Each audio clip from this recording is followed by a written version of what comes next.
Hello, fans, and welcome to Roll to Quest, where it is my fault that we are late today. First time for everything. Second time, actually.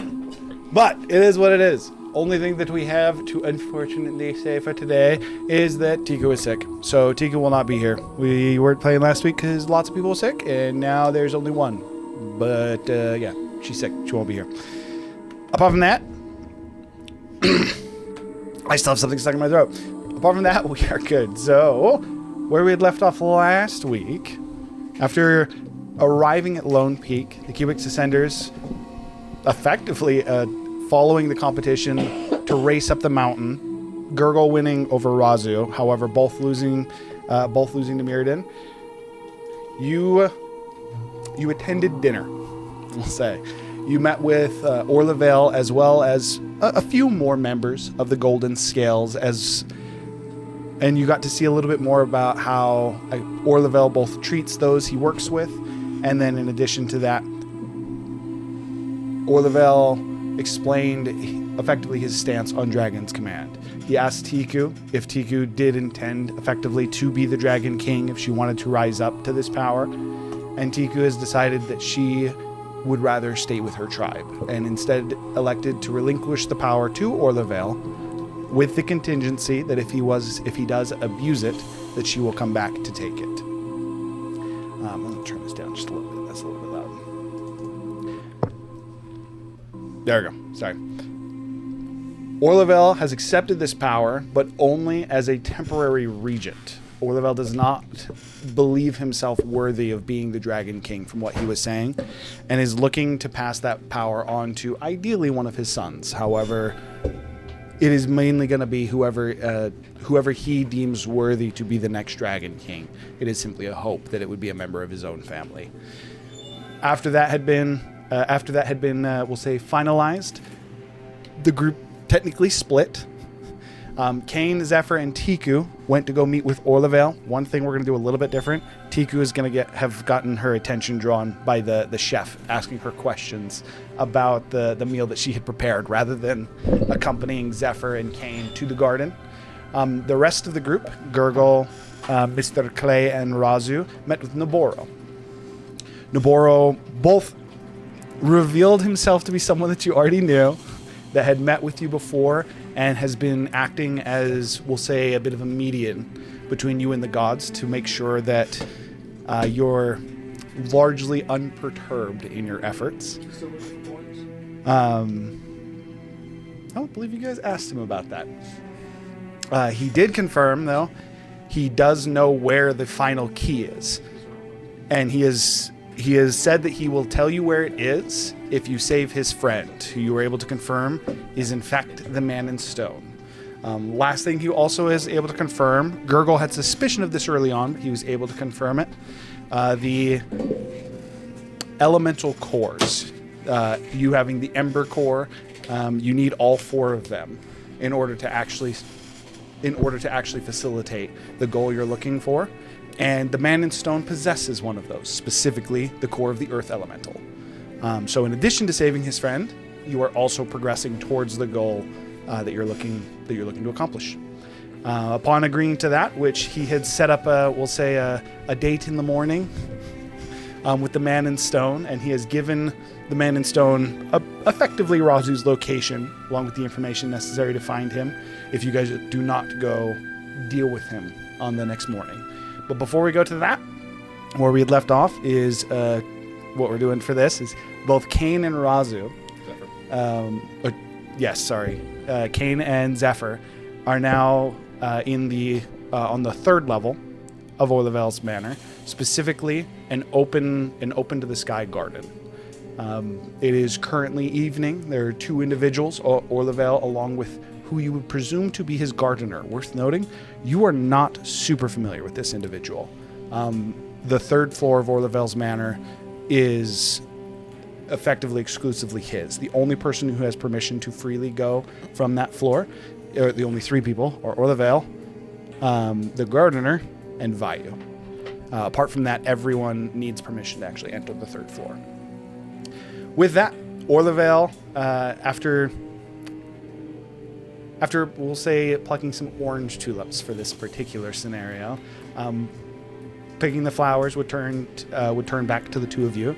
Says, "Well, I feel like dinner went fairly well, but I won't lie, there is both a slight bit of excitement and disappointment simultaneously with the events that transpired. Tell me, what are your guys' thoughts on your kobold friend?" As he would kind of look to the door, as Vayu would step out of the garden at this point, shutting the door behind it, but not before you see Tiku kind of down at the base of the stairs. He says, "What is your thoughts on your kobold giving up power that could truly help towards your goal?" I'd be most curious to both of your thoughts. I mean, it seems like Tiku. Tiku's never been one for power's sake. She likes to find strength in others. She is an individual who's been trying to find a protector for her tribe. I'll admit, I attempted to persuade her to become that protector. Zephyr and I both did. But she is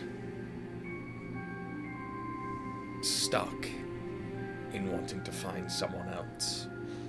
She almost seems incapable of realizing her own strength. Not uncommon for a child. I don't know if that's really the case. Tiku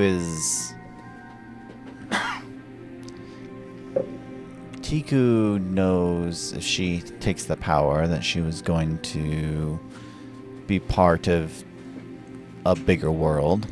And she already is, whether she has the power or not. But she has the ability to react to that world now and not just be stuck due to some nobility effectively. You make it sound so noble, but I personally... Oh, no, it's very selfish. It's very selfish. People that are in positions of power are typically beholden to people they serve. Even though they stand above them, they still serve the masses. Is Tiku not all about everything for the tribe? Yes, but she wants the ability to just do things. Be like, if you were a king, then you couldn't, you were held to certain standards due to other kings. She desires freedom over responsibility. Freedom to make choices. If she makes a choice to eat someone, then it's not as big of a problem.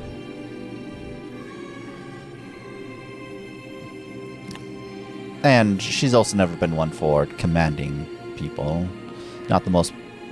Even though she's very charming in her own ways, she's not the most persuasive person in the world. Typically, and I think she sees that and knows there's others that are better suited to command. Command is a heavy burden. 'Tis one that I have recently come to the conclusion, as I said before, that I might myself not be worthy, so I can understand the reservations. With that being the case, the baseline for that particular question is she as committed to your cause as you are. Oh, for sure. She knows that if we don't do what we're going to do, that all her people die. Well. And she also she treats us as if we're part of the tribe as well. So anything that we're involved in, she's more than willing to jump in with us. That is more the impression I got, that she isn't following our path out of her own wants. It's more so her friends are, so she is. But she's also doing it out of survival as well. Survival of the many. I think Tiku is pretty straightforward. Well, as I said before, I will give both Tiku and her tribe a home here. She seeks a protector, at least she did, and I can at least promise you that I can be that, as long as they remain here. My influence is not quite as wide as I would like it to be in more recent years, but it is still, we'll say, reaching. And I think that's everything she wanted, as far as, a safe place for her tribe. I think if anything, it's going to free her up to handle a lot of future goals even better, now that she won't have to try to Balance that. balance taking care of all of them and making sure they're not going to be attacked or whatnot.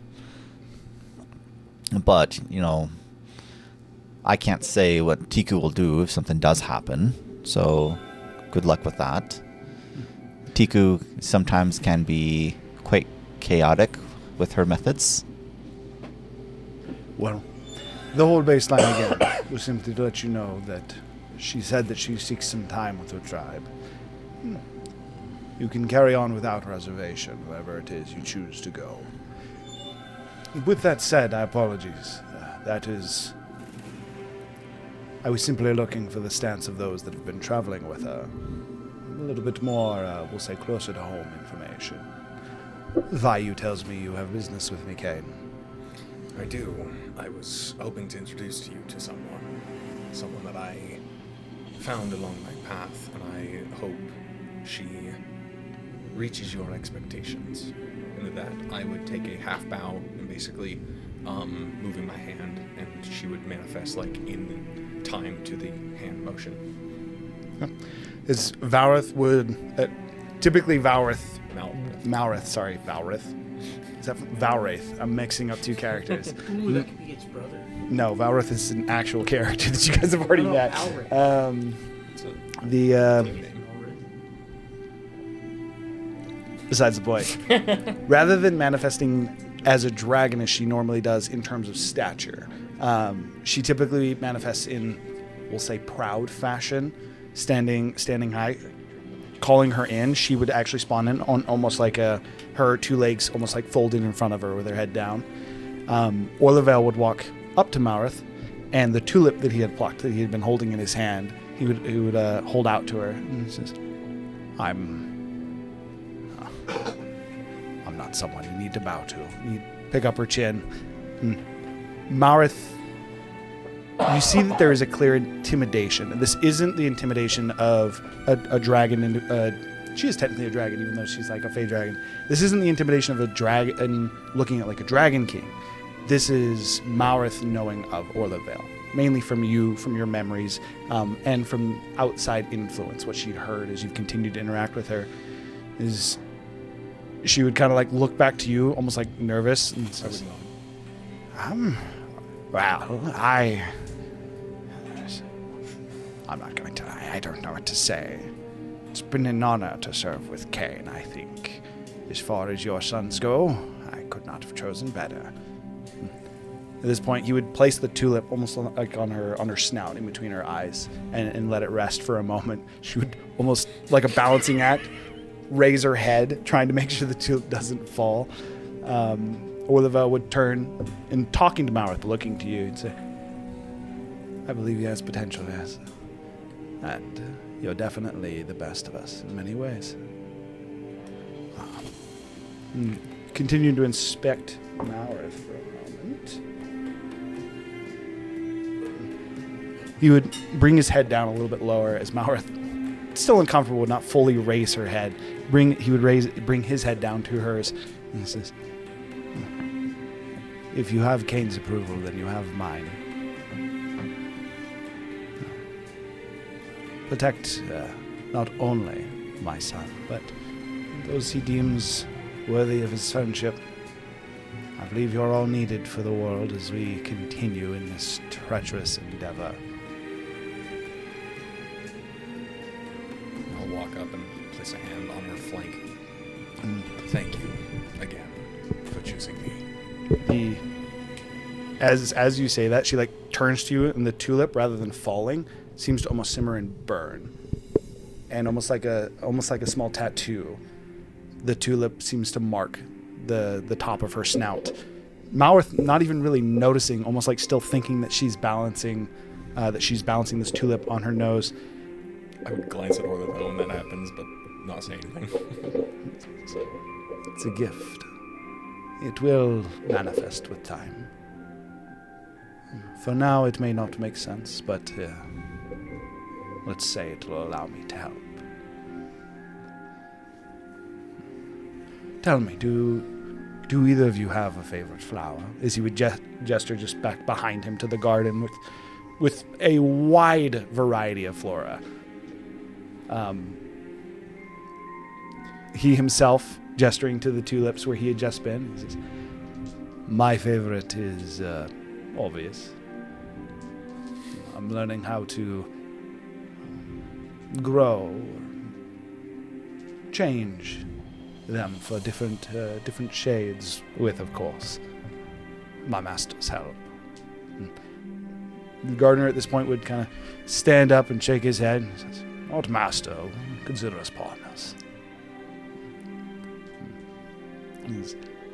Listen, you can have a master in many forms, and I'd be a fool to not know someone better at gardening than myself.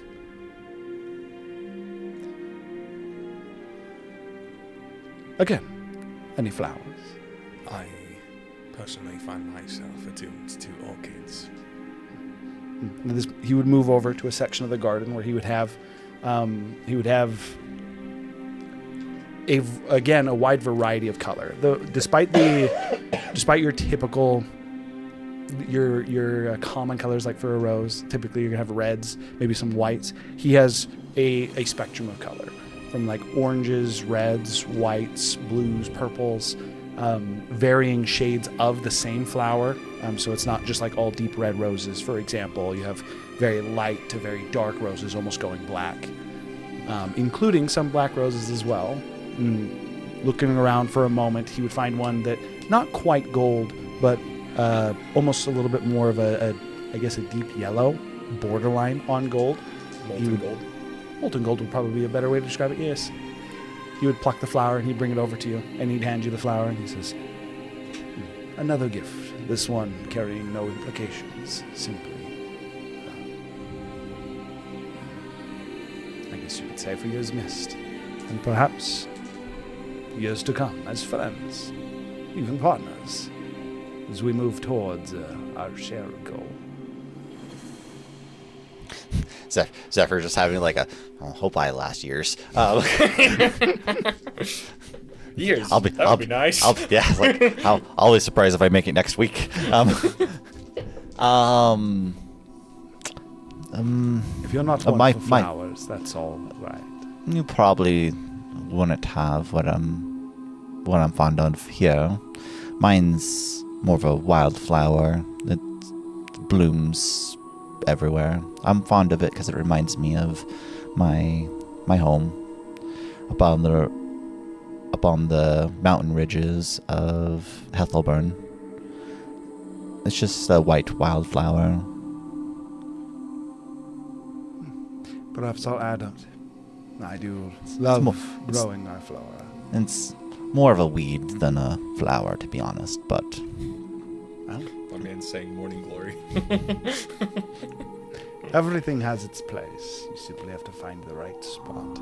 As he would be glancing towards the garden, almost you can tell that he's almost looking for somewhere that he might be able to put a weed that would not hurt the rest of his flora. This thing is probably most definitely invasive.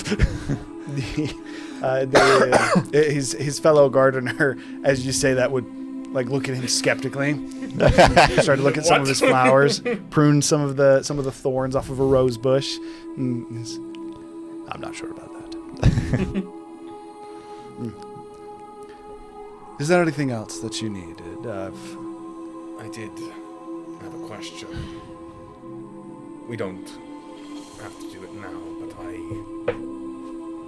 would like to hear the story of why you gave up your want for kingship.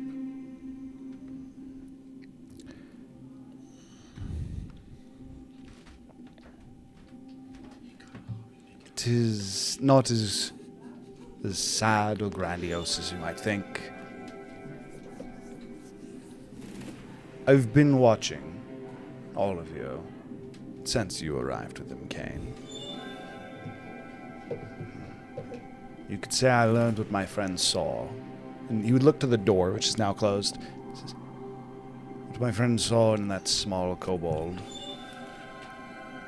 The timid kindness. A quality necessary, I believe, for a king. One that well, I would not describe myself as timid, you could say. I understand why he chose her. Power is dangerous. It's intoxicating. One of the reasons that I excused myself from the Dragon Wars, didn't choose the side back then, was because I knew what it could do to me. When I first brought Vayu, along with your brothers, your sisters, when I brought you in, I still clung to the idea that I myself might be worthy of that. But the more I watched his chosen, I realized again why he chose her, and why that could never be me. Why it shouldn't be me. And I believe I'm okay with that. That is not to say I will not make use of it while I have it. Not to pull out some four-dimensional chess here, but do you think he chose her because the version of you that was meant to have it is this version? If you had it before this moment? Effectively a way of sending the power to the future. You know, I can honestly say I haven't thought about that. Because I'm pretty sure it's fairly obvious that Tiku doesn't want for power. And by him seeing that in her, knew that that would be a safe way to send that power forward. And she was the only one capable, the only vessel in our party. Yep. He would look down towards his hand, and as he kind of holds it out, there's almost like a golden ball of fire that starts to almost like burn and circle in his hand. That almost seems to, much like spawning a firebolt, but then being condensed and almost contained in his hand. Looking at it, he says, "But we are still different. I can say." And you'd almost see like a greedy sheen in his eyes, and he says, "I do still desire it." And he kind of closes his hand over the fire, snuffing it out.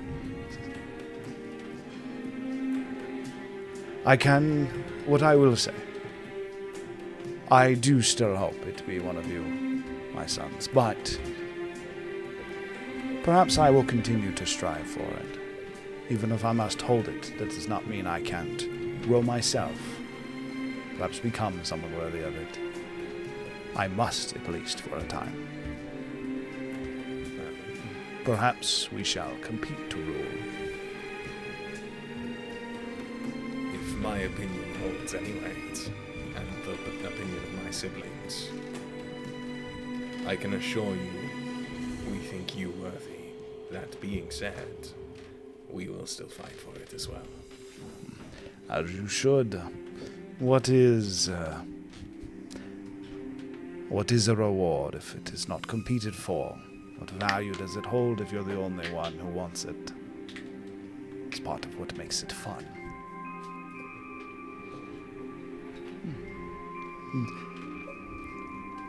You can tell that, again, you've presented an angle that he has not thought about since he came to this decision, however long ago that might have been.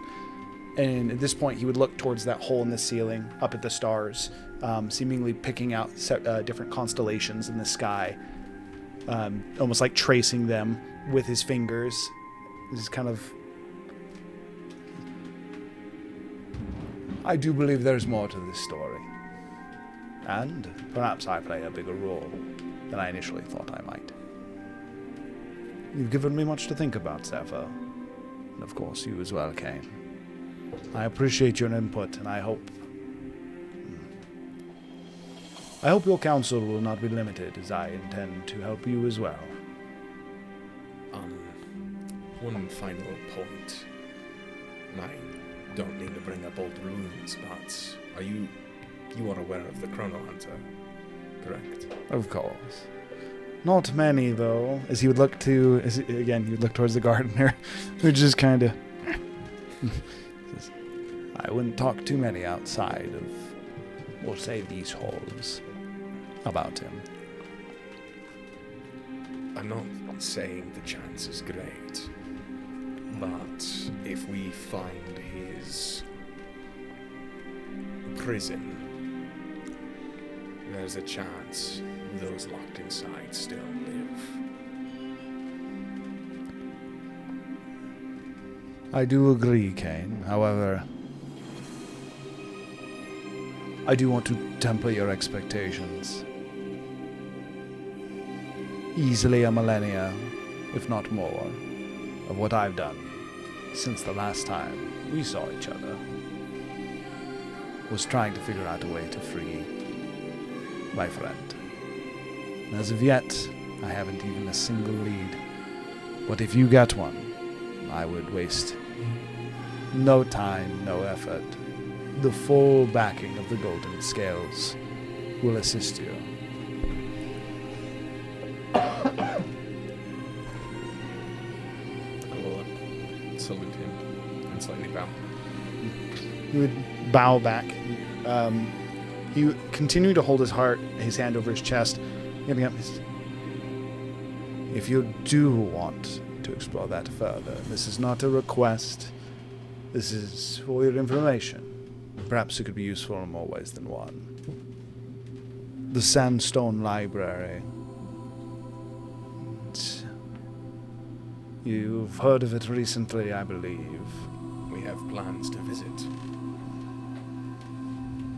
Much like our library here, there are stories untold there. Be careful about how you might acquire them, though. The Falls, of course, our librarian, and the Sandstone. They all come with a great price for their knowledge, whether it is being trapped in a book, in a story, in a whirlpool. Be careful about the information you look to acquire. It is dangerous. Sometimes some information is worth it. I will be the first to tell you it's not worth your life. He would not want that, nor would I. I was not specifically referring to that request. Good. Now that we've all gotten all dark and serious, is there anything else that I can help you with? I do need to leave soon. Our newest council will be starting.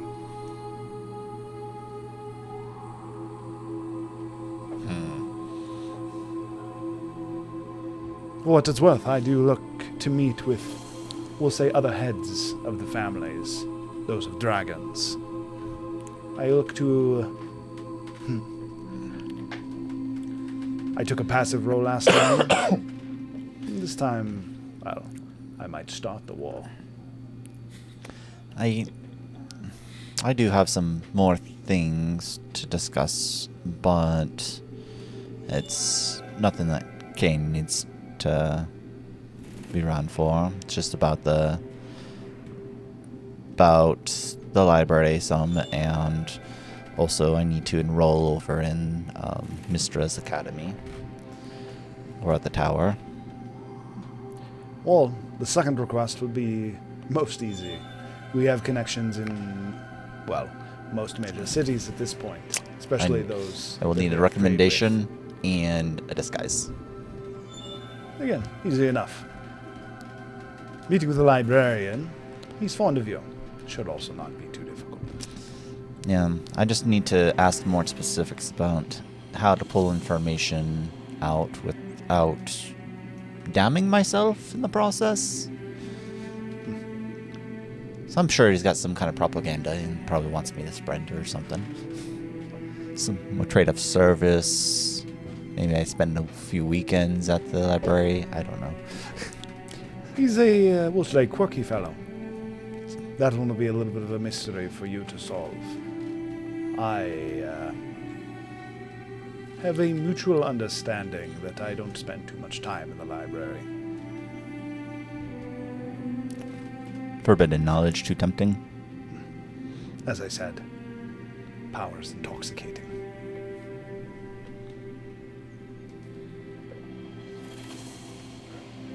Do not keep you for too long. I will take my leave. What is a few dragons waiting a few minutes?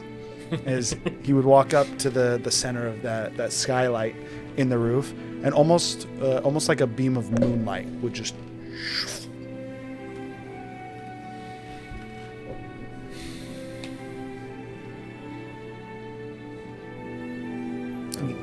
Turn to Malrath and I will again just. So, I had no idea. I had no idea what to say. he likes you. That's at least a plus. I feel as if there's something he's not telling us. Oh, there's lots. Always something he's not telling us. Not just me. She would almost like burning away in fire. Just. But by the way, Ken, where did you meet Malrath?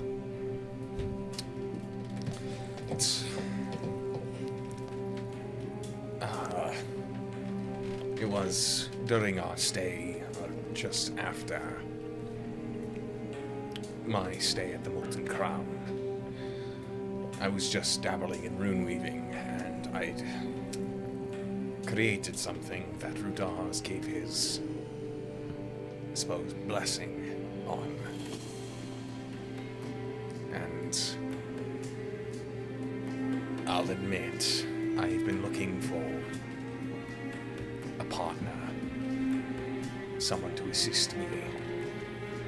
For quite some time, I've been traversing both the mortal and the land in between. But this is the first time I'd had something enticing to offer. Malrath arrived, offering the chance of experimentation. And it was successful. And now she's here. What's she looking concerned? It's not at all related to the squad. Right? I saw the eyes. Right. Experimentation, like, uh-oh. The term experimentation is not tainted. Squawk. Well, it is for us. With it. That word has a lot of pre-context to that. Rune weaving in and of itself requires experimentation and testing. I am trying to relearn a lost art. It's not as if there's a guidebook. Can we use the word study? Research, Why does the testing word and matter? experimentation just feels very barbaric. I think that's a you-only problem. I don't know if that's true. I suppose we can ask everyone else. Did you see what Razu does? And it is under the umbrella of the word experimentation. Why does that have to do with anything? Just your experimentation is a lot more innocent.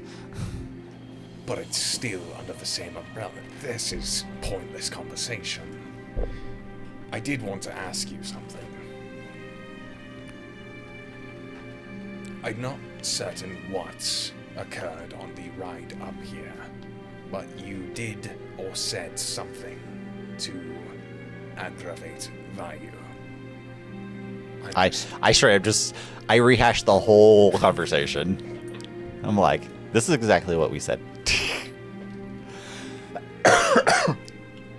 But do you remember? Zephyr does. Fucking. I mean, it wasn't that only long like ago. an hour ago in terms of... no, it would have been multiple hours ago. 'cause you guys But had also, it like, ago. Zephyr's But, also got 20 intellect. Yeah, It's like, he okay, would be able history to check. recount it.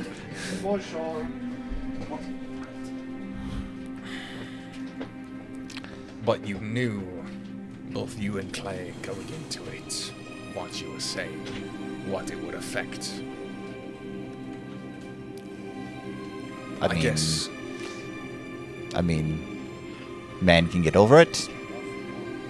My question for you is why? I do not insult your family just because I can. I do not insult Tiku's tribe. Because just he was because being they an are- asshole? What? Yeah. No, it's... Just because someone has an abrasive personality. Then he can get over my abrasive personality. Fuck that guy.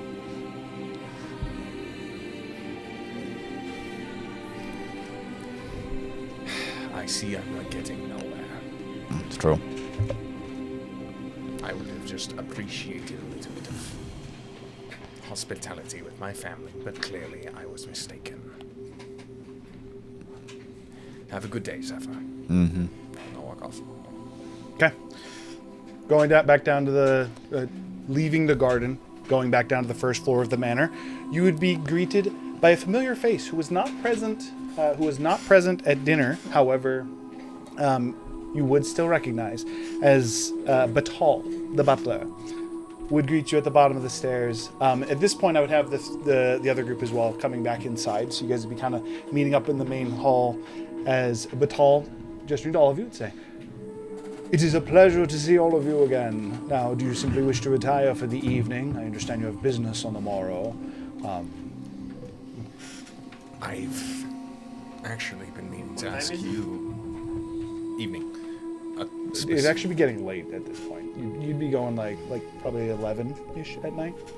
The dinner itself would have lasted until like that. Actually, even probably would have lasted until like 11. So you're probably getting close to midnight at this point. My question for you, and I kick myself for not thinking of this earlier. I was just simply going to ask, do you mind if I inspect the runes upon your hands? With still his hands still clasped in the robes. The magic is dangerous, Master Kane. One could say it was got a curse, not a blessing. That said, if one of the masters ordains it, I'd be more than happy to show you. Just be careful what you do with the knowledge. I will be certain to endeavor to do so. As he would take his hands out, and he would show what is there's two runes that are written onto his hands. The one on the left is familiar to you. The teleportation one? Or is that the other one? I don't remember which hand he used, I'll be honest. I'm not gonna lie, I don't either. The other one, so the teleportation rune is the teleport spell, and looking at it, it's like dormant. Think like a teleportation circle, where you would effectively create the teleportation circle and infuse it with magic, activate it, and you can teleport. He has that built into his hand, to where he can just activate the teleportation circle to effectively create, and it's how he can use his teleport. The other is two separate runes overlapped. One would, the most accurate translation would be clone. As you kind of like look at that, and then both is like a reminder as well as something you'd see another Batal over on one of the tables, picking up some of the dishes, kind of cleaning up from the evening. Another Batal at a separate table who has just finished stacking up dishes, hauling it away, with like 5 to 6 of him in the room currently. But it is so it's actually not even 2, it's 3. It's clone overlapped with life, overlapped with what would be the most accurate translation for it? I actually have this written down. Technically in a draconic. So I'm just gonna use the draconic calculator and translate it back.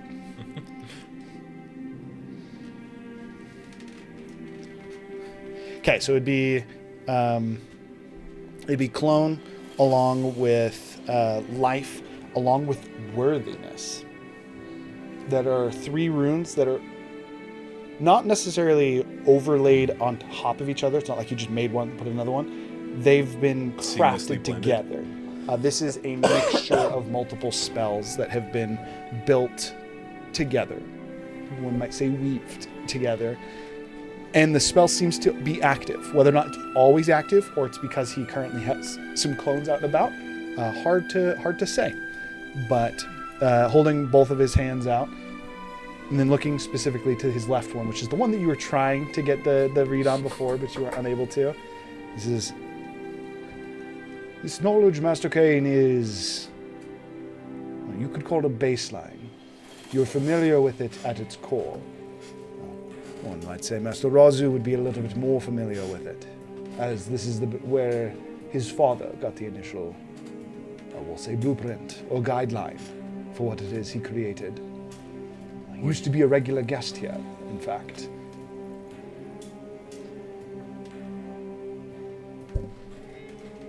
I see. Hey, look, we finally got his attention. He's paying attention now.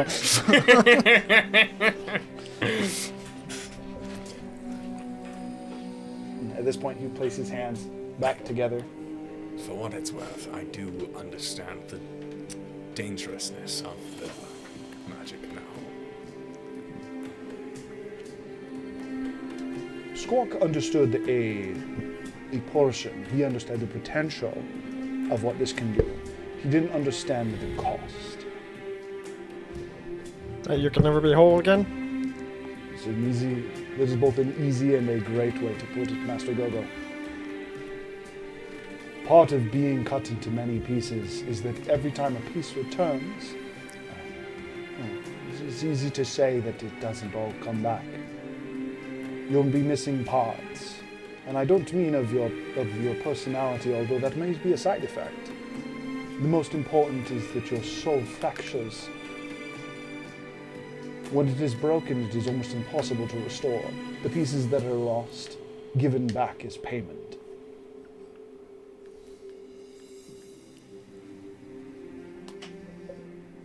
I'm assuming your cost is typically less so, considering you don't stay split for long. It definitely helps, as one of the versions of him that has finished cleaning would almost just like walk into him, becoming again just one individual. This is, by not separating too far and by occupying both the same and different coexistence simultaneously, which we're only able to do here, thanks to the blessings of the mana. It allows us to keep an semblance of our soul, or be more accurate to say it keeps it contained. It's all here. It makes the pieces easier to find. And he gestures to the door, says, if I were to truly leave the mana at the times that I do, it is important that I am whole, lest pieces of me be lost. Well, if you ever do lose yourself, we know a guy. I do appreciate that, Master Zephyr. I would hope that I don't get lost. The manor's not that big. With that being the case, if there is any other business, I'm more than happy to attend you. If not, I would be most happy to introduce you to the Master of Corridors. He's been excited to see you. We do have an early morning event, so it's probably best we... Well, we gotta go put Razu as bait. With that being the case, then, he would gesture to the back of the room, where the door with the 6 handles is again... It was 4. It's 6 right now. As a door with 6 handles would appear, but rather than walking towards it or motioning for you to open it, the door instead flings open. As a Gaul, hands on his side, says, "Is your business done? Come, my friends, I've prepared rooms for each of you." As looking behind him, you can see that familiar hallway that you'd seen from before, with the paintings that are just almost lined down the walls. He'd say, "A room for each of you, specially made for each of you as well. I'm most excited for you to see what I've concocted." As he would turn around and start to walk down the hall, just expecting you to follow. I will do But, so. by the way, Ken, another question. Take a step and I pause. Just speaking of Malrith from earlier, did she Did you give her her name, or did she give you her name? She provided me her name, yes. But how did Although, you guys meet exactly? Still, I'm still trying to figure this out. Like, you just had like a help wanted ad, and she took it, or? I've never asked her. I've always just assumed and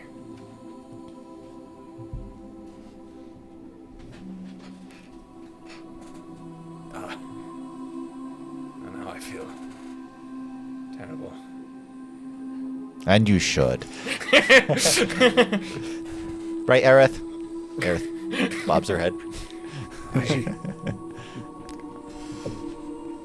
I would like to, but after they're gone, if that's...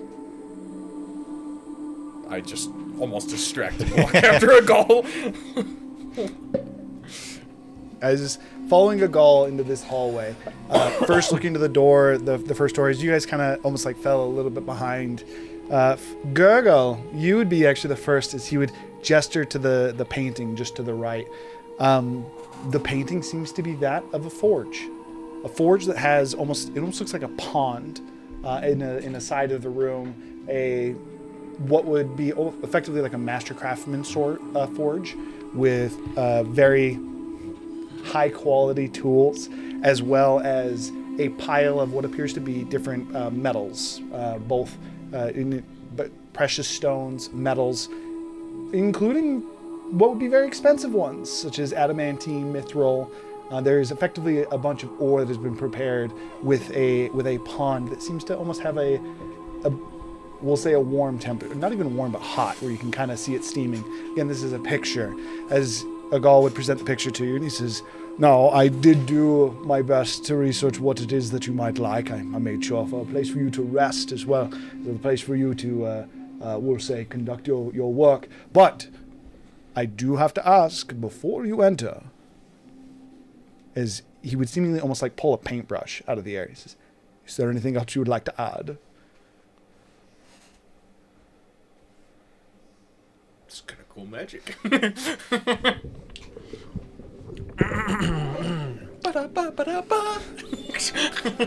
Let's go. I didn't even think about that, actually. It's probably where part of the inspiration for this came from. You can simply say I did great. That is also fine. But if you have any ideas, I'm always working on my masterpieces. Don't worry, your rooms are just as good as his. It is great. It needs a little, like, forest to it, you know? A little bit of home. Perhaps an open room rather than a contained. As very quickly, but still very clearly deliberate and skillfully, he starts to paint over, not having to change the paint, but almost as if the way that he pictures the colors to work, the paintbrush slowly would change. Not to the point that it just seems to almost like flick it on the page. You can quite literally see that the paintbrush itself seems to be producing paint in response to what Agal is thinking.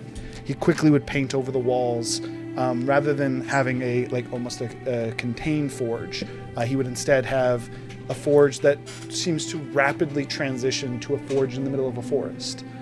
The small pool, looking less like a bath and more like a pond familiar to you, even adds a bit of a, we'll say, murkiness to the water. He paints trees in the backdrop that up close look tall, almost luscious, like a thick forest.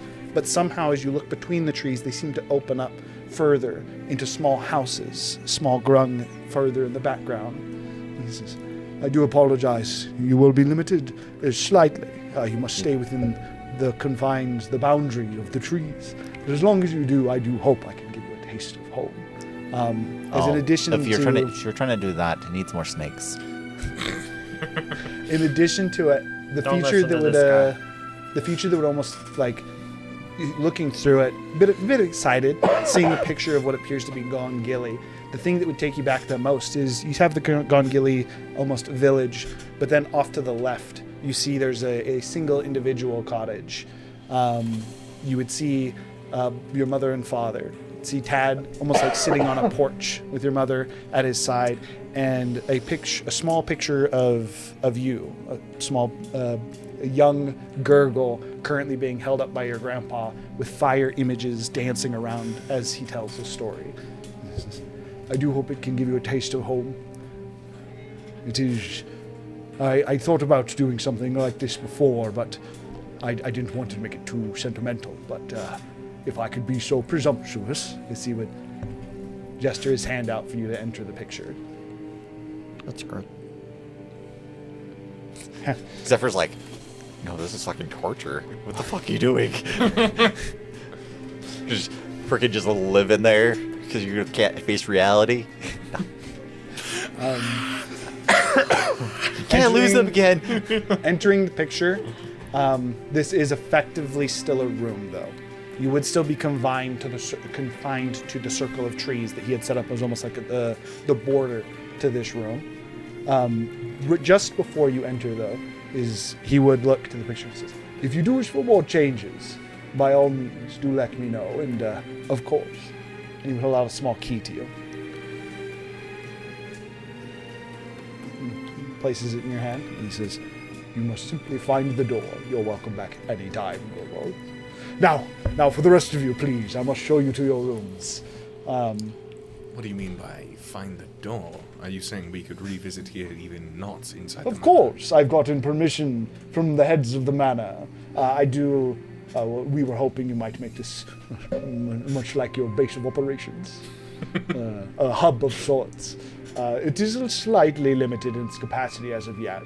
The lords of the manor have lost some of their potency over time. The doings of the Mistress of Night. She doesn't exactly like the amount of control or influence that we've had at times.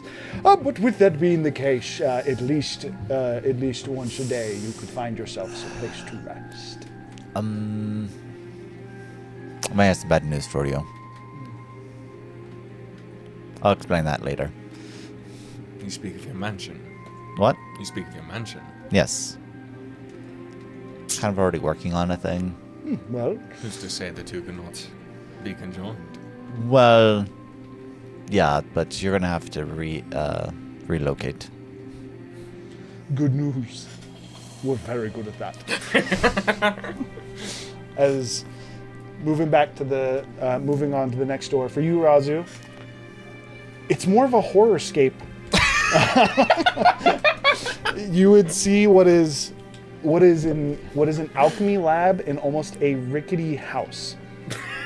The tools themselves still being masterful, but very much so mad scientist style feels. When I look at you, Razu, Feels like home. There's boards that have been almost like nailed up over windows.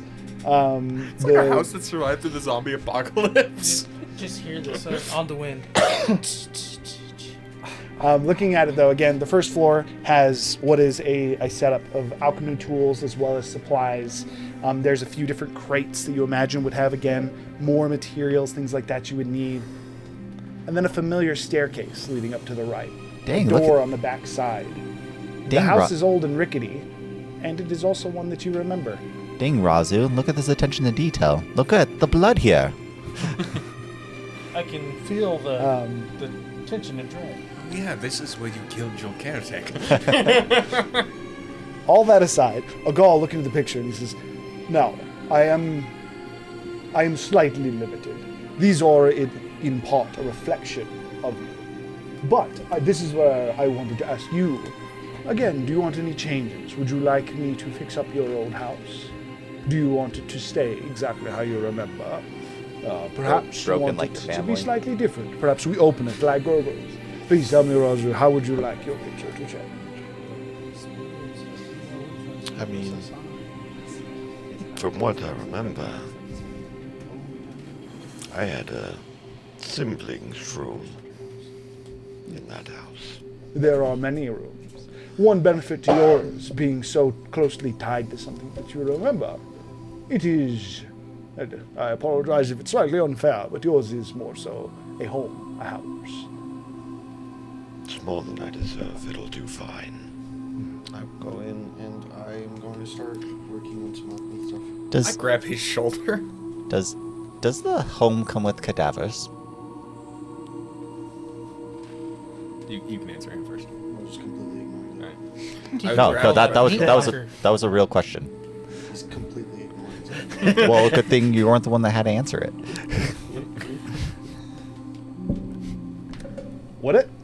The idea, effectively with this, a Gaul can paint what you want. No, I mean, in my imagination, this wouldn't just be... Agal would have it, it's that Squawk wouldn't keep cadavers at home. You'd have the lab. You are correct. In fact, all the experimentation that you would remember in this house would have always been more so happy.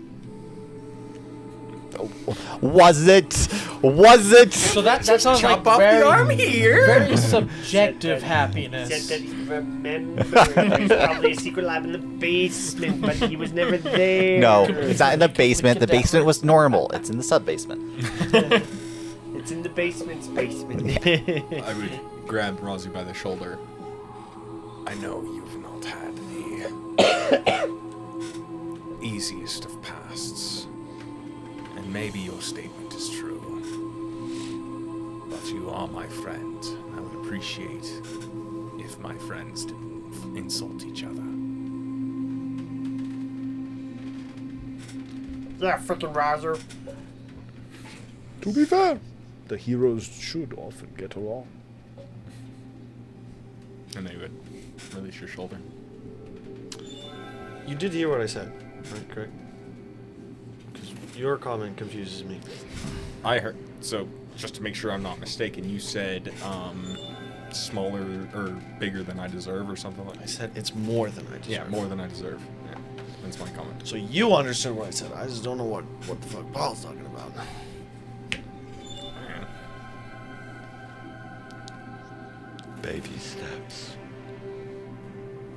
And then I will go in and start preparing some potions for the time at hand. Okay. As you would enter your lab. Next one for you, Zephyr. Looks to be a picture of almost like a cloud top, atop a mountain, in the midst of a storm. Almost like you were standing in the storm, but you can see off of the side of the cliff where a small. What would be this way? If I said a samurai shrine, do you know what I'm talking about? Yes. There's almost like a bed cot that has been laid out with a small shrine. The shrine itself clearly being to Riveron. It is a large stone with a metal bowl on the top of it that is half filled with water and seems to have electricity bouncing across the bowl. The symbol of Riveron on a small plaque leading up from that. That is on almost like the edge of the cliff face, which again is risen up into the midst of a thunderstorm. But then, roughly, the clouds being fairly thick, but looking down from the mountaintop, you could see a familiar village on the side of a cliff, offshooting to the ocean itself. This is effectively meant to be almost like a mountain or a cliff overlooking Heffelburn in the midst of a storm. Now again, I've taken some liberties. You are welcome to make or suggest any changes. As of right now, I don't know if any of you could make them yourself, but that is what I am here for. Anything you would like to make any adjustments, Zephyr? Apparently it's called a Shinto shrine. Makes sense, you know. No, I'm not really that picky. It is a little what's the word I want to use? Prestigious? Prodigious? Prodigious? Is that the right word? Plumpus? Yeah. Not really for putting myself above others, but I get what you're going for. No, not above others. You're simply close to home. No, I'm physically above others. You do But know still you're lower than the storm. currently on a mountain as we speak. You're talking. Yeah, but this Literally. isn't my house. I'm not the one that put it up here. If you'd like, I could change it. Would you wish to be ground level with your home? Preferably. You would take he's taking paintbrush, almost painting the floor of the mountain, painting the mountain into a floor, instead being almost like on the plains. The painting itself seems to almost like shift as he paints over the mountain, to where rather than looking at almost like an angle towards Heffelburn, now looking at towards an edge, eliminating much of the view of the ocean, but still off in the distance, faintly, still being able to see it. Also, now dropping below the clouds, Heffelburn would become more apparent as well. All I need to see is the sky. It's easily enough. Now, if you would, please, give it a try. Let's go. As you would enter your painting, entering effectively into what would just be a full storm. Immediately rain falling. And noteworthy, it is actually physical. As you would enter the picture, you would almost immediately, your hair getting wet would almost start to stick to the sides of your face. The sound of lightning off in the distance. He definitely seems to be... There's some kind of a magic that is actually allowing you to enter these spaces. And when I'm in it, I want to see what level of control I have in here over the storm. Very, very little. Whatever this image is, it is a... well, this will need to change. It is a manifestation of magic. It is not an actual storm. That is his closest creation that he can make. For you, Clay, he has the painting for you is a not a small house, but we'll say a medium kind of almost like style house, right on the edge of a vineyard. As of the vineyard itself, it's not as prestigious, not as grand as your vineyard at the consortium. As this is a vineyard that would be more so that would be for you, that you would almost be able to manage yourself, or maybe with the help of a family or some friends, but something that you or yourself would be able to manage. The house itself, while not being overly prestigious, not being quite to the level of your manor, would more so remind you of your comeuppance. Not being at the top, but the journey to get there, you could say. Still, it's got some of the embroidery that you'd be familiar with on the outside of the building, with banners representing the Beekman Consortium, as you would remember it, as well as a small, almost small, I would say like workshop shed, where the door, almost being held open, would have a few glass bottles on the outside of it, effectively a small winemaking station with a vineyard attached. And he says, "Now for you, Clay. As I said before, I apologize. I'm not quite as studied on your story as of yet, and I know that recently things have changed for you. But I was hoping it was not too presumptuous of me to, while things recently have been a little bit more tense, perhaps bring back some more fond memories, the places where you started, or where you progressed, I guess I could say. Would you like me to make changes?" Oh, no, not at all. This is actually quite perfect. This is honestly very nostalgic. This is part of my journey that I was one of the happiest to be. The journey is often more satisfying than the destination, unfortunately, but for what it's worth, I do believe the ending is still good. The ending we write ourselves and is yet to be written. Indeed. Now, oh my goodness, I forgot a few of yours. As he would pull a key out and hand it to you, for the two of you as well. Almost like at a break point, he'd give it to you so you can go to the painting, and then almost like peeking into your rooms, you'd be like, "Apologies, I forgot to give you your key." And he would give each of you your keys. Tiku is still cooking, because technically she gets some control over how this painting is painted. So we're gonna have to rain check Tiku's room. But with that, he would show you to each of your rooms and give you keys to the manor. What? Oh, I totally forgot about you. I thought I started with you for some reason in my head. Fucking full forgot. All just leaves and Kate's just sitting there. You live here. Alright. You already live here, dude. Well, yeah, I want my cool painting room, okay? Yeah, like I totally fucking I feel forgot. like You're he's being 100% right. cheeky. And he's like, okay, we're all done. He's just being cheeky about it. He's just like You know what? Sure, we're gonna commit to the bet. Kane for a second. He's like, oh wait, I forgot to give them their key, and then he goes away, and then he comes back, and then he just starts walking off, and then Kane's like, Have a good day. eh? Fair enough. So we're gonna slightly change it. So due to my own being a noob, the way that that's actually gonna go is he gives them each of their keys and he comes out and he's like, fantastic. Now that I've given everyone their work, I must continue. The story is not yet finished. And he'd like enter into a painting as you cough, and he pops his head out and just, I'm just kidding, Kate. Kind of just jumps out of the painting to the other side. For your painting, this is definitely my bad. For some, again, in my head, I started with you and then went around. I started with Gurgle because I did start with Gurgle, and then I went around. Didn't do that. My bad. Okay. For yours, it is the picture itself has Lone Peak in the backdrop. You're close enough to it that Lone Peak kind of goes out of sight on the painting. You're in the plains, not too far from where you had met with Tiku's tribe and all the individuals. Just off of Tiltafar, basically. It is the manor that you had initially, when you guys first arrived. You're in that location is where he has actually painted you in. Where's his But- secret Tiamat ritual room? This manor is more so to what you remember. It seems that for what he's done in the current time, it has been almost transformed, moved. That at one point was where you and your siblings stayed before earning places further up the peak.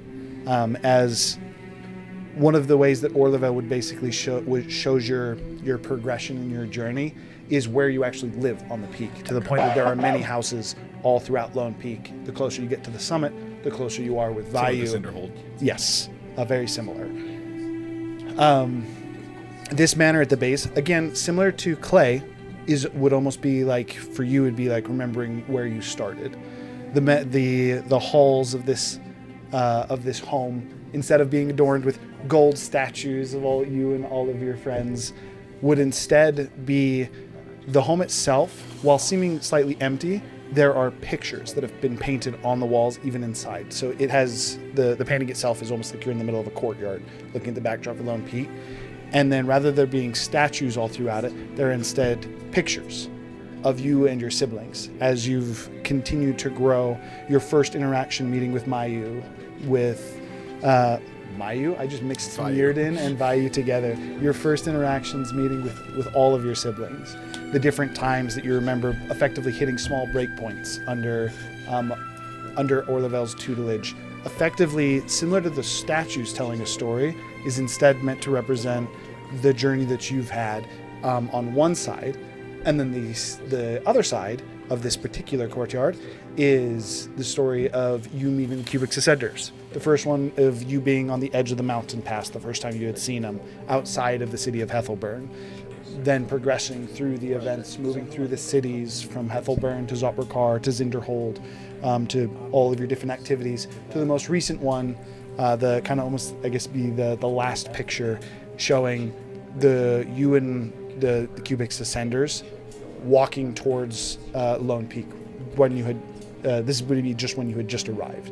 You'd see the small gathering of people at the base of Lone Peak. We want something that he has added, almost like a slightly bigger than life in that particular painting, a slightly bigger than life Orlevel, clearly at the top of Lone Peak. With the size of the mountain, you realistically still wouldn't be able to see Orlevel in a picture like that. Mm-hmm. He's painted it in a way to still show that almost like the beginning of your journey to go meet with Orlevel, at least with this group of friends. Lastly, in the middle of the courtyard, there is a small, we'll say a small modest bed, modest being for that of royalty. Yeah. The edges of it almost having gemstones at the base of the wooden pillars that are kind of the four corners of the bed. The blanket itself being almost like a thin sheet of gold. while for most people not being too comfortable, would again be something that you would be both familiar with and know. Magic's a wonderful thing. It's not too bad.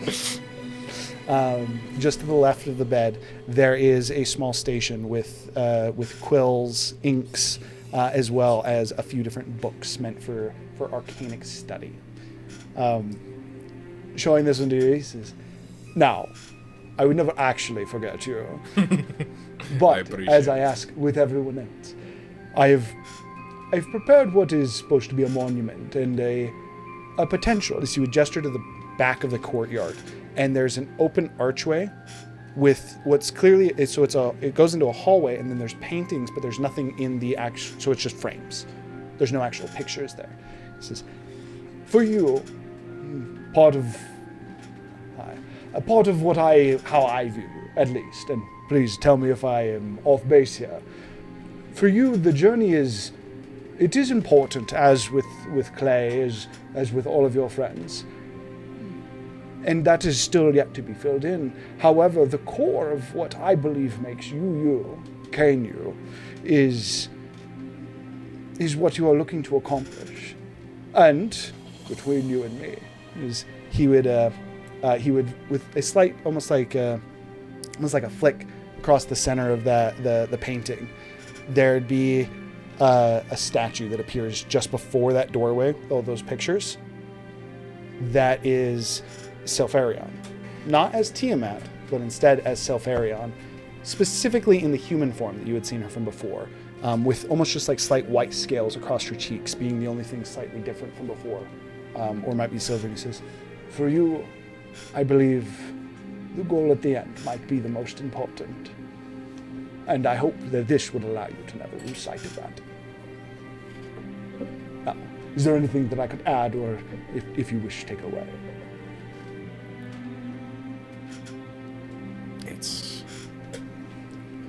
Thank you.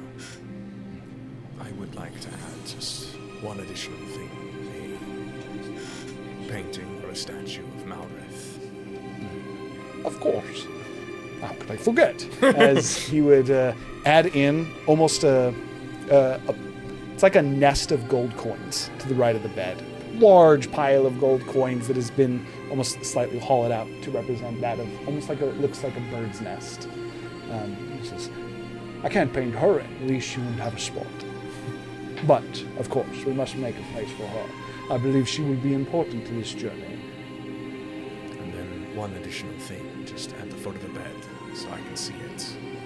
May I have a copy of your painting of the Cubix Ascenders? Perfect. As he would adding to the, almost like the bed frame, he would, like a picture frame mounted onto the back of the bed frame, he would paint that picture on there. He paints it there because that's where his sits. No, he sits over the bed.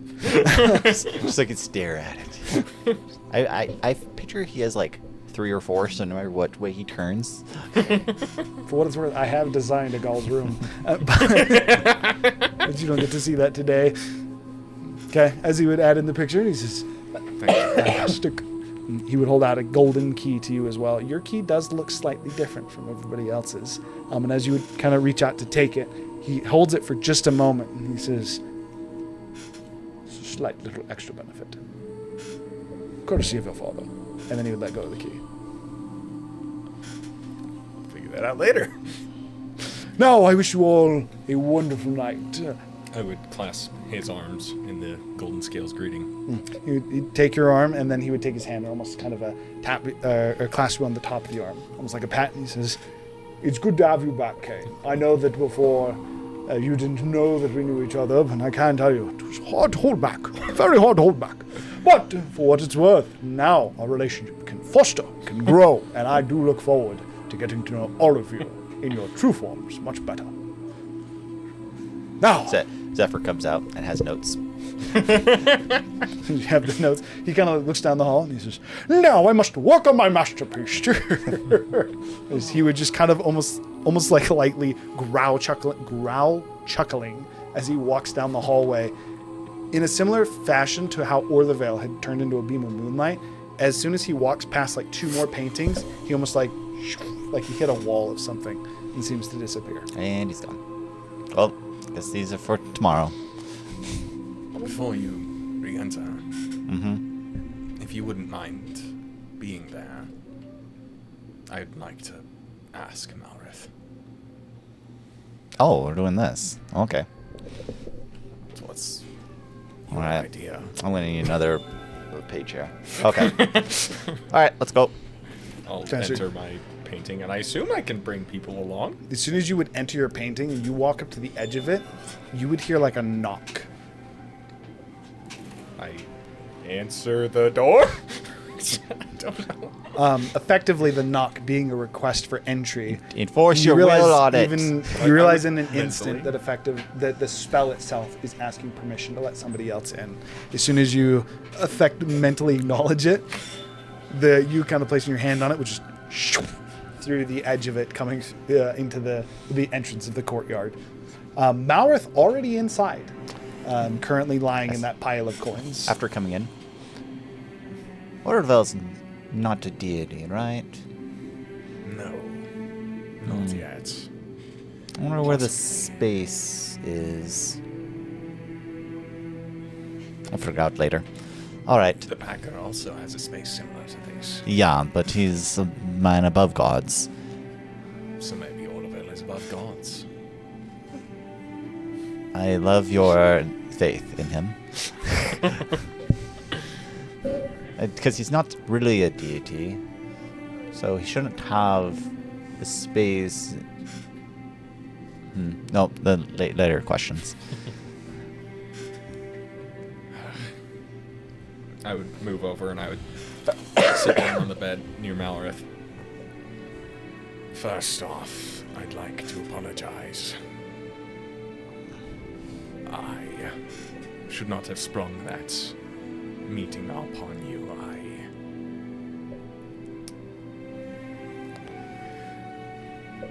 I should have at least informed you ahead of time.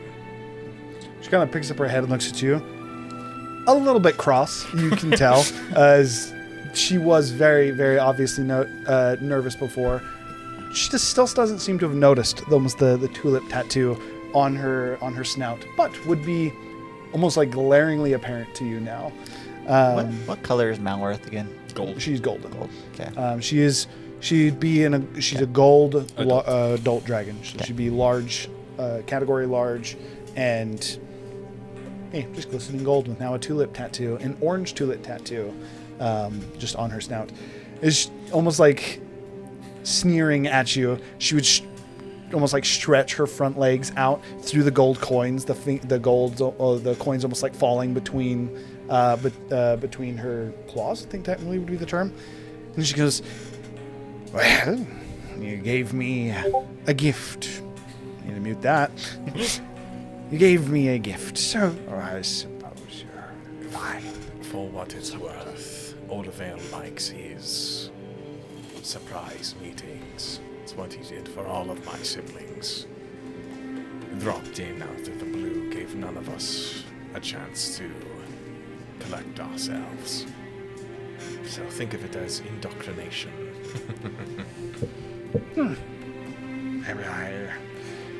Maybe I won't like him. Oh, I will. He didn't seem bad. Zephyr goes and finds his chair, pulls out his notebook. Just watching. I realize I have not asked this before, and I regret that now. May I ask why it is that you chose me?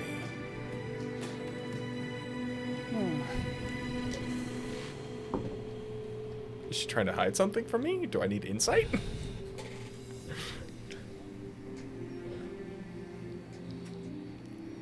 It would be more accurate to say I was told where to find you. Dragons here, and dragons there. Don't see your world the same. I had a mission. I have a mission. I was told you would be you would show me the path. So, Yeah. Malrith, where are you from? Between? Just Not far from here, but it is different. Yeah. But like what section? That's not how the lands in between work. It kind of does. Everyone has. There's like Lands. specific domains within it. I realize I need to explain this to everybody. Okay, so I talked to John about this, and so what you're thinking of is celestial plane. So I'm gonna explain this real quick because Zephyr would know this for You sure. also have all the elemental planes and stuff that You do. exist. So what it is, you have the material plane, which is just your material plane. That's what everyone would be used Mhm. to. Then you have the elemental planes as well as the celestial plane, which so there's 4 planes in total: material, land in between, celestial, and elemental, and that's it. Oh, so you did separate your elemental. So there now. is 4, Okay. and then the way that it actually works is so like the elemental planes, while they are all part of the same plane, they are still drastically different. So your portion of fire would still be very much like volcanic area. Just before you had the lands in between and the elemental plane embodying the same space. So give it a second. Okay. So the land in between is both. It exists both with all of the planes. It overlaps with all of them. And so the celestial plane, the elemental plane, and the material plane can all be found within the land in between. It is how you would get in between the different lands. But being from the land in between, there isn't a section of that one. So you could say what like part of the elemental plane are you from? Fire, water, earth, wind, whatever. Celestial would be like which god's portion of the celestial plane are you from? The land in between simultaneously occupies all of them. So it's almost more accurate to say she's from everywhere and nowhere. I assume you have family, though.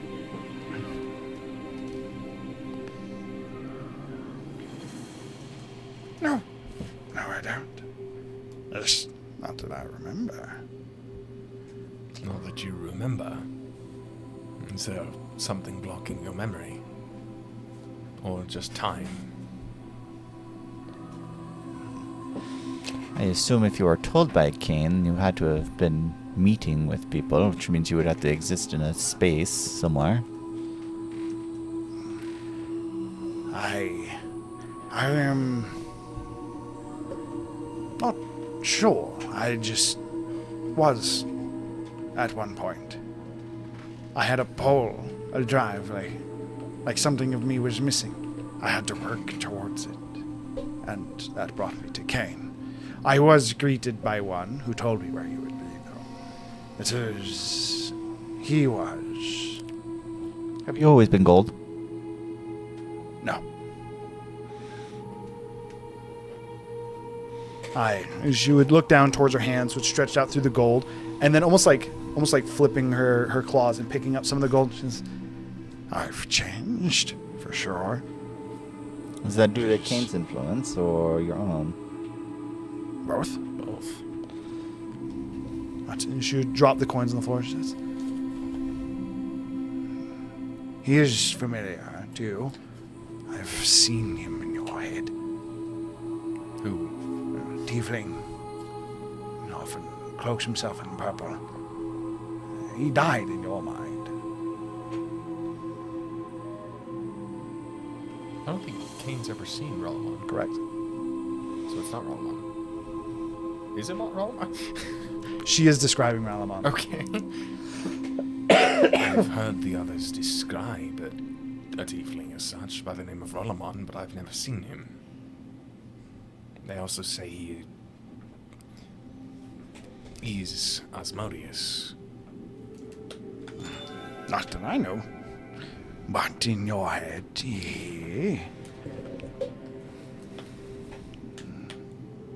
And then she seems confused for a moment.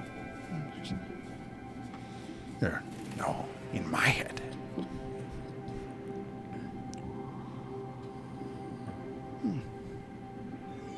I'm not sure I know. I was born in the land in between. If you were to try and equate it how you said, not far from one of the celestial realms. I don't remember which. The influence of the divine was present. I was guided away from there. Closer to the doorway. The doorway of fire, specifically. And I heard Cain call out, and I knew I must answer to find the piece of me missing. So you are similar to a concept. I did find them fascinating.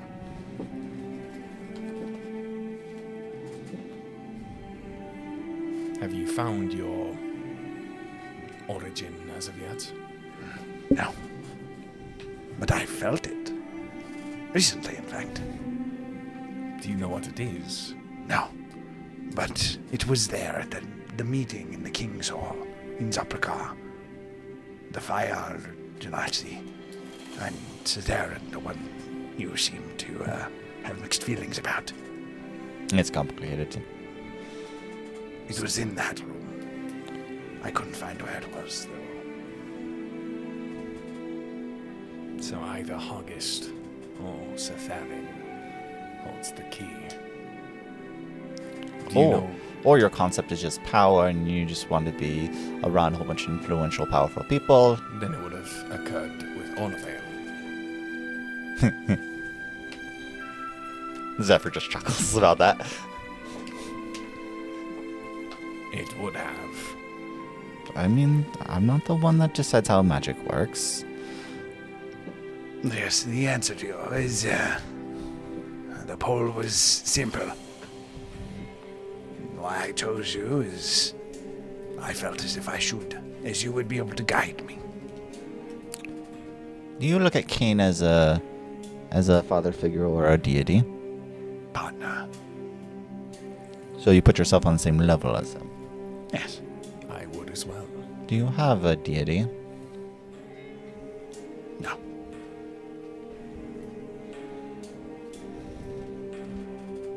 Do you know what will occur when you find this origin? No idea. I'm curious about it. Well, Looking at Malrith closer. Is Malrith translucent? Investigation.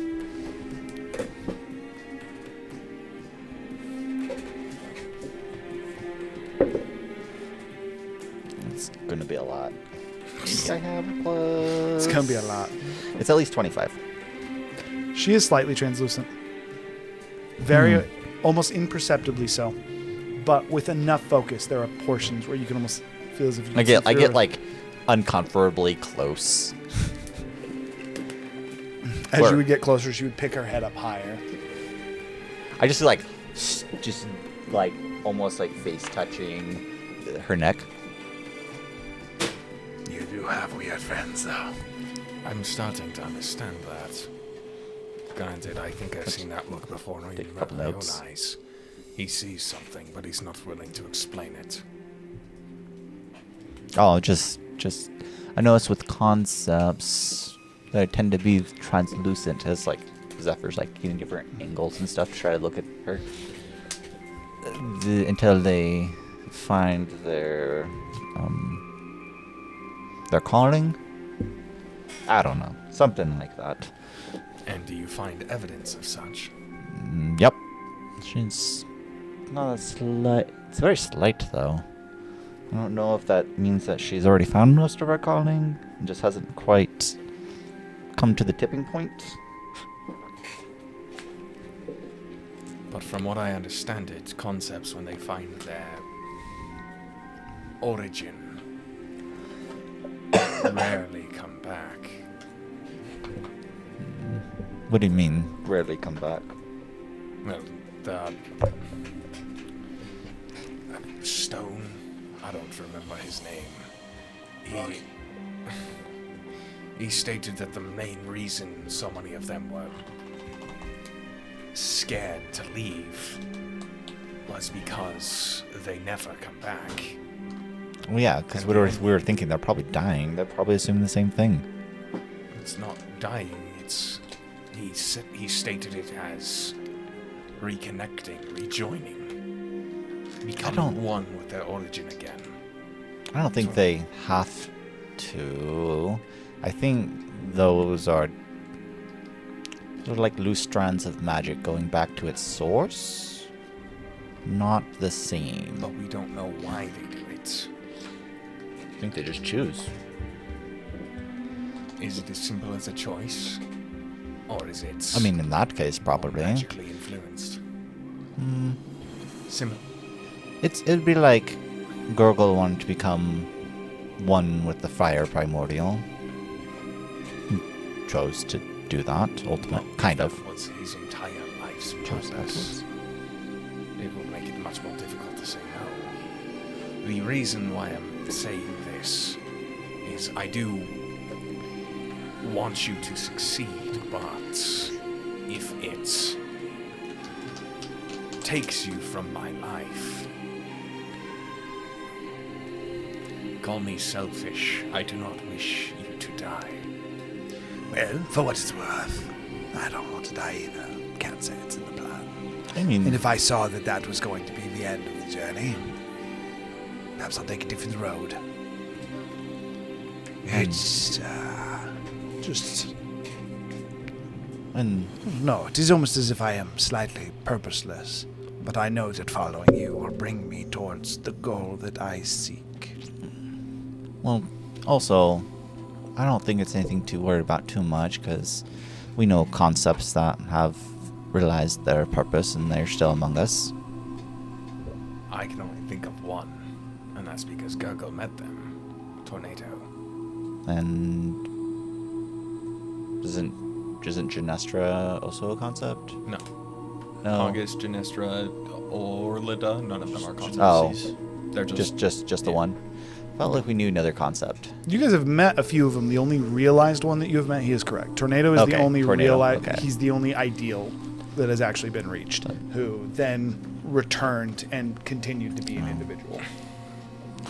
I think Basically, it's like a 1% chance as far as Kane understands. So, Yeah. I I don't really like those odds. I think it's like she'll change, but she won't. She'll still have a choice in the matter. I hope you are correct. We're dealing with concepts beyond my understanding. I mean, it's all just magic. Malrith will still be Malrith. I'm like behind her now.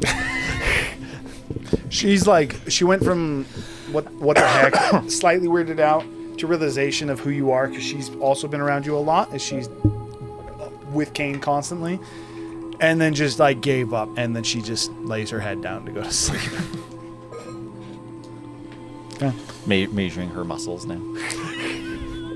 Anything else that anyone would look to do, or are we simply going to long rest now? I think that's good for me. There you go. Made up the other half of it, as you guys talked to Naboro for like an hour last. Occasionally I would do giving some foraging, Malrith like but I weird. just don't think there would be enough time for tonight. Occasionally to give do that Malrith stuff. like a weird compliment of like you're a fascinating creature.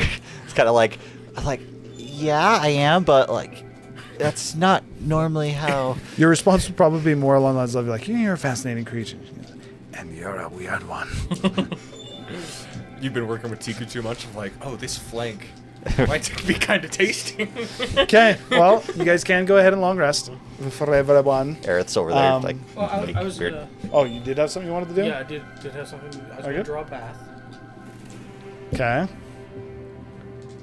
Oh, I see what you're doing. And I'm going to shift into a Triton. And dunk my head under. Can I breathe? You can. Come back out. Dip back in.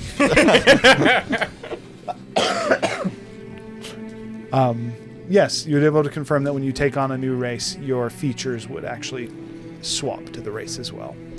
So you go to sleep as a human, so you can get the inspiration. Oh, But you'd only have it as long as you stayed a human. Correct? Right. And as soon as you But swept, use it So- really quick, and then then if swap. I develop sleepwalking, would I shift into whatever humanoid I'm dreaming of? I'll let you decide. Brother's got some serious sleep apnea that needs to be taken care of. Sounds Jeez, sleepwalking. all of a sudden Who you the guys heck hear is like that? an ogre snoring. You look over. What the? Oh, it's just Clay. Would we know it's just Clay though? But yes, We're like, oh god, it ain't Clay. you are Freaking fully egg. able to become the different races. You are not. It is not simply a disguise. You are able to fully transform into them. Freaking every time, like, we're at our base and there's some random person there, like, okay, that's Kane, right? Not someone didn't just Clay? like infiltrate our. Or That's I meant Clay. Sorry, that's Clay, right? Someone didn't just infiltrate our base, right? Like, You're just talking. We develop a passcode with Clay So- to make certain. You're just talking to Gurgle. And then you see Gurgle walking by. And just like, "Dear fuck!" With his persuasion, you'd actually be able to pull it off too. Convinces you to kill. Anything else you were looking to do, or No, is that the was it. real Gurgle. Okay. That was it. so now everyone so would go weird. ahead and get to long rest. Batal would greet you in the morning with a breakfast that we would say Tiku helped prepare.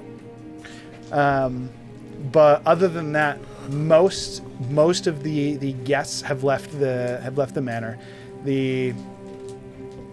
So Batal again would still be there. Mirrodin and Vayu have both left, likely to go meet with either the. It would be accurate to call them villagers now. To meet with the villagers who have now started to gather at the base of Lone Peak, as well as to move towards the lab and just continue to oversee that. As Mirrodin would be the one mainly in charge of that.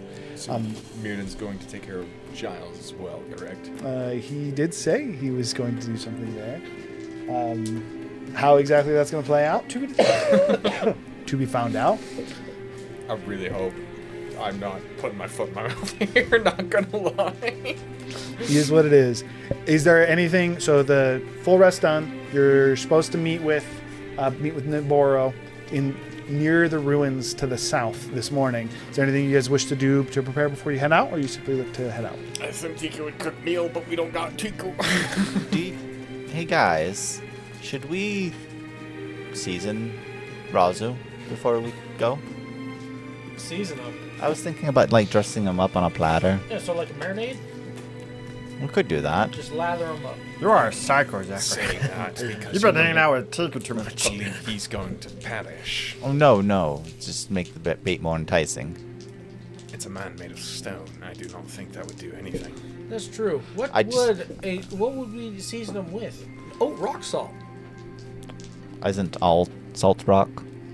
Technically, but I was trying to make a pun there. Well, so this is the idea. If we make the bait more obvious, we'll put him on the back foot. Will it?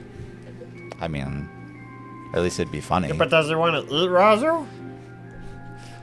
But if we make Razu obvious bait, then maybe it protect Razu more. I think what we should probably Because he'd be discussing. expecting it as bait, so he wouldn't fall for it. Is that what you're What if we saying? just tried to talk But to him? that's the actual trick. But what if we actually just tried to talk to him? Well, Razu can't I be do there. not think that Unless we're willing to offer Razu as actual compensation. conversation will be possible. We tried that last time. Because he killed his lady. Yes. He did kill the lady in stone. Hey, Razu. Hey, okay, just spitballing the actual thoughts here. For negotiation purposes, would you be willing to offer any of yourself? No. Is there perhaps a loved one? Hang on. Can we please discuss Oh, intelligently? This basilisk oil, how is it applied? Is it just rubbed on the skin? Well, it's like an essential oil. It's like a lotion. Could we use it So we have against to him? diffuse it? Yes, that's why I got it. Thought you got it for your Got it for your skin own condition. affliction? Well, but hold on. Didn't you try it on your thing and it didn't work? There's something about Packer that is like 7 steps up from Man and Stone. So, Are you sure? Man we and Stone were is to- using an elemental primordial power. I'm pretty sure that's probably got to be the He same used too. the deck and permanently injured a god. I think it's a little bit more powerful. I used the fire primordial and permanently. He's talking about when you injured ate it. I mean, Tiku cut the head Yeah. off God. of the See literal Bane's god. chest? I did see things, yes. I'm not saying it might not be more potent, but basilisk oil is the only thing that actually works against petrification. I thought the ring was the idea to save him from the stone thing. How do you The get point is that basilisk we oil? need to subdue him first. Just I thought does it his implied finger- that we either have to talk to him or we have to fight him. We have to fight him and weaken him to a point that we can put the ring on his finger without him being able to fight back. Well, we just have to at We least have to- subdue him. Grind him down. Without him being able to fight back. Just chip away. So we just need to fight him. Willing, not where we willing can hide in the to. stone. That's not possible. He would not leave unless Razu was that important to him. But I think Razu is that important to him. Then there's a possibility we have a chance. If we get Razu in his sight, but Razu's in a place where he can't just yoink him into the stone, then he'll have to come out to get Razu, is the idea.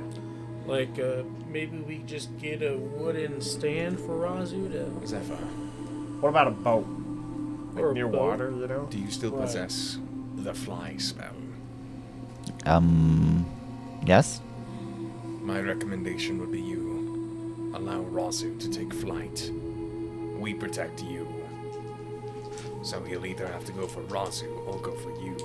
I actually have a countermeasure to him yoinking me into stone. What's that? Clicks the immovable rod. Or you're just gonna like hang in the air and dangle? If he tries to go for it, he'll have to do a contested grapple check against me. And I don't. Yeah, but I could beat you at that. The man can also move stone. even if he can he move an immovable rod? No, It's just build possible. around you. But, He can like, move the stone What if you around let go? Then you have other problems. That's kind of my point. So My idea Rouse- was instead to use a force fall. A forced fall? A force wall. cover the ground in an That could work. impenetrable force. I do know the force wall tech that Zephyr does sometimes. I'm a little. I think. He's just gonna entomb us. What about him? Currently, What about just him? Oh, I mean, okay, I'll tomb him. we don't know his capabilities. We are going in blind. Oh, Currently, Noboro did tell you he would give you a little bit more information when you met with him this morning as well. and apparently we need to do that. and we also. I'm pretty sure he was moving the rock and stuff.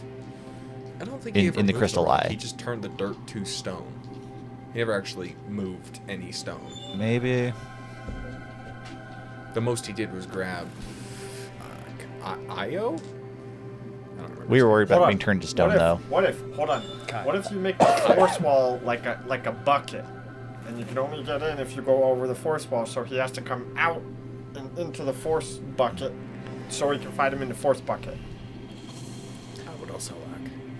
So for the sake of this, we'll say Let's as head you to guys Noboro. continue to discuss, potential options. I still think we need to decide if we're willing to give up Razu for something. What not?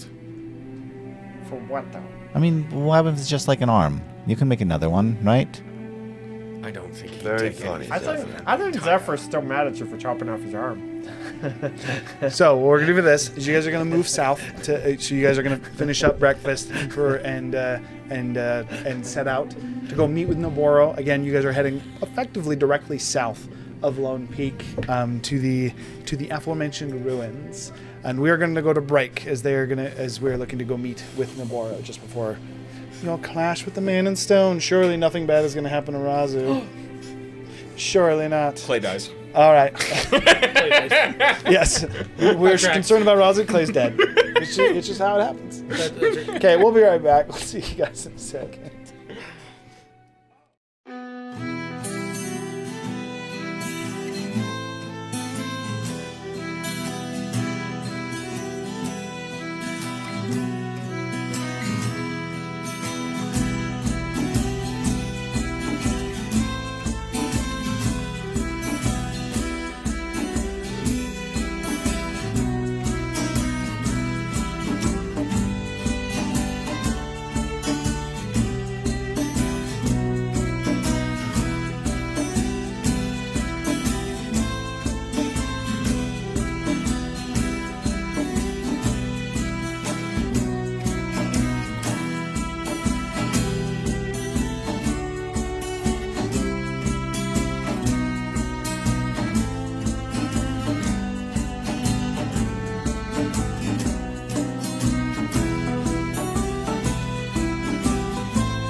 Hello, friends. Welcome back. Apologies, we have company, and I was talking to them for a second because they're going to be leaving soon.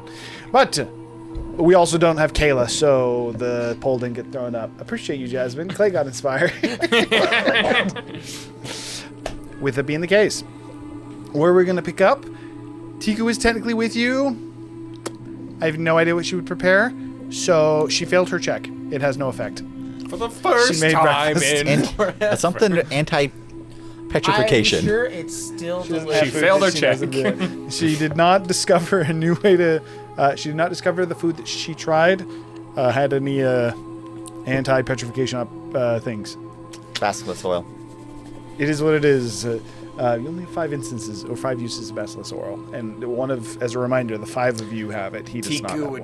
probably give it to him just because that would be easier. Tiku's gonna be here. Oh, okay. Oh, not Kayla, but like Tiku. Fair enough. Spoiler alert: if we get to combat, someone will have to actually play Tiku, depending on how it goes. With that, where we are actually going to start, you guys have now left Lone Peak. You traveled south. You would travel south for about an hour. It is not so close, or it's not super close to Lone Peak. With that said, a wagon was actually prepared for you, so you did not actually have to walk the entire way there. A wagon was provided, and that would have taken you directly to Naboro. Noteworthy, with no one driving it. It seems that the Oh man, it's like Nosferatu's carriage. seems like the horses they seem to wait for you, and then as soon as you guys would have boarded the wagon to actually go meet with Naboro, they just knew where they were going. Again, on the carriage for about an hour, you finally find yourself meeting with Naboro, who now is alone, but you find him sitting on just a large stone, almost just kind of like looking over his shoulder to what is a large stone archway. There's a staircase that goes up to it, and a small stone platform just beyond this archway. But then the rock seems to just kind of like break off. You see trees in varying states. You see some that seem to be almost in varying states of like fall, like oranges, yellows, things like that. And then some that appear to be entirely gray. Some of them, in fact, even seem to be black. Effectively looking, the black and gray ones look like they are petrified trees. In different states of petrification, the black seeming older, almost starting to fall apart and crack. The gray seeming like a more recently stoned tree. In addition to that, so there's a large archway with the almost like the stone platform directly in front of you. Just like looking past it from atop the wagon as you approach, you see that there's almost like other bits of stone. It almost looks like there was an semblance in the bridge at some point. Not but 10 feet off the ground. Doesn't even look like it'd be necessary, but it almost gives you the idea of like a stone bridge over a chasm. Not too unlike the one that you had walked across when you guys were going to do the Mind Flare colony. There is 4 additional archways that are off to almost to the sides, and it looks like there's just, at one point this was likely some kind of a large structure. There's stone fragments that are kind of scattered about this larger, almost plain area, as well as dozens of statues. Various different races, from humanoids to monsters to you even think you see a minotaur, almost bringing back again almost kind of memories of the minotaur, the stone minotaurs looking to push off the bridge. However, this minotaur is not on the bridge. In fact, most of these stone statues are instead in the grass, in different states of almost looks like panic run, like they're trying to they're running from something. Some of them just on the side of some of these stone ruins. Effectively, it looks like they were like trying to climb up, get off the grass. Would be the kind of impression you'd get. As the wagon would pull to a stop in front of these ruins, Naboro kind of turned to all of you and says, "Welcome. It is, well, I hope this will be at least entertaining for you." Are you going to be watching? Well, you could say that, yes. No assistance? No, not for this. I need to see where you're all at. I'll do my best to make sure none of you die, for what that's worth. So if that counts as assistance, then sure. But at the same time, a debt is owed to a friend of sorts. And I would like to see that taken care of. I don't want my friends to be fighting, after all. Who's your friend? Oh yeah, you weren't here last week. The man in stone is Noboro's friend. Oh, so he's referring to Razu owes him a debt. Yes. Noboro is also the one who gave you guys the ring and said that if you're able to place it on his finger, then he'll likely remember who he was. All right, I'm gonna. He also confirmed the lady in stone was also a friend of his and that they were in fact a couple. Surprise, surprise. All right. So, how is there perhaps a way that I can go and negotiate, convince this man in stone to put the ring on to communicate with you, his friend Noboro? Oh, I can already communicate with him. As a reminder, I'm the one who told him that you'd be here. But if we want the Earth Core, you could say, you'll have to retrieve it. And part of my agreement for it was that technically, for what it's worth, that Razu would be here. If you don't wish to help him. If you wish to discuss with him further, you simply must place the ring on his finger, but I doubt he's going to be overly cordial, as of yet. The one thing I was going to tell you, I realize I had said this before, but just as a reminder, he's not likely going to let you put the ring on his finger, and it... as he looks back to the ring, it might be a little bit hard to lock him down, you could say. I do have two things that I'd recommend. First off, don't let him out of your sight. He's oddly quick, despite how slow he is. What? You're saying that as long as he's observed, he's slow? You could say that of sorts.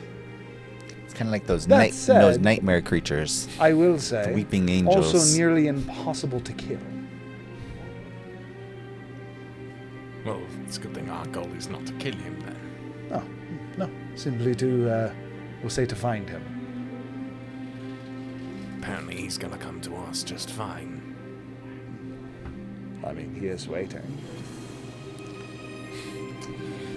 The other thing I'm allowed to tell you is where he'll start.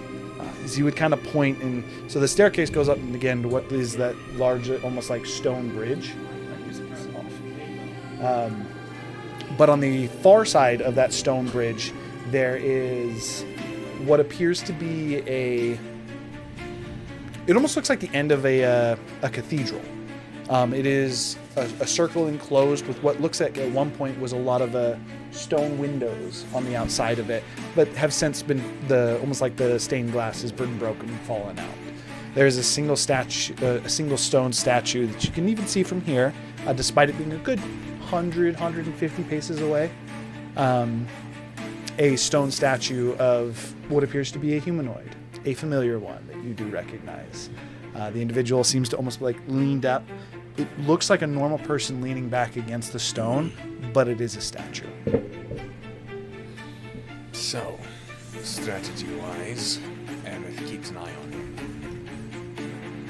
Oh, I guess I should add in, it matters who keeps an eye on him. I don't mean that, like, Zephyr must keep an eye on him. I mean, Zephyr's looking at him weakens him somehow? For them specifically?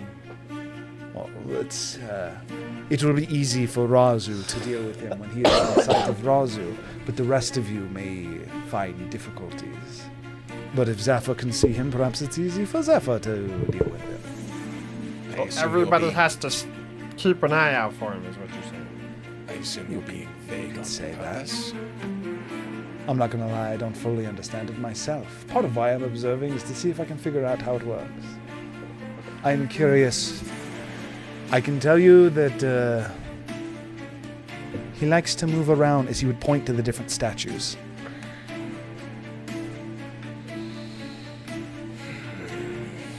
Perfect. Well, let's get this thing going, right?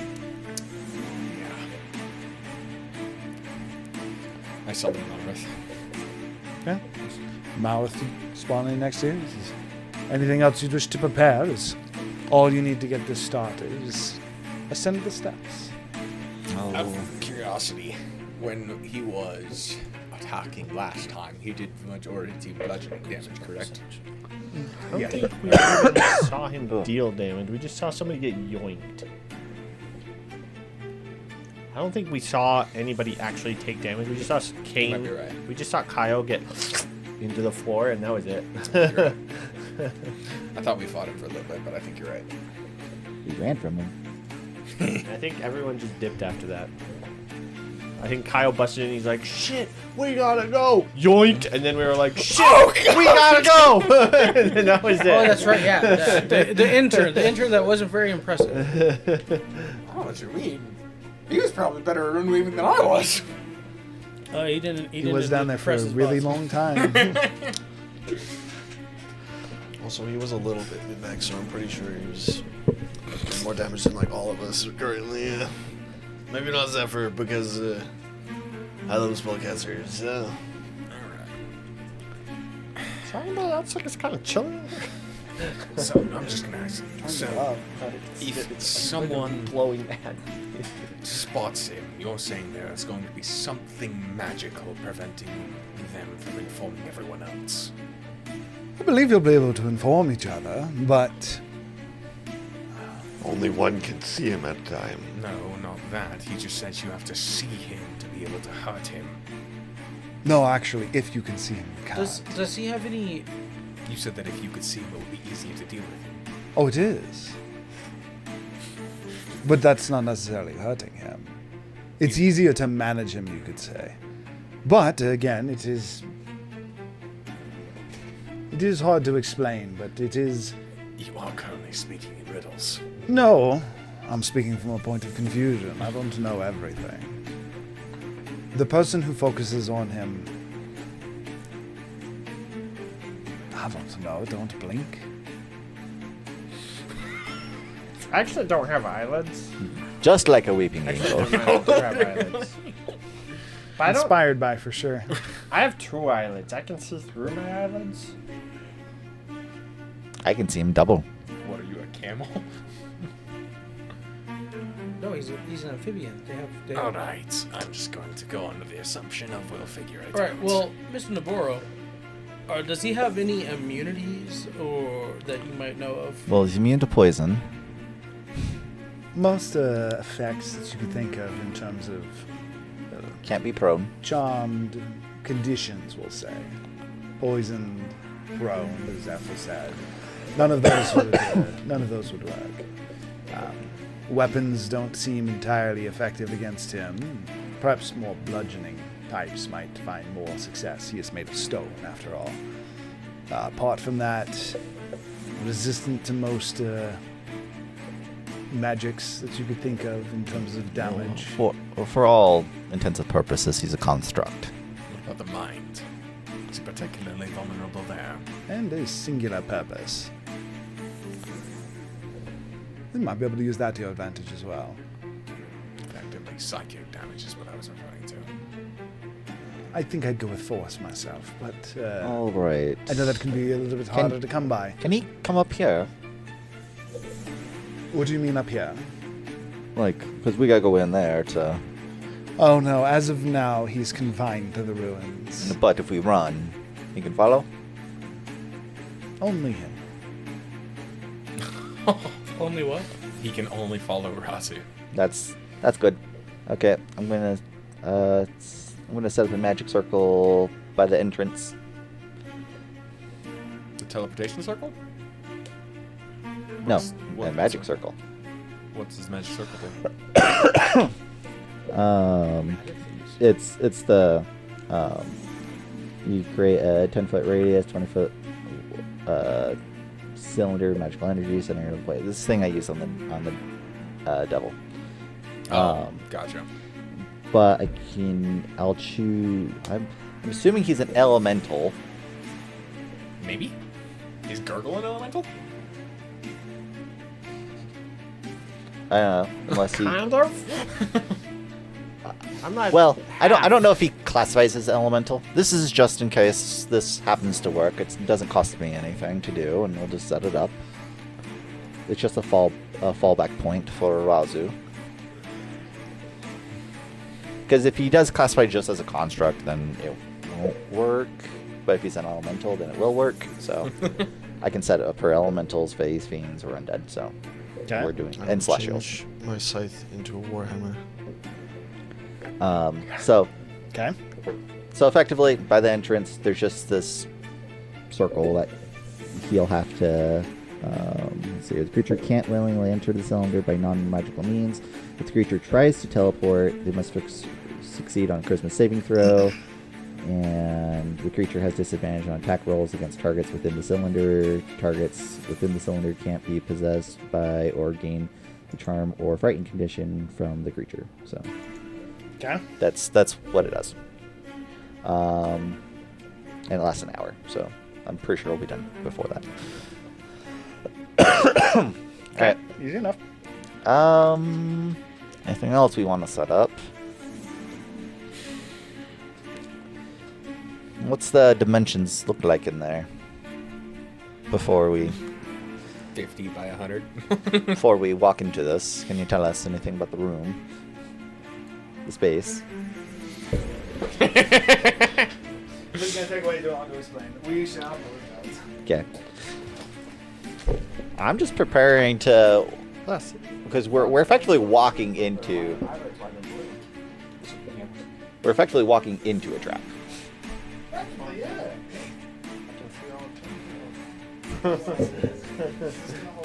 Jesus. Jesus. Cable. We're losing everything. Watch the cable. Here you go. My thing fell over, but we're fine. Nothing fell over. Bad position for the chair. By the way, who got inspired? Who was inspired? Play. All right. My thing It was supposed to be that way. I don't know if we need to move the battle map cam at all. What? If someone wants to look at that. Battle map cam. Someone want to make sure it's positioned good. Who knows? Yeah. Okay. Creature. Works on all This is the staircase that you're on. well, charm checks. Here is immune charm. Where do I have all of you, actually? It is. Someone put you away. behind your thing. Yeah, I thought they were too. But you're not. Does it just like possess the stone creatures to life? I mean, it probably embodies them. Does anyone know where all our minis are? I had all that ready, but I don't know where you guys are. Did we move them all? Oh, so it's quite spacious. Yes. We got crushed. The border of the map is the border the man in stone cannot leave. Is what Nabora would tell you as you ask him about the dimensions.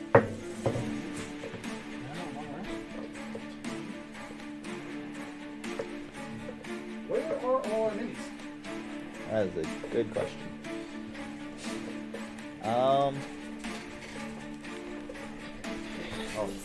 It's only the party that's missing.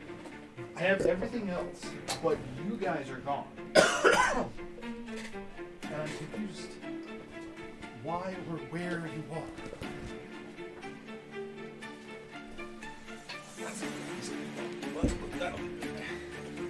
We might have to use random minis for you guys.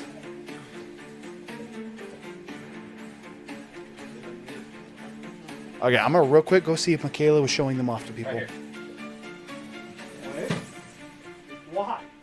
Why are they in plants and broken? Oh, You broke it for sure.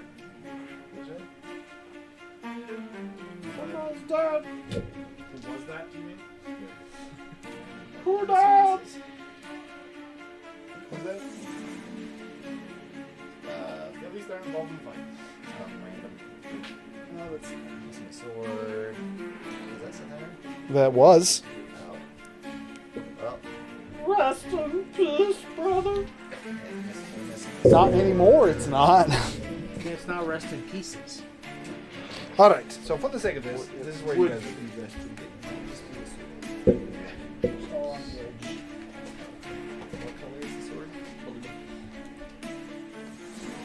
Not gonna worry about moving you guys until any actual action. But rather than explaining all the dimensions of the fight, that is easier. Well, someone's missing from that. 5. We've got Gurgle. Kane is missing. Oh, there he is.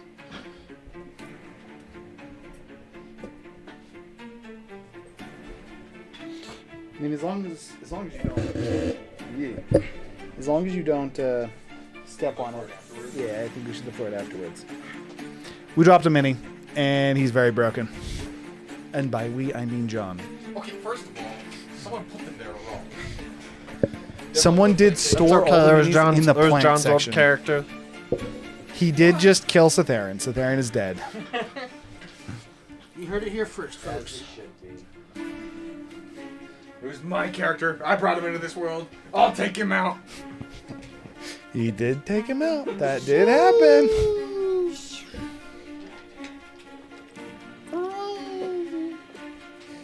But yes, Ever. When you ask about the dimensions, Zephyr or Noboro would explain to you the dimensions that you're kind of looking at. Although 2 of these are. I don't know who did this. These have been reversed. I'm so good, Roger. Get chilled out, you know? I slipped a They've been. little bit too much of that pond, you know? Yeah, chill. All right. Chris? Let's. I don't know. Do we want to do the fly spell? It might be useful. I mean, we can cast it before we go. Okay, but what if Doesn't we it last for just 10 minutes? send Clellan and Mulan and we try to talk to him though first, eh?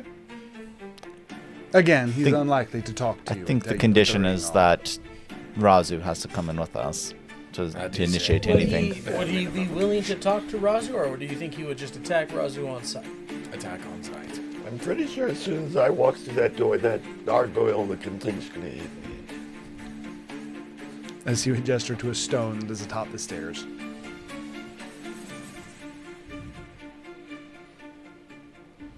I think there might be other reasons to use my concentration. I probably don't want to rely on fly. Pass? That only lasts a minute. It's because people shake the table, Jasmine. It's actually set on the table. It's also unbalanced because I had to tilt it down. The man in stone's coming, shaking everything.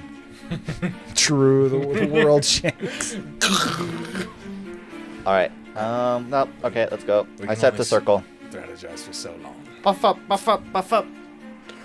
Do you actually go large? What are you doing? You guys are. You You just guys take a- have an you ample take a mushroom? opportunity to prep if you want. Yeah, why not? Okay, so Gurgle is going to Big be. thick. I will come. Search me out the Gurgle. Did you say Gorgle? I suppose I'll also cast. It is Summon Draconic Spirit. Would not be the first time. What? Talking to Jasmine. Oh. Yeah. Here it is. Who's playing Tiku, by the way? I have it pulled up and I just read over her character. I know what she does. She's pretty simple. And I'll also turn into a dragon.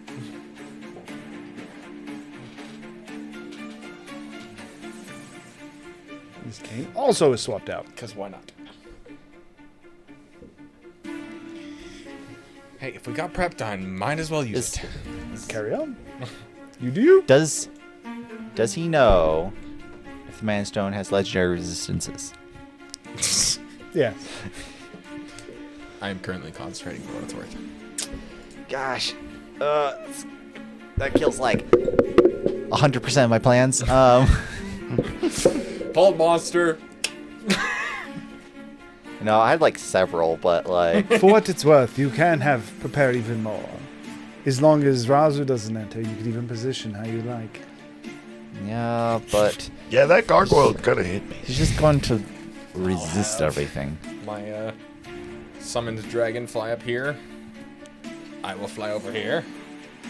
And Malorith I'm a will position. fly like right here. I'm a position like in the help position, so that like when Nate runs up, I can just like throw it. So you want a position where you're like, effectively, you're taking the help action? Yeah, I'm ready. Like To launch you into the air. Well, didn't cast fly on me, brother. It's alright, we'll be fine. We'll just toss you up. He can't hit you while you're in the air. Surely not. None of those statues have wings, certainly. You'll be fine. As he would just, again, gesture to the field that you guys can actually see, and there are, in fact, many that have wings. How many can you control at one time? That is your saving grace. Just one. I mean, I'm basically ready. I could probably cast more stuff, but meh.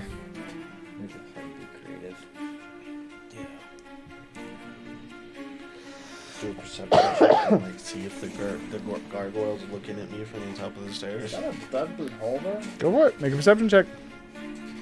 8. That was a stone statue. I think your beholder died. Did it fall on the floor? It did fall over, yes. Beholder? Hold up, chillax. I mean, analysis paralysis, guys. Let's go. So, to clarify, Rage. as long as Razu does not enter the arena, you guys can set your minis up wherever you want on the field. There's a beholder? Yes. All the statues here you can actually see. There is centaurs, beholders, there seems to be armored statues, there is gargoyles. I'm gonna just. So how does this oil work? An action to apply. It's an instant thing. It'll just it eliminates the petrification condition. Wait, so what if I just Single run up use there and action start smashing all action the to apply. stones? Okay, hear me out, guys. We just use the oil on the beholders and let them take care of the man and stuff. I think they're going to take care of they're I us. can't Not- imagine that that's gonna blow up They're in our not face. creatures. I I'm actually pretty think sure these are just hosts. I think Then, I if think they are probably real were creatures. creatures. Can't imagine that's gonna blow up in our face. If they are actually stone creatures and you do that, then we just have to deal with him and a beholder.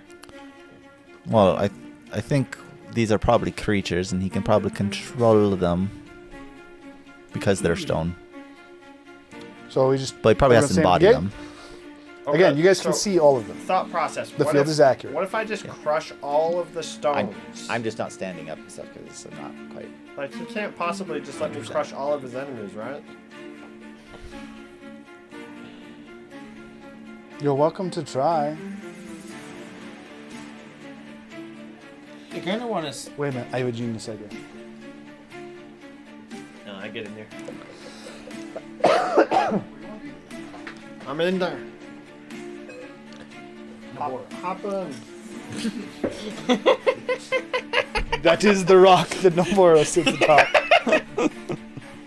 Alright, on me. I'm pretty sure it's even off camera, but it is what it is. We can see it. Rock. I'm just gonna be sitting on top of the beholder, like mounted on the beholder. Just put it to the side. Where are the creatures looking? That They're looking in all different directions. For what it's worth, two things that I will say will be are important they, to this. are they generally looking I at the do need ground? you to tell me where your mini is looking. Whenever you end your movement, we will actually be facing your mini in a direction. Oh god. Two, for what the way that where they're looking, they're accurate. Some of them are looking forward, some of them are looking this way. This just looks like, again, there's many Right. creatures here that are in varying states of whether they were running, chasing. But by the way, since we can just set up, I just do my magic circle in here instead. He puts it like what? Right here? Yeah, How big is it? 10 feet. something like that. Yeah, it's probably 10-foot radius. Radius? Yeah. Yep. Where is it? Just like right there. Yeah, just put it there. That's fine. I don't have any. Just for Razu to be able to run to. Should just sprint there. Run up rip. Just leap I would from like the to be staircase magic into circle. the circle. You want to be in the magic circle? I would like to be in the magic. activation condition for the circle? If an elemental tries to enter it, they cannot. Effectively. Yeah, I mean it's just Denies- it's just it's already active. Yeah, it It's denies entry to elemental creatures. Just, yeah. Cool. Okay. Magic circle has been erected in the middle of the fight. Clay is hiding inside of it. Gurgle is mounted. Which way you want to face, Clay? I'm. That way, that way, that way, that way. I'm probably in there too. I'm 'Cause I'm facing casting it. Zephyr. You're facing Zephyr, so you guys are making consensual eye contact. We're both just looking around each other. You watch my back, I watch yours. Yeah. Okay, never mind. Yeah. I also summon Marriage I also is summon what my. brings us Usually together usually if today. you're watching the other person's back, it's like they're back to back and they're looking out. No, they're literally watching each other's back. Okay, Manifest Mind has been spawned as well. And it's floating like 10 feet in the air. Just give me a better angle on stuff, but. Dude, they even got Oh, the there's marriage my- dude right there. He's holding a pike. It's Hey, a ceremonial pipe. Some officiators are they're ready for anything. Do what you gotta do, I guess. Ceremonial. Where's Tiku? They're being fucking knighted. Where are we Where's putting Tiku? Tiku? Why Tiku? I put Tiku next to me because she has maneuvers that would help if I'm being focused. Just put us at the top stairs and we'll pop rage. I'm gonna come around this corner swinging my hammer in that thing's face. Is Tiku and Razu within 60 feet of me? Yes. At this point, yeah, for sure. Try not to get without 60 feet of me. Try not to go beyond. Try not to. Go beyond 60 feet. There you go. Is Eric Try not good? to be without 60 feet of me. Is Eric good at staring contests? I mean, she's familiar. Does she need to blink? She doesn't need to sleep. I know that. So My Manifest Mind doesn't blink. Doesn't need to blink. where is Aerith? Assuming it matters. I'll just have her sit on top of. Yeah, just. Pretty much. Okay, so Aerith is a watching sentry. Okay, so Razu, you come around the corner. You look to hit the statue. Go to make your attack. He's not having his roll initiative. This is a bad idea. This is a very bad idea. Razu, you definitely hit. You go ahead and roll damage. And killed another friend I of was his. like the man in stone, just like, I gave you a fucking chance and you murder again? All statues are just his friends.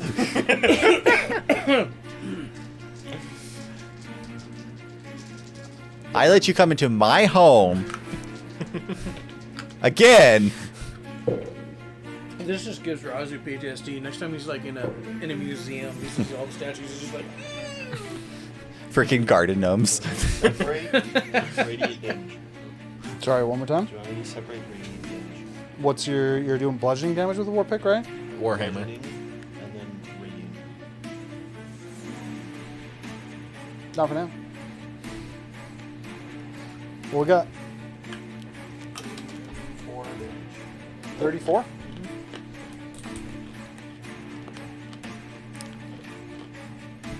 We're all just prepping spells, gonna getting say. ready to go, and then we just see Razu charge in. Destroy. Is it Razu rounding the corner? Razu, a little on edge there, aren't we? Convinced the statue's about to attack him, just comes around and, just and hits into it. The stonework from the neck, almost like going like you would do with your scythe to plunge it in the base of his neck. It hits and the stone just like breaks and starts to fall before seemingly stopping the pieces, the chunks of it. Is your war pick getting about like chest deep, your warhammer, sorry, before like recoiling to where you can maybe strike it again. As you watch the stone, much like for those of you that were here, much like when you saw the Gitanium heart growing stone, the stone seems to almost like fall back and attach and rapidly starts to regrow in place. You have 2 attacks, right? Oh, look. Automatic mending. Do I auto crit? No. Is this still a statue? Is this like not moving? You would You want to probably hit have it again? advantage to hit. Go for the face. Trying to break this thing's head off. Knock this thing's head off. Okay. Then you need to go ahead and give me the damage. Knocked over. 34 damage. 34 damage. Okay. You take the warhammer, second hit, just hit the side of the head and just and shatters the head, just completely taking the top of it clean off. And within like half a second, you watch as it starts to and almost like starting to grow a new head from the stone. As are you the only one who speaks primordial here? I think he does. Apparently. Yeah. Multiple people speak primordial then. As you guys would hear, in primordial, seemingly almost like coming from the ground beneath you, Razu. Just as violent as ever. Now you get to roll initiative.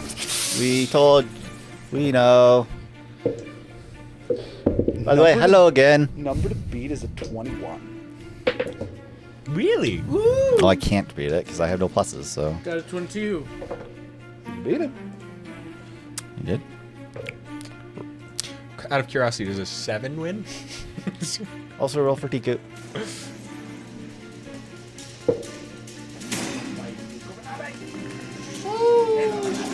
You rolled a what? 22? 22 is the number to beat. I'm going to pause this for a moment. Oh. Don't know.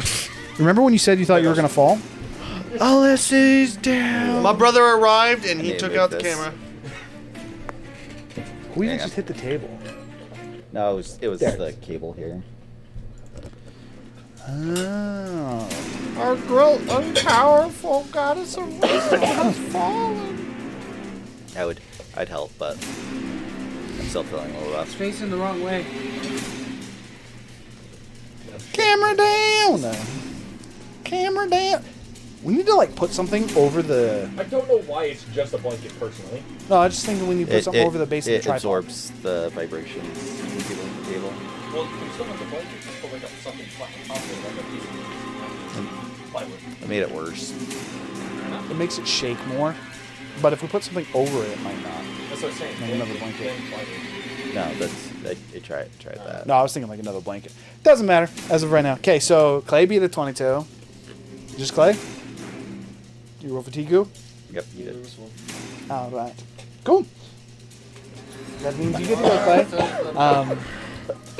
That is the response. The statue in front of Razu's head is currently regrowing from stone.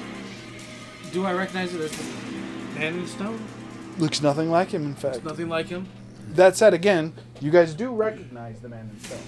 Oh, he's over there. Okay. In that case, I'm going to use my bonus action to give TQ inspiration. Okay.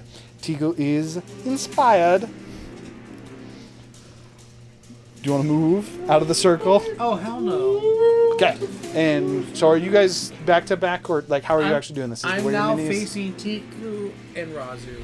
Okay. So you just turn the other way. Okay. And now What you're not happens if you watching can that see back. 360 degrees? Roll me a d8. Why me? Because it's going to go around the table. 8. 8. Okay.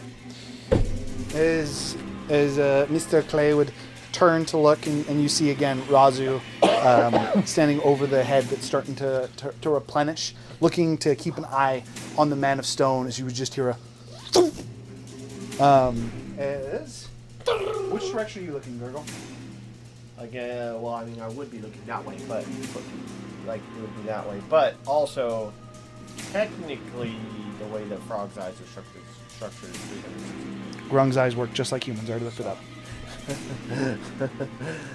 Which means you cannot see through your eyelids. It'd be straight. Okay, so you're looking this way, and then sorry, where's Kane? Kane is this one, looking. I'm looking at Kane and Zephyr. This. Malrith is here, looking like that. My dragon is here, looking like that. Fascinating. So none of you would actually see it then. Okay. Okay, so not exactly seeing where it came from, but rapidly entering your guys' vision. What looks to almost be it's an arrow, but it'd be more accurate to call it a javelin, as a massive stone, almost lance, just straight at Razu. What a start. So it is an natural 20. I believe you can not be crit, yes, because you did get the armor replacement. Jesus. Okay, so we've only got really low. Where did you say I was looking? That's correct. That is going to be 32 plus 24. 56. 56 points of piercing damage. Again, what is technically an arrow in how it's designed, but it would be more accurate to almost call it a small spear.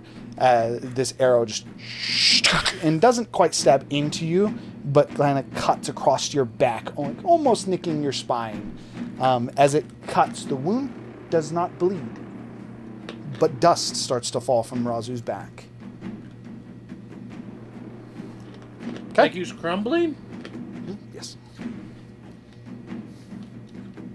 That's the way. Razu, I think your blood is broken. Okay, it's your guys' turn.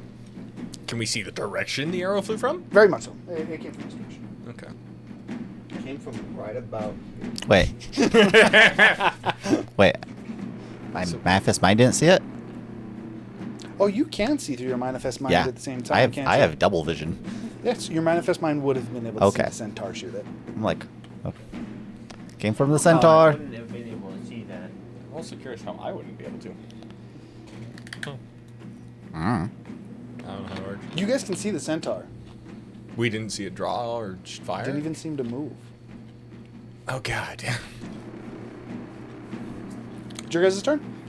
So this brings us back to everyone. I don't know how to fight a guy that can just, like, shoot out of stone. I don't know what you guys want me to do. Worth noting for the rest of you is you see the centaur. So what I will say is as it shoots and you almost like as a reaction to it, you kind of like shift your vision over to it. You not see its move, but its position changes. So we'll do this for the second example.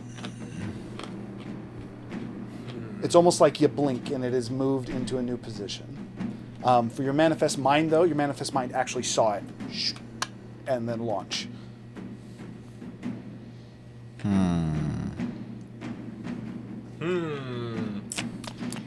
All right. I guess I'll go first. I am going to fly and land here-ish, looking at these two. Marath is going to fly and land here-ish, looking at these two. And then my dragon is going to fly here-ish, looking at these two. And I'm going to take the dodge action in all three. It's a pretty useless action.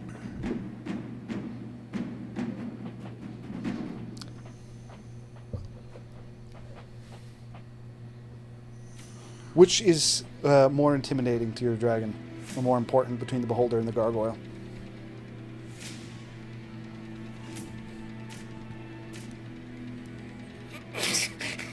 The beholder? Because, well, I mean, that is using metagame knowledge. If it was just... It's a nightmare creature. It is a nightmare creature, It's the beholder. Gargoyle has wings, and it technically doesn't know the beholder can fly, unless Kane knows about beholders. I feel like they're children book Then I would stuff. probably say beholder. Okay. I feel like almost everybody in the D&D world would have heard of a beholder as like one of the horror stories Okay. that they tell kids to sleep. Roll me a d6. Actually, we'll have Gurgle roll this time. As one Was of the it? D6.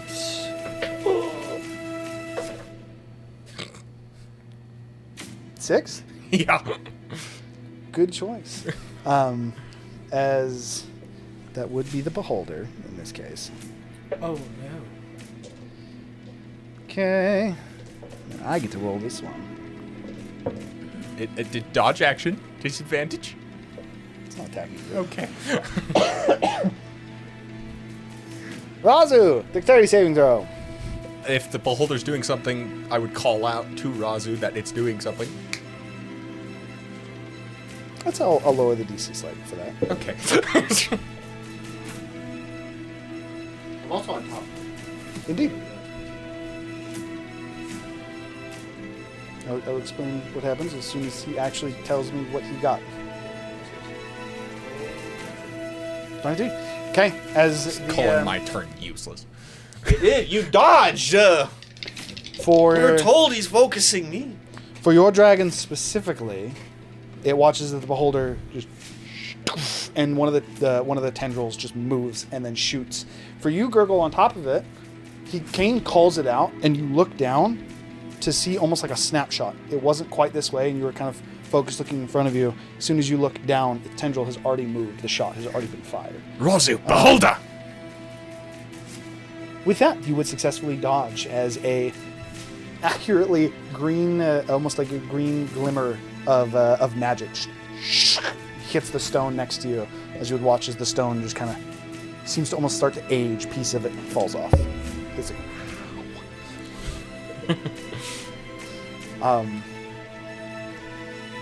this is it. Who's next?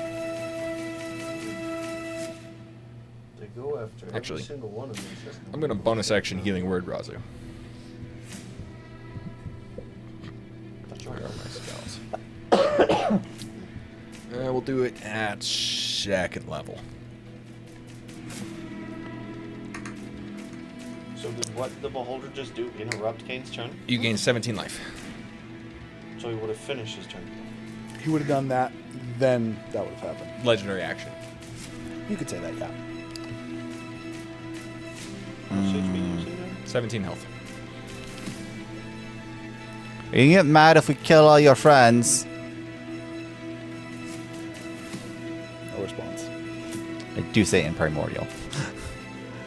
You do speak. Actually, you do get a response. Nabora would call out back in primordial, and he says, "It would be inaccurate to call those his friends. You would think of those as more like tools. He's been preparing for you for a decent amount of time."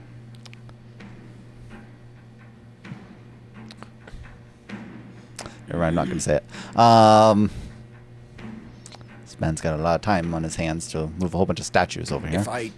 If I understand this correctly, he's currently inhabiting the beholder, so next person to go should attack the beholder. That's how my brain logics. Just so we're clear. How many statues are in... A fucking lot. 1, 2, 3, 4, 5, 6, Well- 7, 8, 9, 10, 11, 12, 13, 14, 15, 16, 17, 18, 19, 20, 21. There are 22 statues on the board right Oh, now. so I was close.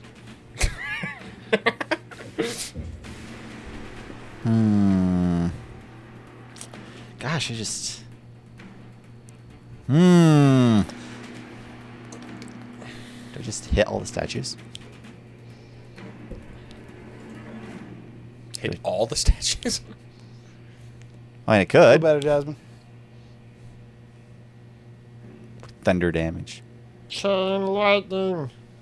You do you. Sure. Why the heck not? What can it hurt? A lot. All right. Well, I'm tired of playing hide and seek. So, boom. Okay. Boom. So I'm going to 8th level, well, 9th level technically fireball. Do you have the AoE? What? Do you have the AoE? It would only be like... Well, it's big. well, I mean, it's what, it's 40-foot radius because it doubles.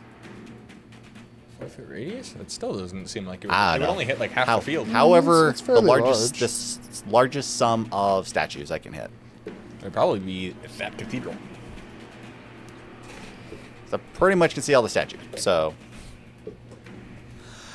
Yeah, just string it. Answer. I'd probably Do that. prefer to hit the beholder as part of it, just because that was the last thing. That's 30. No, that would be purple. I would give an extra. It would be about 40. Yeah, it's about The that. beholder's not facing us, is it? It is currently facing this direction.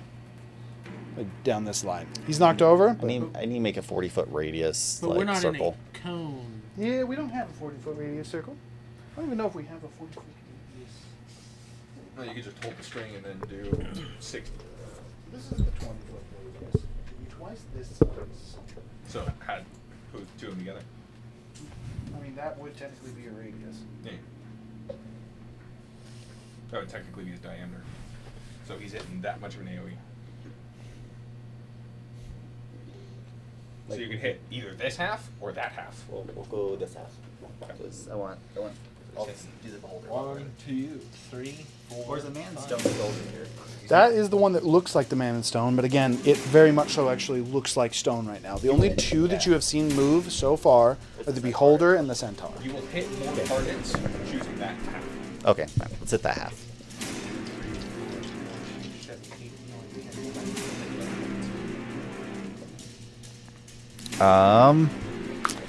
And then we do all the max out stuff. We're doing thunder damage because I have a feeling lightning's not going to be very effective, and typically constructs are more affected by thunder.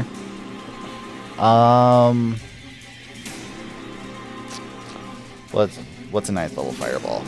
Maths. So 14d6 plus additional 20 from the thing, right? It would be 13d6, wouldn't it? 14, 9th level. It says 13 on 8th level, so. Oh, then yeah. 14d6 plus 30?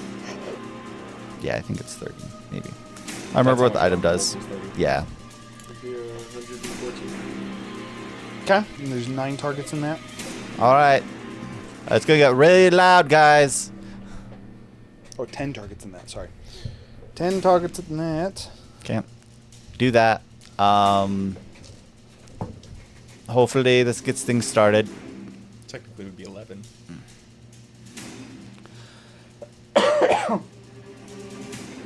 Okay, and then what's your save? 21. Yes, 21's the save. Dexterity saving throw. Yeah, that's what I said. It hits like that half. So it'd be 11. It should be 11. Yeah, you just said 10 before. So. Oh, I missed this guy. Okay.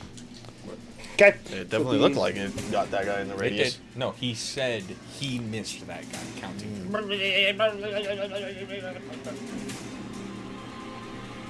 don't think that's what thunder does. No, So it's this one's just a big boom. The wrath of God. Lightning comes and hits the ground, but there's just a massive shockwave. Shockwave that it'd comes be off like of it. it'd be like a shockwave from a bomb. You have that small beam of like The hammer of dawn. as each of the statues as it hits, it was, and you'd watch as they all like immediately like crack. Pieces of stone and shear off of them. None of the statues seem to break or react, other than the fact that they are very clearly damaged. None of them break, though. All right. That's Okay. fine. With that, where is Zephyr looking, and where is his manifest mind looking? Just this is mainly important for you. Point your mini for how this works. I mean, because it seems like we're more focused on we have to just focus on a statue. That seems to be the case. Well, what's not being focused on? Gargoyle's not being focused on right now, right? I'm focusing on these two, and these two. Technically, is what I said, but As looking around, almost like at a quick glance, as he says he's focusing on the gargoyle and the beholder, and he calls out the beholder's moving, and you're kind of like, wait, what about the gargoyle? You look to the gargoyle does slightly move. You would see it as well, Razu. As its head's growing, it would almost kind of like move like it's getting ready to attack. Not quite there. And then you kind of turn, and again, it seems to freeze. It's in your vision, but then as soon as you fully align with it, that's when you can see it move. That is to say, it must be in a direct, straight line. Yeah. Oh god. You can only look at a specific target. Well, you can look at multiple targets. they just have to be in a line. Ah. Must be a line. Oh god, this could require so much movement. We will not be super, super picky with this. If it's within reason and you're like, this is the one that I'm looking at, we're obviously going to go for it.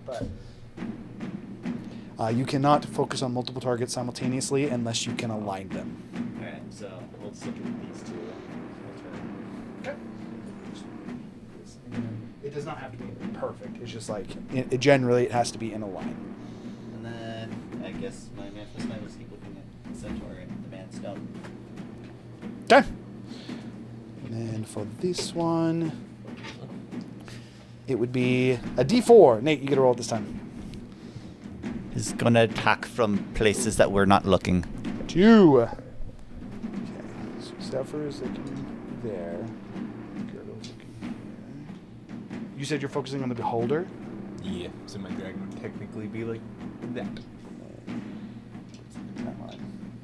Okay. Okay. From your peripheral, one of them just seems to.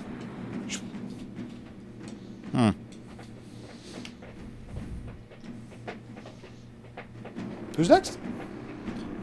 I can tell you this is going to be a lot of mostly what do you guys do and then reactions to what you guys do. Yeah, I can see that.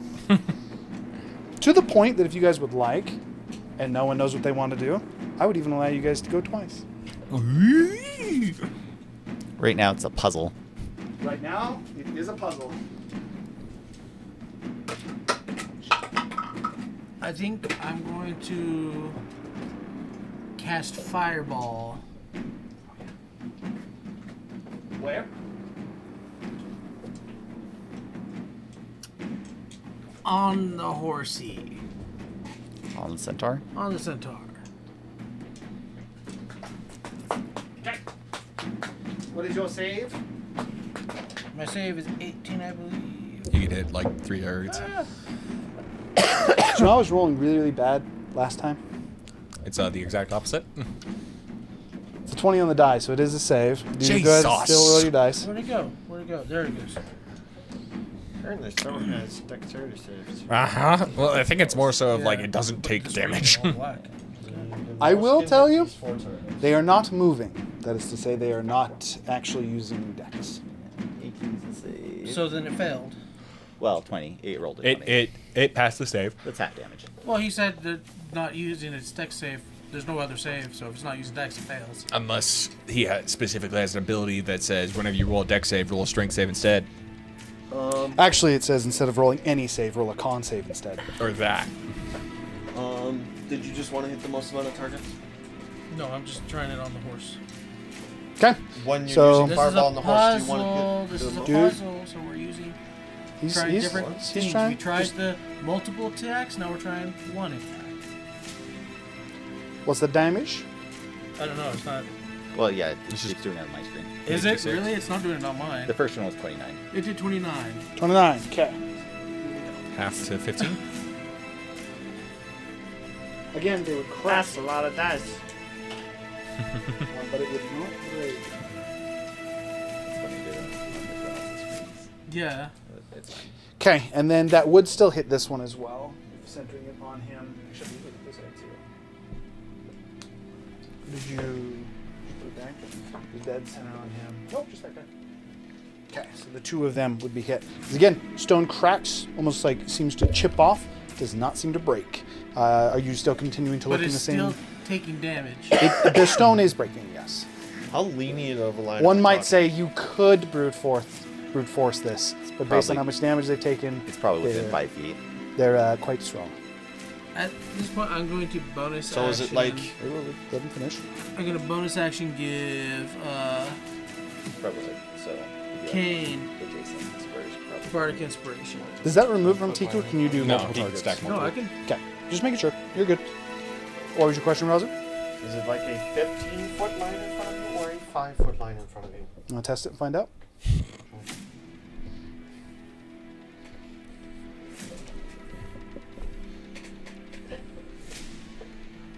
Hypothetically, if it's 15-foot line, I should be able to see that. Detect magic. Let's see which one is inhabited. Okay, so you've moved back.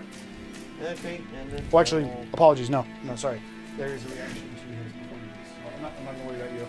But when you would cast your fireball, there would be a reaction based on where he is looking. This would be the beholder again, which means that you would be able to call it out. I would do so. Okay, so for the sake Beholder of again. For the sake of this, I would give you advantage if it is a save, or if it's rolling to hit you, I will give it disadvantage to hit you. It is doing a 8. Oh, another dexterity saving throw, Razu. And again, you have advantage on it. 27. Jesus. Easy enough again. This ray being more green in nature. The beholder not moving, but again, one of its tendrils just... And I apologize. Easy enough. The wrong one. It is a 20. no longer easy enough, but barely able to dodge. Barely able to dodge the ray that hits the stone, almost hitting it in the exact same spot. But as it was decaying before, it seems to immediately solidify. Fresh stone. That's before I was looking at it? Huh? Yes, and now you would actually go, because that would have been in response to Clay's turn. Something happens at the end of every turn.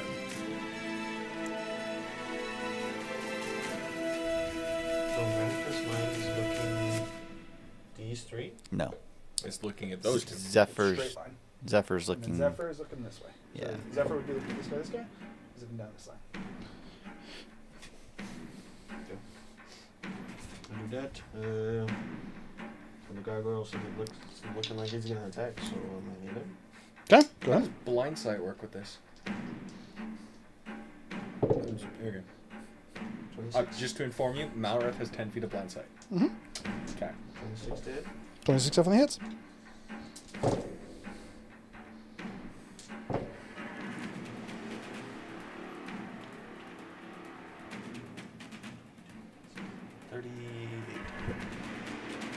Okay.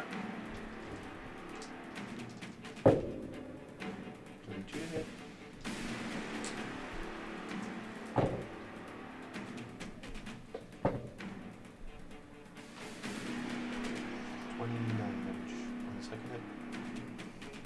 Okay. The gargoyle is falling apart. You are definitely breaking it down faster than it is reconstructing. It is not yet broken though. Okay. And then Ooh, didn't like that noise at all. Sweet. So that would have been bonus action drink a lesser healing.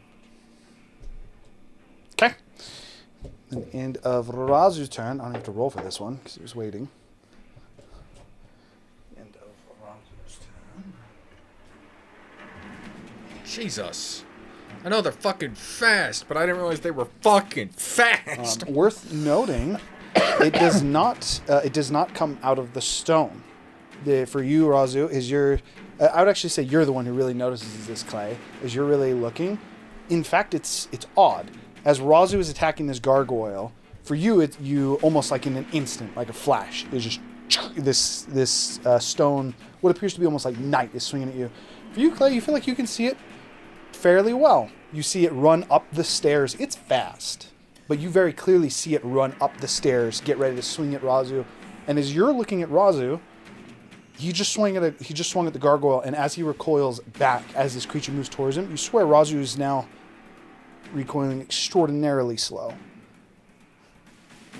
Isn't Tiku immune to time magic? No, she just gave away that effect. You I thought said Tiku she herself- literally still had it. She has her breath weapon. The effect that makes you immune to two time effects, that was part of the Dragon's Command that she had. That would have been nice to know. We should have done She this didn't first. explore the ability. Like, it is what it is. That's not my fault. I had the ability written out. That's actually one of the ones that I really made a lot on. Whatever the case is, it would run up to hit you, Razu. What do you say, or what do you do, Clay, if anything? I do warn Razu, look out behind you! Knigget! Okay, so... Oh, Knigget Knight. K-N-I... GHT. He's a dumbass. Knigget? You get rid of Razu's advantage just for that. Did you understand what he meant? Okay, so I was going to impose disadvantage, but no. It's not behind you. It's to your side. to your right, yeah. With a confusing term, he's like, Knigget behind you. You're like, what? As you Roger's turn like, oh my around God, what's a as this Knigget? creature's looking this way. That might have still missed you though. Is it 20? Just 20 total. That definitely is me. That does? Is Tiku the one who's about 20? Yeah. I'm a freaking barbarian, dude. I Okay. don't have high arm. Are you rolling with advantage? Am I what? Are you rolling with advantage? Are you recklessly attacking? He reckless attacked And he you. technically has advantage as well. You can't crit though, so and it doesn't matter. Roll the exact same thing. I mean, it's not a natural 20. It's a 20 total. I thought you meant like he can't crit, so you just rolled it. No. When I said does a 20 hit you, I meant like actually a 20. So this one would be 24 points of necrotic damage. Rock does necrotic. The math As is mathing. As it brings its stone mace down and hits you as you like kind of turn into it almost, hits you in the shoulder, and you brace, quite literally being raised right now, ready for the impact.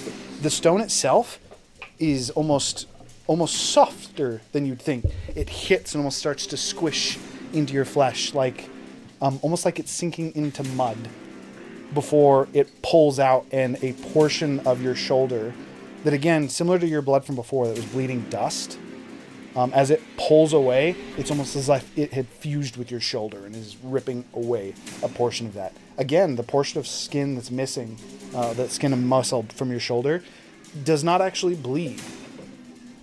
You seem to be made of dust. Then you would have yours.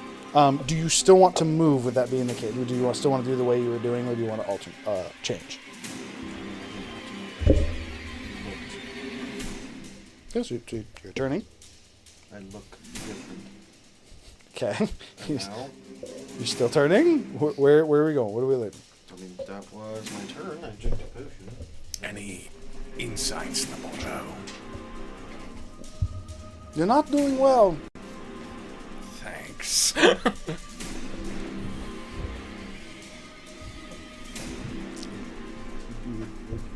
way. And I'm starting to stonify? Your effect is not sped along. It is simply being utilized. As ineffectively what happens? Again, it is almost as if you seem to be made of dust. And as it's hitting you, it's pulling away pieces with it. Drinking the potion, though, does still seem to repair it. But much like how its head seems to repair, where it almost like is growing out of a stone, that is how your body would repair itself as well, currently. I would like to cast a spell. Okay.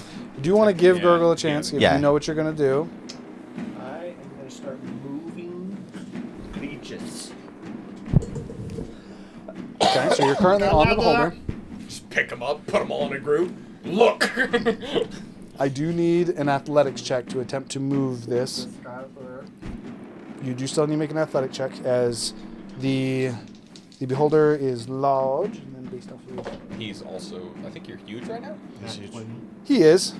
However, the beholder would weigh about 900 pounds right now. I'm going to drag it. Yeah, that's why you needed the athletic check, though. But Nah. that is definitely enough. As you would start to push Over it, 30. you would have half your movement. When you're pushing or dragging something, you can move it up to half your movement, and you go with it. I presume my dragon that's keeping an eye on the holder would follow the holder. Yeah, I'm going to push it.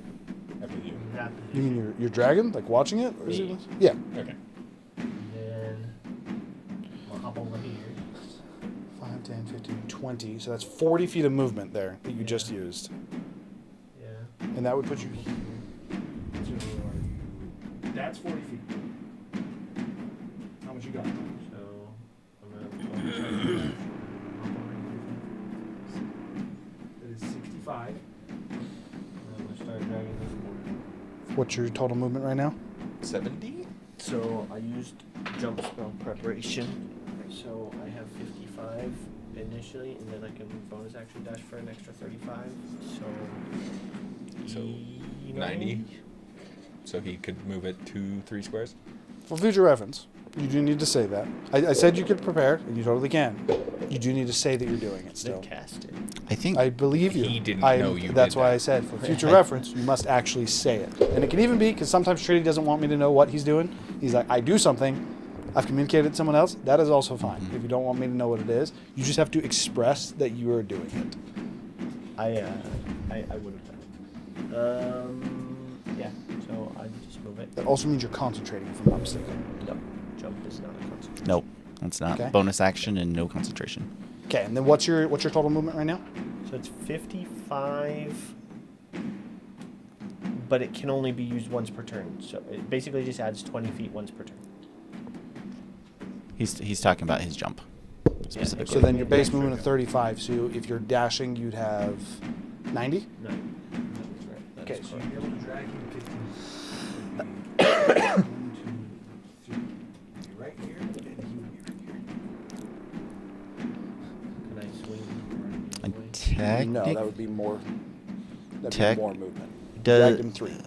You could be on the other side of him if you want. Your 15 feet jump though doesn't.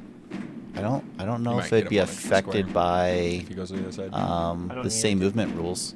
I don't need it to be in this specific scenario. Yeah, I'm just saying That like only if you were matters if say we do you're the in, jump. let's say Yeah. you were dragging something, right, and then you jump with it with the You jump wouldn't be able spell. to. You wouldn't be able to jump with it. You and jump then I to it drag. and then drag. No, it. but if you jump with it, technically I don't think you're beholden to the encumbrance law like rules. You get the full 15 without. Well, Only if 20. you could pick it up, I say. It's magic jump.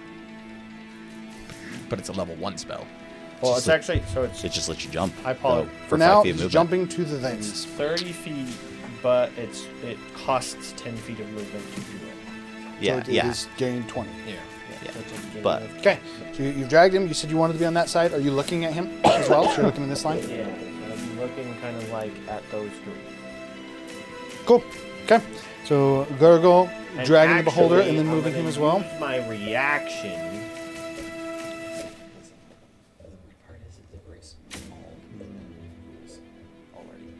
I'm gonna use my action to hold an action with the trigger condition that if one of these things is the one that moves, I want to try and hit it.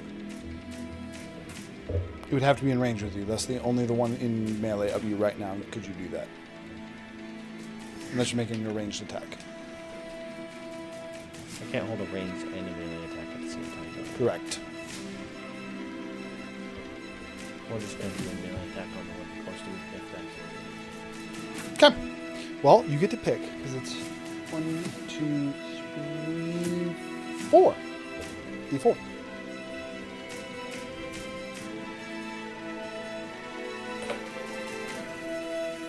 One is the one you're holding. So, as you would have this creature grappled currently. No, you're just pushing it. You would not have it grappled. I'm not grappling it. I'm just pushing it. Okay. But you are looking at it, so it is slow. What would actually happen is it would start to move. It would move 5 feet, and then it would realize that it's moving slow. It would get to attack it, and then it would move back to you to attack you.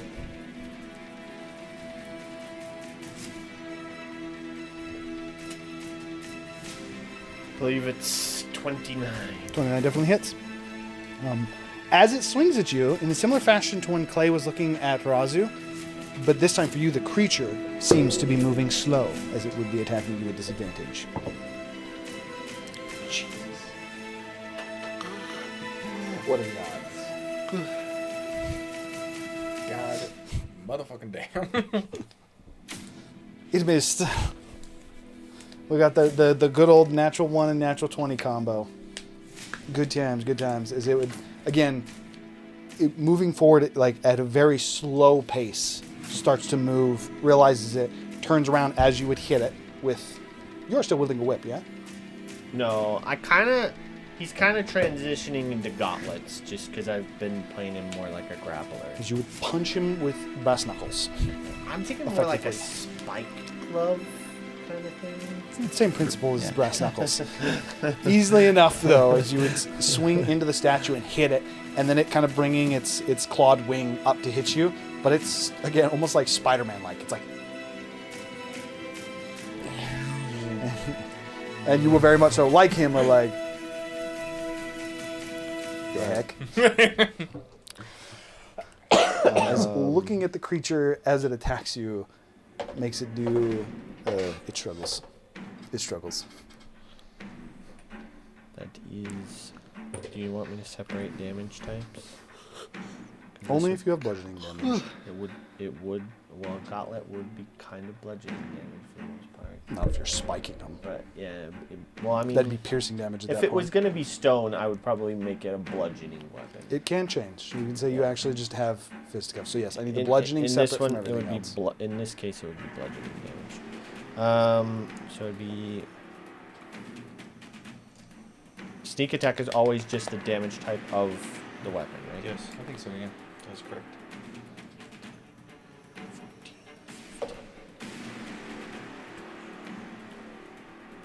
And then, so 21 bludgeoning damage. 6 fire damage. 'Cause I would not have changed the fires. Okay. And this one has not actually been hit yet.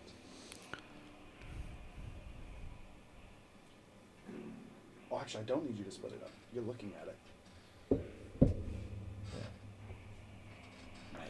21 bludgeoning damage. Oh, I actually apologize. Add 6 to that, so 27 bludgeoning damage, and then 6 fire damage. How did you just take a minute and a half to add up 33 I just damage? forgot how many sneak attack dice I had for a second. Did you problem? Okay, Zephyr. Detect thoughts. What's the radius on Detect Thoughts again? 30 foot. Is it from you or from your Manifest Mind? From me. Okay. And I'll walk a little bit backwards so I can be more in range of stuff. Just that way? Yeah. But still keeping line of sight of those other two. Okay. Using Detect Thoughts, there is surface level thoughts coming from every single one of the statues, but they're intermittent and they're rapidly changing. I'm just going to just keep pointing where I hear it coming from. I'll just keep moving with it. Kind of like homing beacon. Sam. So effectively, the way that I would interpret that for you is you would quite literally be turning, and you guys would just be watching Zephyr just like bouncing between them. It changes 6 times around. It changes once a second. So you would technically be alternating where you're looking 6 separate instances. Or, for the sake of ease, teleports away. one might say on 6 separate turns. Worked really well with the number of people you have. By the way, you guys did not make Tiku go. I was going to make Tiku go, so you want to catch up.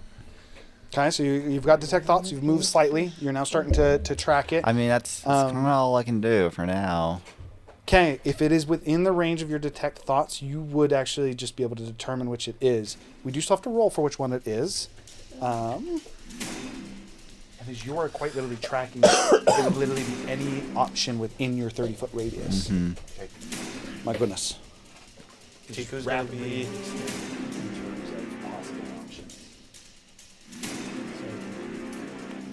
1, 2, 3, 4, 5, 6, 7. It's 7. Roll a d8. Reroll 8. Oh. That's actually pretty good. Did you figure it out? Okay. 2. You would see him, so he would be moving slow.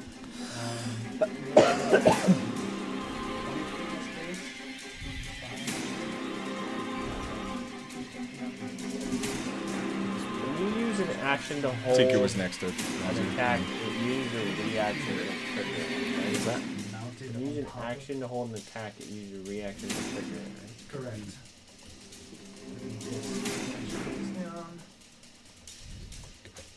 It does have reach as well. And it would be reaching out to stab Razu. That said, as you would be able to accurately pinpoint the thoughts, they solidify just before it attacks. Do you actually get the surface thoughts, or do you just tech the life? The tech thoughts, I know they changed it. I think it's surface level thoughts still. You sense the presence of thoughts, 30-foot range that belong to a creature. I think you just sense them, right? And then you actually have to focus on them now to... Let's see, read thoughts. One creature you see within 30 feet. You have to take this option. You learn what's the most on target's mind. If the target doesn't know anything. Yeah, I don't have... Yeah, I just get... You see, target one creature you see within 30 feet of yourself, or one creature within 30 feet. Okay, so in this case, you would be focusing on him. He thinks in primordial, and the thought at the moment that this stone would attack Razu would be, you don't even know her name. Razu, you know her name? As I jinx myself with a 1 and a 2, still. Did we ever Wait learn a her second. name? So, as Okay. soon as Trinity calls that out, does his focus shift? Did No. you call it out in Primordial? No, because I don't think you know Primordial. His focus does not shift. Does he? It takes this again, this longer pike, spears it at Razu. As you call out, Razu's like, what? And then just passes. But it does not hit. You don't remember? Splish. Splish. What is her name? I say that in Primordial. Make a persuasion check. Oh no. It's possible. Oh, that's not good. That's not no. It's not possible. That's Use not your possible. inspiration. Oh yeah, yes, that's true. we'll use my human. Oh, I would have used it anyways for this. I know I'm supposed to no, that's 20. For a total? 20. Oh yeah. I think I have -1, so 19. Okay. I'm actually going to play this into why it missed. Razu not actually seeing this. It looks slow to you, but to Razu, again, this would seem almost instant. But rather than it missing just above his shoulder, as you call out and ask what her name is, Razu kind of like turns to you saying, asking if Razu knows the name. And as he turns, then you say, what persuasion. is I have her a +6. name? I forgot. I have perfect. Sorry, it's a 26. So yeah. That's a lot better. Yeah. That pike, instead of again missing over his shoulder, instead it like and then just stops, and Razu just like turns to see the point of the pike directly in his face, as the stone statue, pike still pointed towards Razu, and its head just back towards you, as it. None of them know. What? And that would be Tutiku. None of you know. It's a realization. I said none of them. Oh. None of them. None of them know. Yeah. We don't know your name either. What's Tiku doing? Tiku will be there. She's gonna use one of her attacks to use bait and switch instead of an attack to give me some armor class. That swaps you guys too, yeah? Don't have to. I think it does. You have to swap places. Yeah, I think you'd have to. I believe that is correct. She one might say bait and switches you. Spares. It's kind of like the maneuver requires the maneuver to happen. Yes. You do just switch it just Okay, so you guys would swap spots. I will do that in just a second. So, Noboro said that if you're looking at him, it is the worst time to do damage, correct? Yes. Looking at him is the worst time to actually be able to hurt him. But that makes no sense. You guys attack with disadvantage. Attack him by looking away. No, I think I don't got hit it. the one that he's in. But we have hit so many that he's not in. Yeah, they cracked. That means bloody, right? No. Worth noting, important distinction, and I apologize, I should have said this before as well. This one did not crack. All of these ones cracked. This one specifically did not. So are we supposed to go bum rush that guy? I don't fucking know. Anyway, yes, we do have to switch. So go ahead and switch us. I'm gonna start messing with this man. In stone. Get inside his head. Okay, and then you're gonna cry.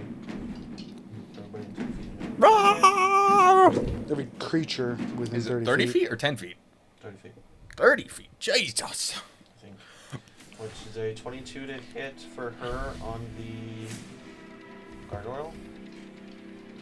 It's 10 feet. Okay, I was like, there's no shot it's 30 feet. Every creature within 10 feet, when an ally attacks it, which would currently be the beholder, the Knight mounted, the and the behold, boar. the mounted individual, and the gargoyle. And knight. And the knight, yes. He's so perfectly out of sight from me. So I pointed it out. 22 hits. Who are you having her hit? The gargoyle. Okay. And then the next one was a natural 20. So, shenanigans going this way. Are you guys having her dump flesh splitter into the gargoyle? She crits. She usually does it every And time then, she crits. and then she does like half of it. She did crit there. Yeah. Dump like half of them. 12. Well, if you feel like it needs it. All right. That's 12. Is 23 on the first hit? Okay. She talks to her That's weapon. slashing based on her weapon. She talks to her weapon right beforehand. It's like Again, it's her that the gargoyle specifically is falling apart. she talks to flesh splitter first, like before we. I know you flesh splitter, but today you are stone splitter. Splitter. That's still flesh. Goes for the There's flesh on the loose. knees. All right. I am going next. I really hope I'm intelligent here and not just. Up. Well, you need to hold for a second because it's going to react to him, but he's taking forever. I forgot about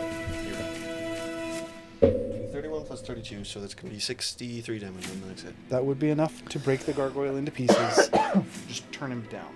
Don't take him off the field. As even as hitting him and breaking into pieces, it is clear that the rocks are still almost like working to build it back. Okay, and then in response to that is Tiku to be attacking the but that might make it stronger. gurgle, or sorry, to the gargoyle, not gurgle. It would be, I think it's only the gargoyle. It is only the gargoyle. Okay, you said you know what you're gonna do? Okay. That lends credence to my plan. I am going to fly here. Summon is going to fly here. Obviously, I can swap them with Malorith if they don't have enough movement. He's got like 80 feet though, so I assume it's enough. So I am only looking. Malorith is only looking at this one. My summon is only looking at that one. I am only looking at that one. And then all three of us are going to hold our action to attack our target if they do not move. Okay. And if they do move, I'll attempt to grapple. Okay. Roll D4. Reroll on a 4. 4. 2. I'd recommend not rolling a 4. Okay, and so you were going for sickle. Yes. Bat, dude, and archer. Okay. I don't know why. He doesn't have a base.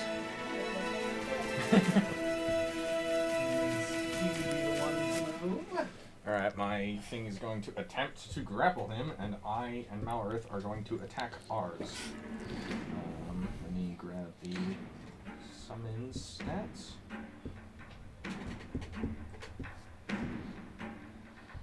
So it has a strength of +4. Does it have bonuses to grapple? It does not. Whoops. So it's got I +4. delayed that That is a dirty 20 on the grapple check. And it's a saving throw against grapples now? Oh wait, yeah, it's a saving throw. So the so DC would be my proficiency most likely. So 13 plus 4, which would be 17. 17 on the back. That's so dumb, because I would have won.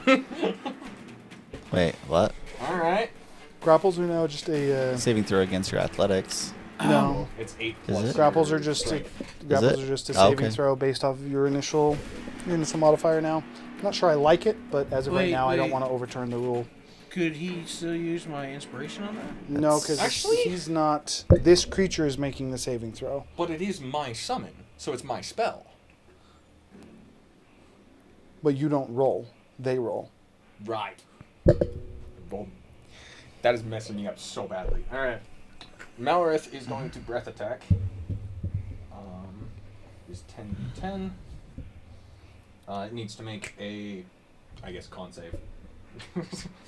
It does make con saves for everything. For this fight in particular, it has the ability, or he has the ability, to supplement any kind of saving throw with a Constitution saving throw. DC of 21. 19. So it takes 58 points of fire damage that it cannot be resistant to, or, well, it takes it down 1. Okay. And then I would make an attack, 3 hits. Both miss. Followed by hopefully a hit. 19 plus 10 is 29. And I assume a 14 misses. 14 does miss. For a total of... triple goddamn ones! I hate everything! 3. It's 3 plus 5. 8. Nice. I am so worthless when it comes to combat. Attempting to grapple the creature is unsuccessful, though. As it starts to move, you reach out to grapple it, and again, noticing it's slow, gets frustrated, like almost seems to lower for a moment before looking back to you. And again, in Primordial, which you technically can't understand, it would not say it loud enough for other people to hear. No, your perception's high enough that I would actually say you still hear it gurgle. And it's looking at you and says, "You don't have to pay." You don't have to pay? You would technically be the only one to just understand that. That is what it says. That said, it looks to you, and again, this badger stone, it almost seems disheartened. And it says, "Let your stone away." And it's going to take its knife and attempt to effectively slit your throat. Gut you. Based on the angle it's at. Gut like a fish. It does have disadvantage. I believe that's still going to hit for 26. Jesus! Yeah, that hits.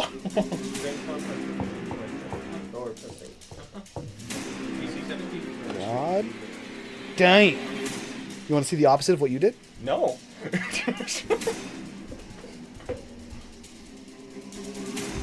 There you go. That's how you're supposed to roll d6s. Fucking piece of shit!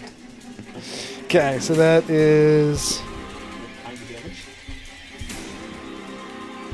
There would be 42 points of slashing damage on the first hit. Maybe this. Oh, it's cogged. No. No, 19 though. I'm going to use my reaction. Important.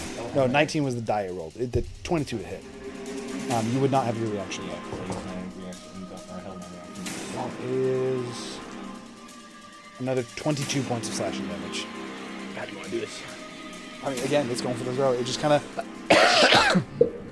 expecting it to fall, but instead the magic just burning away. It just, but yeah, it would go in a moment. For those that would not be looking directly at it, it would look like it was simply looking this way.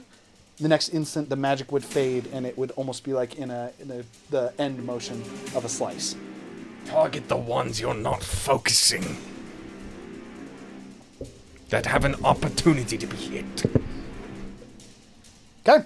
They all have an opportunity not to be hit if you're not focusing on them. That said, I actually messed this up. This should have happened last turn. As we have progressed through a round, it now gets to go again at the end of the turn. Right. So I can just explain the puzzle. One more. This one would be Mr. Knight, who Tiku is looking at, assuming that we did accurately point her that way. I mean, she killed the thing and then probably turned. So. Although no, she would have been looking at the Minotaur or the Goliath, because that's what you did with rolls, and you missed a turn from that.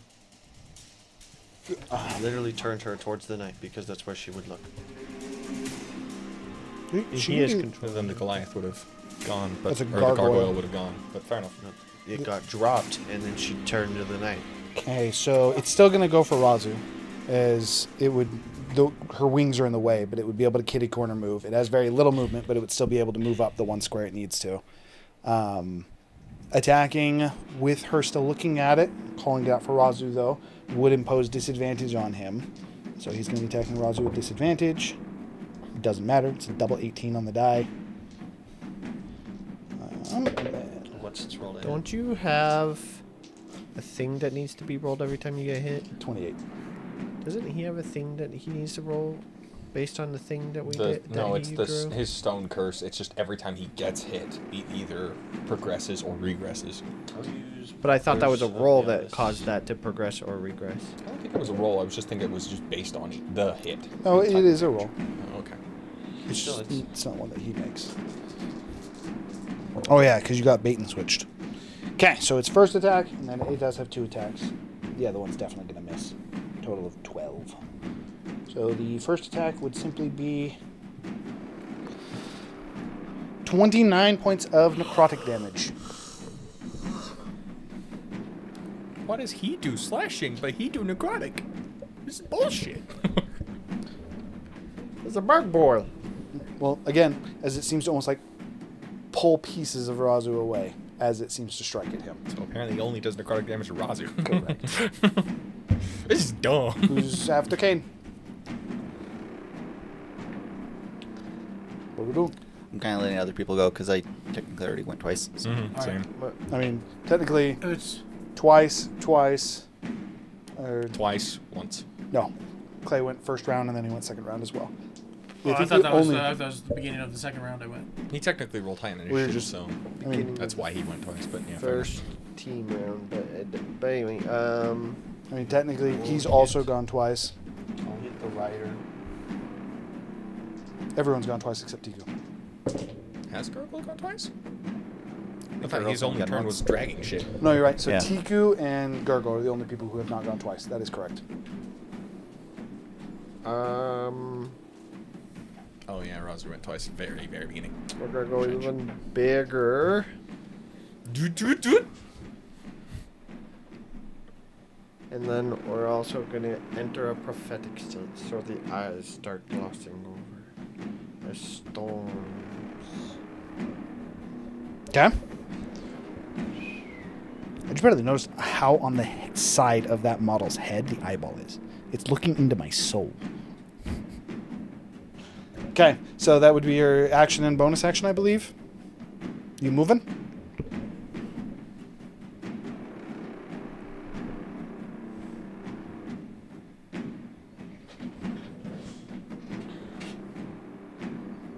Yay and A, maybe. Attack the statues he's not inhabiting.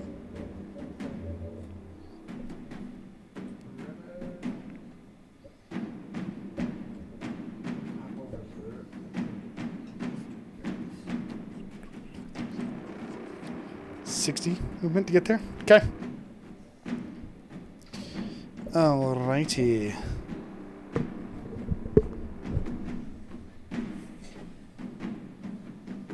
Oh wait, I also messed up. Okay, so here is what is going to happen here. This guy who's going to move in front of the manifest mind. Yes, yes. Who's watching? That one, actually. You stopped watching him. So he just appeared there. Mhm. Yes, for all of you guys, it would be as if it was there on the ground, and then it would just in front of the manifest mind, blocking its view. Probably an unfortunate time for him to walk away. Undo the 8 damage I did to that guy. I forgot when you hold your action, you only do 1 attack, and I did all my 3. My apologies. At least I remembered. True. Okay, so then we technically have Tiku who'd be able to go again. Because the first time around she was missed.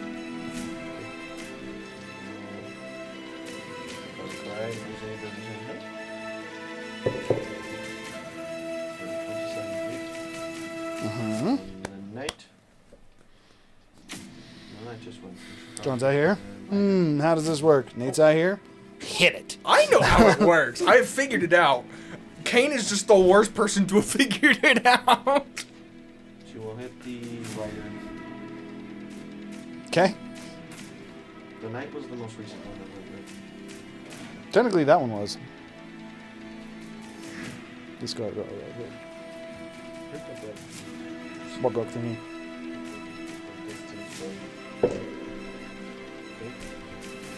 And she can't drop her die for hit die unless it's a natural 20.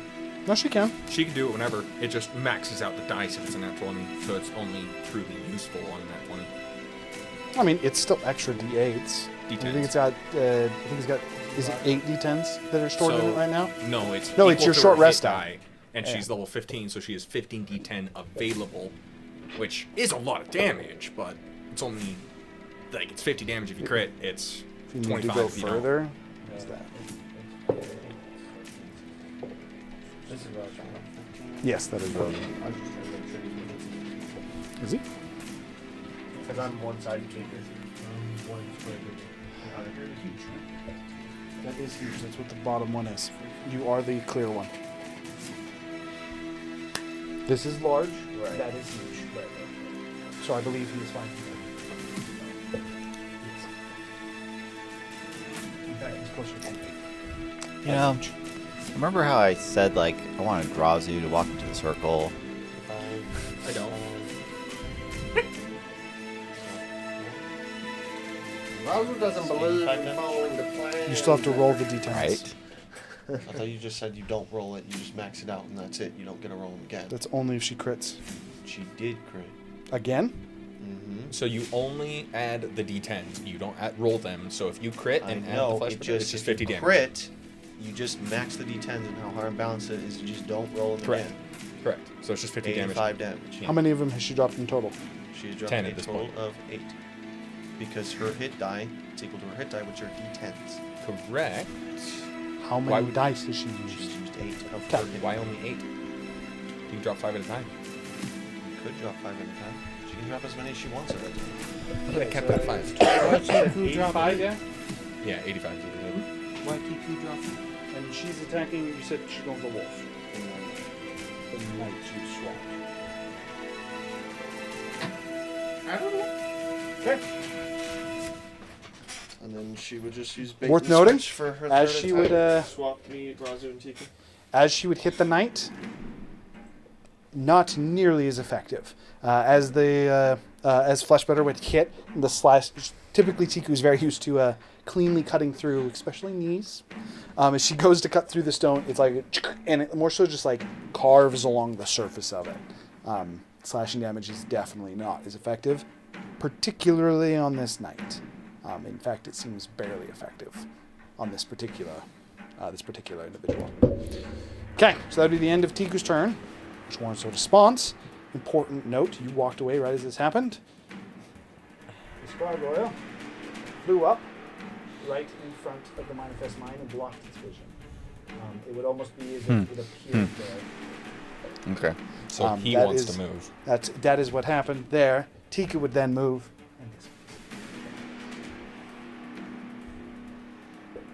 As for the first point, I would even say the Manifest Mind almost like catches a glimpse of it as the gargoyle kind of comes up, and you kind of controlling it, almost like moves slightly. Because my first response would be to just move the Manifest Mind through it. Would be. Technically happening at the end of the Yeah, turn, yeah, though. yeah. The way that would work for that is you still have it to where I would even say in this. Yeah, you it's easy could enough to just move do it. through Yeah. Which I'll swap them in just a second. But it's like it's there in that moment of just that one lapse and then moves through and it is gone. Shit.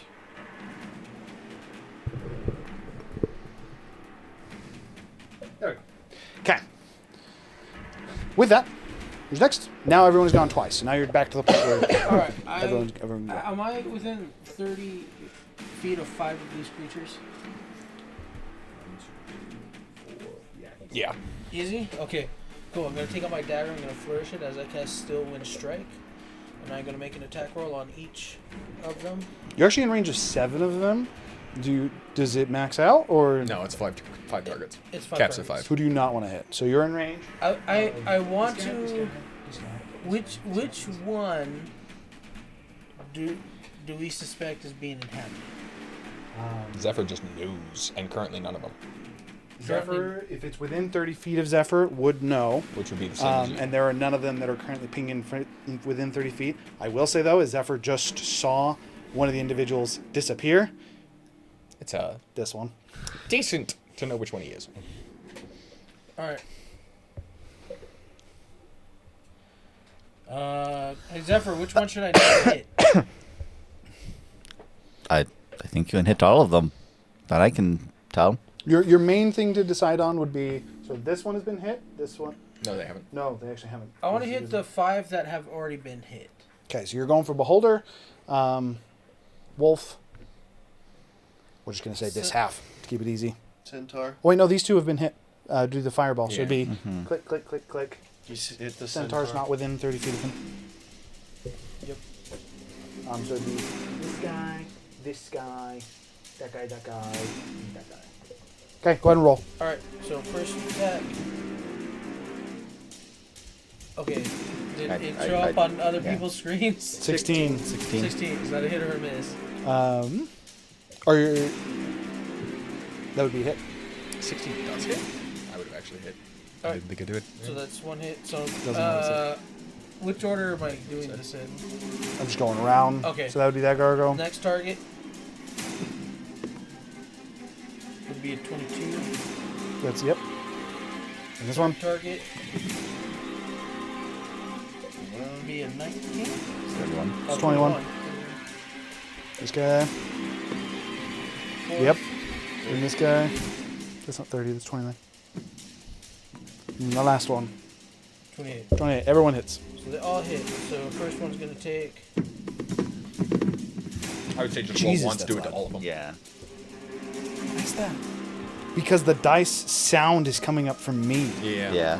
You have to mute the Yeah, it's tab weird that because is it's not DVR. showing up on my screen at all. No, that's not. He's talking about because it's going to. Alright, carry on. Alright, so first one does 15 force damage. Just do 15 across the board. Yeah. It's just It's simpler and gonna faster. It'll be way faster. Just for the sake of it. Do you realize how long it's taken you to roll? A lot faster than Razu's turns. And it could be even And I faster. just attacked 5 people. And it could be even faster. I could be doing more damage What than type 15. of damage? Force. Yeah. Which is why I wanted to roll for each of them. Alright. It's. You I- do I- you. Yeah, it just drags combat though.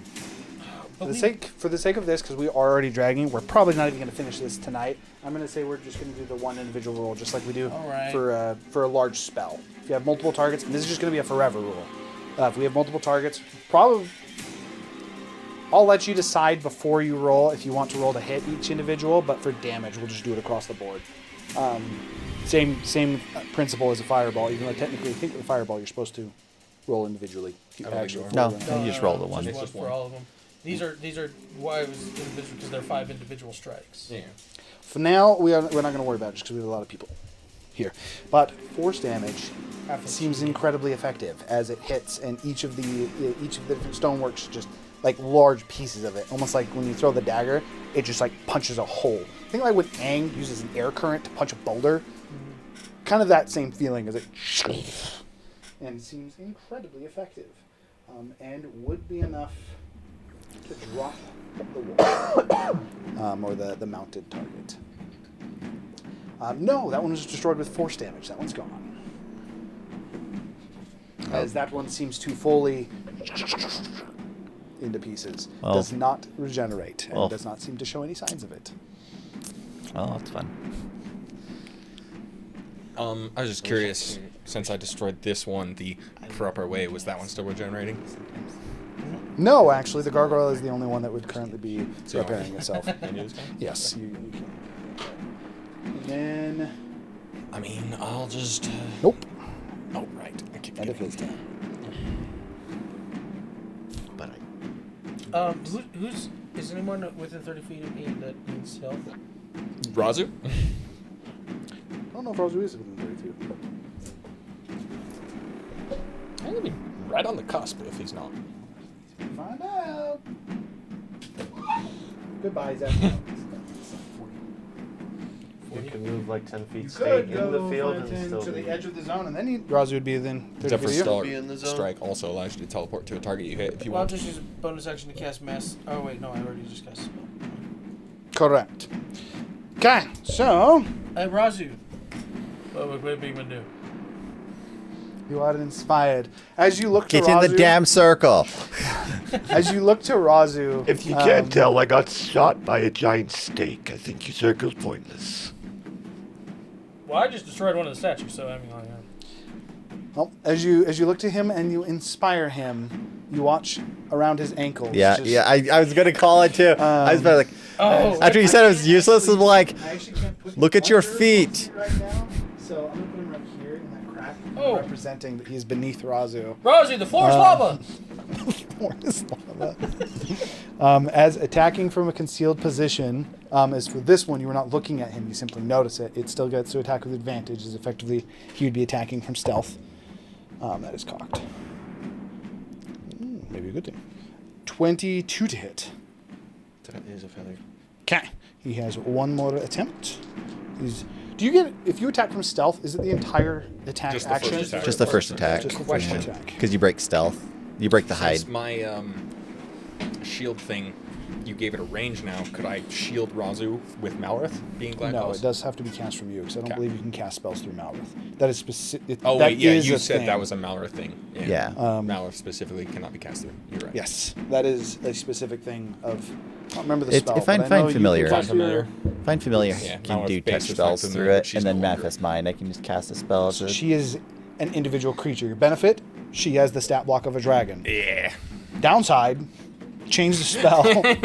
Okay, second one's definitely going to hit with a 32. And then you can't not get hit. You simply can't be crit. That was a natural 20 It apparently. was a natural 20, yes.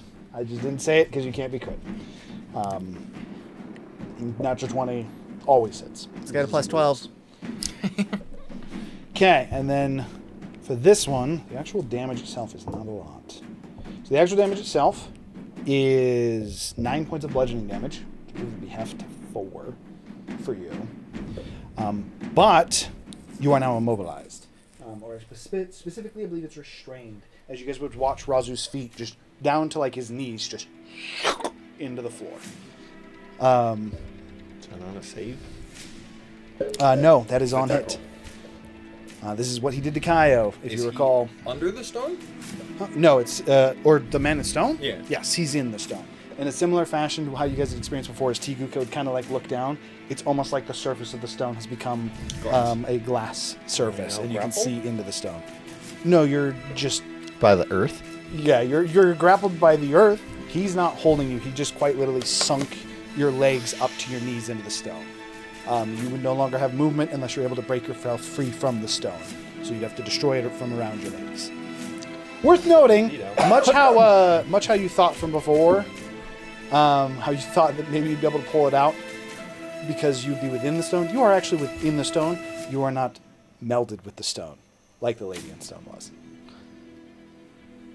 Okay. With that, who's next? I'll go.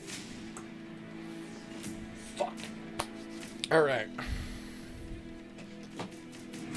Kane is going to yell out. Focus on as many targets as possible. I'm finishing this. I'm going to fly here. And I'm going to hold my action to cast Earthquake when people say they are looking at targets. And then I'm going to have Malrith wait for everyone else to look, and then look at these three when ready. I'm always looking at targets. Zephyr's just like, which one? Just looking around the arena. Okay, so you're holding action Earthquake. So effectively what everyone says. Where are you looking? I would be looking at the ground. Specifically in case he comes underneath me. Okay, so sake of this. And I'm currently concentrating on holding the spell.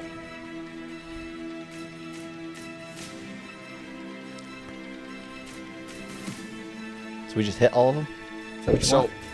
I can explain the puzzle now. You have to be looking at a target for it to be an option for him to occupy. And if he occupies one of your available targets, the others become vulnerable to damage. So if everyone looks at a target and he chooses one of them, and then I cast Earthquake, every single one but the one he's occupying becomes vulnerable to damage. I think.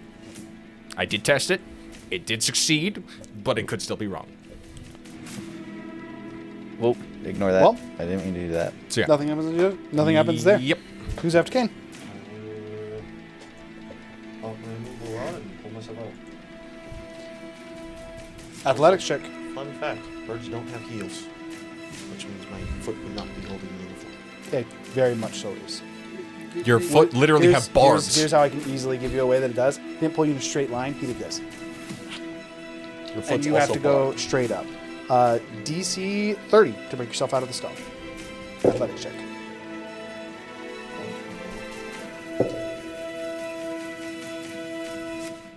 And then I will tactical mind. Success. What are you rolling with advantage for? Advantage because I am a barbarian raging. While raging, you just get advantage on strength checks. Okay. What is your total? Total. Say strength saving throw or athletics check?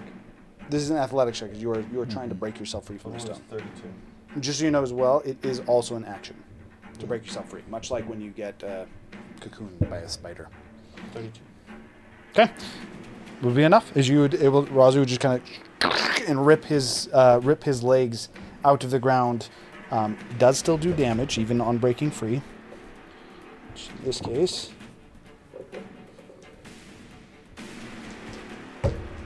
21 points of bludgeoning damage. You know how I feel now. It was really bad. I still see him. No. So this would have been like a moment of. And then disappear. In fact, when he's underground, he seems to be able to move normally.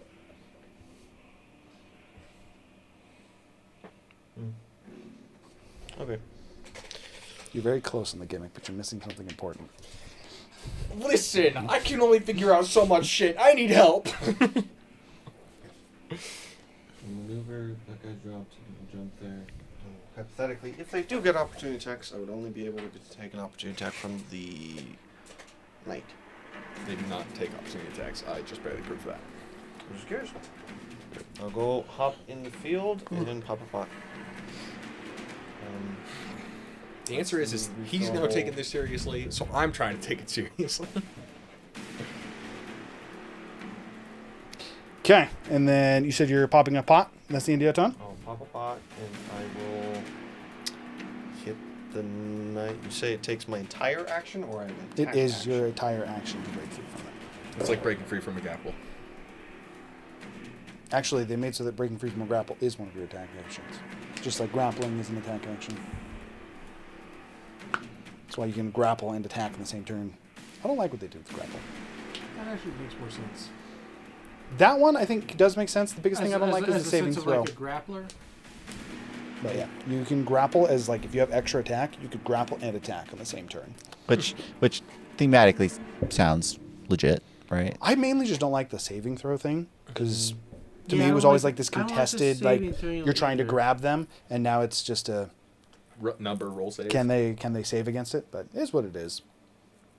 That You would heal? That would be my full turn if that takes my entire action. Okay, where are you looking? Now Earth is looking at these three. I need other people to look at other things. I will look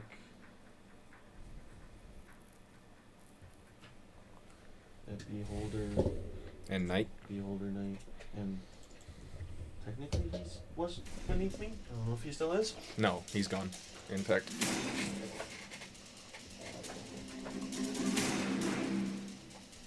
Okay, is Razu would now move into the circle. Woo! Circles.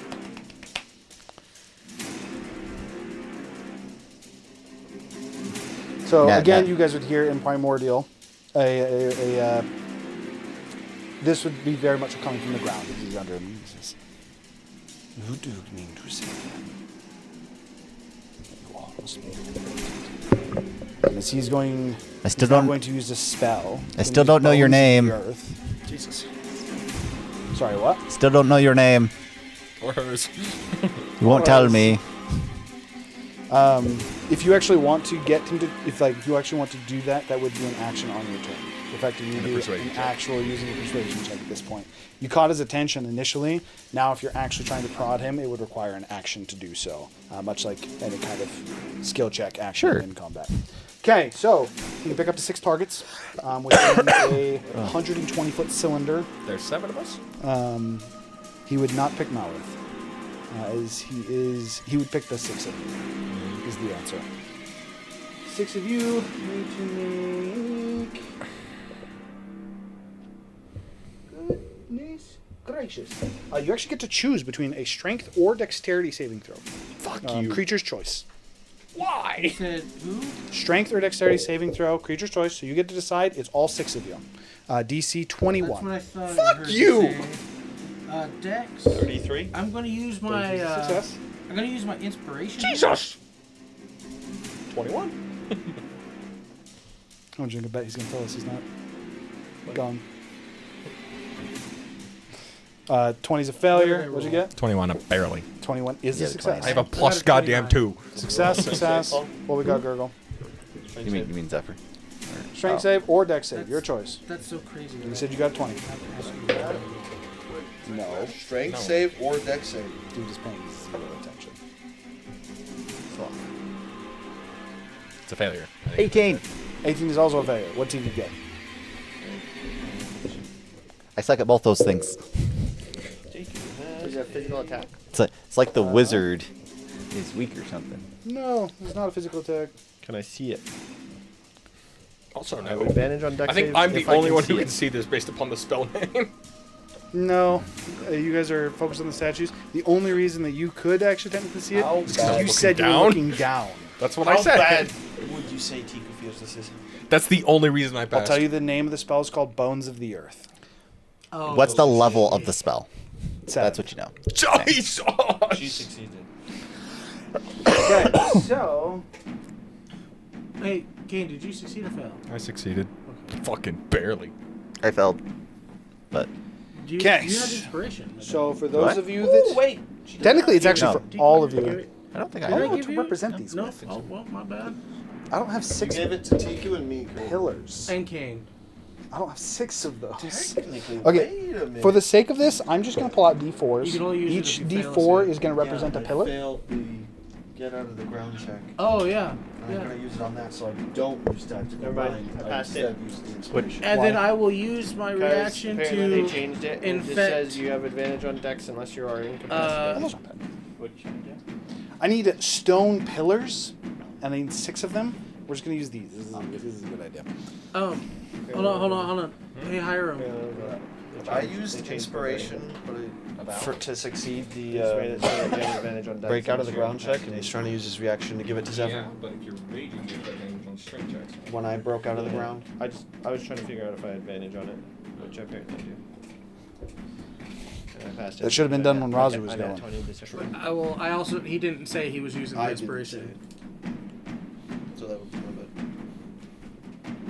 I'll give it to you, but it needs to be Sure. communicated. This is on you then. So He you would infectious get, inspiration. so that means that you He could used the add it inspiration, to so your then I roll moved to it see to if you you. could pass. You got Oh. 18. You'd need to roll a 3 or higher in order to succeed. Is it D12? Yes.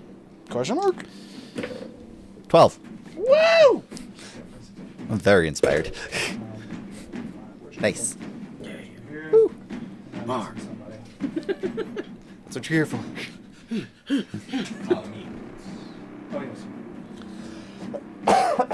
Okay, so technically these are straight up. They spawn from under you. They are 60 feet tall. They are 10 feet wide, and it is a pillar that encases you. For those of you that succeeded, whether you picked Dex, you were able to dodge out of the way, or Strength, you're able to break out before it fully encapsulates you. Weird enough, strength. Because I have a +1 on strength. As Zephyr's like trying to break out, and Clay's like, that spot. I'm just like, and it's just like, not like actual strength, like that scientific, this is the Yeah, weak spot right. of the stone, just click, and he crawls out of it. The stone pillars do not go away. And as you guys would walk out of these pillars and almost kind of like look back at them, all of you, like a house of mirrors, can see the Man of Stone reflected in. So it is the sides are actually reflective. They're flat. Smooth. Does Polished. anybody Octagon? Sheen? Octagon. Okay. It's an octagon. Octagonal? It's not a full cylinder. It's an octagon. Wait, and we're each- in the octagon. For those of you that failed, yes. Oh, for those. Okay. Did anybody fail? And each side of it is like an individual mirror where the Man of Stone now sits. What is the width?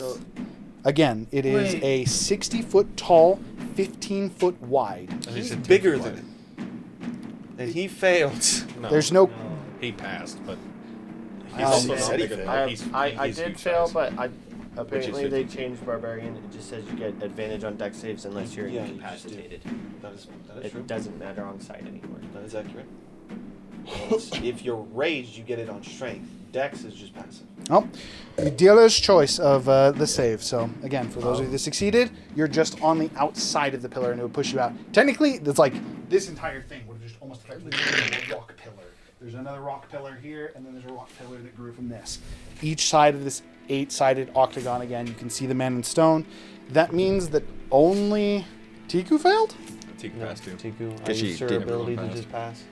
What? Technically, she had inspiration as well. Yeah, and it's she used true. inspiration to pass.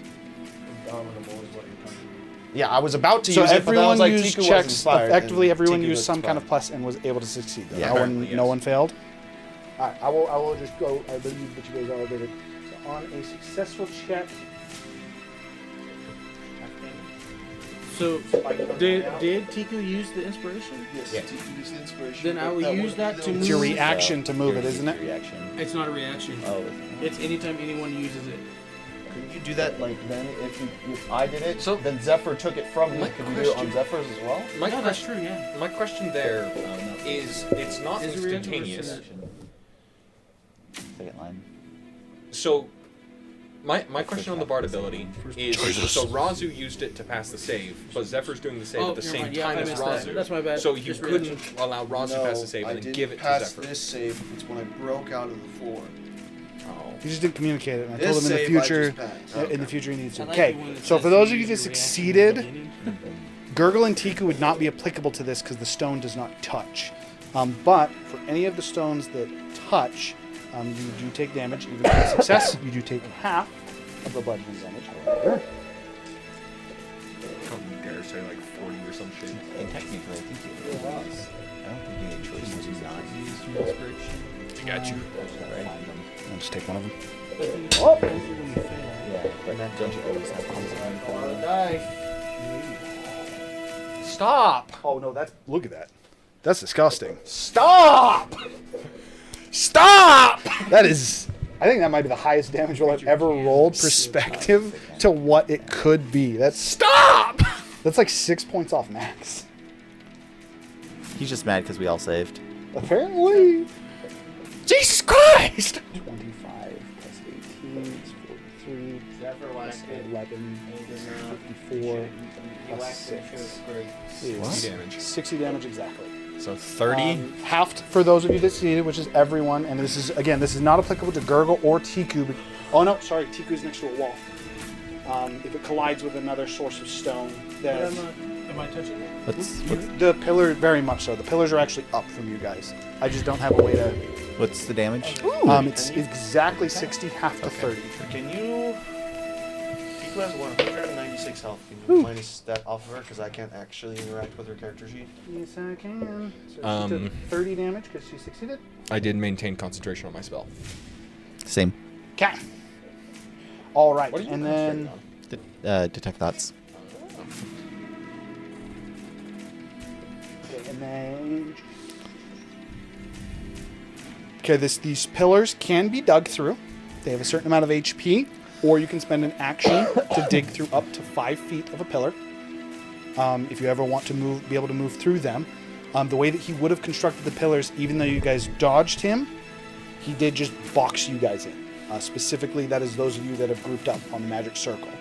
So the 4 of you are boxed in. You've dodged inside, but you're now in basically a 15-foot.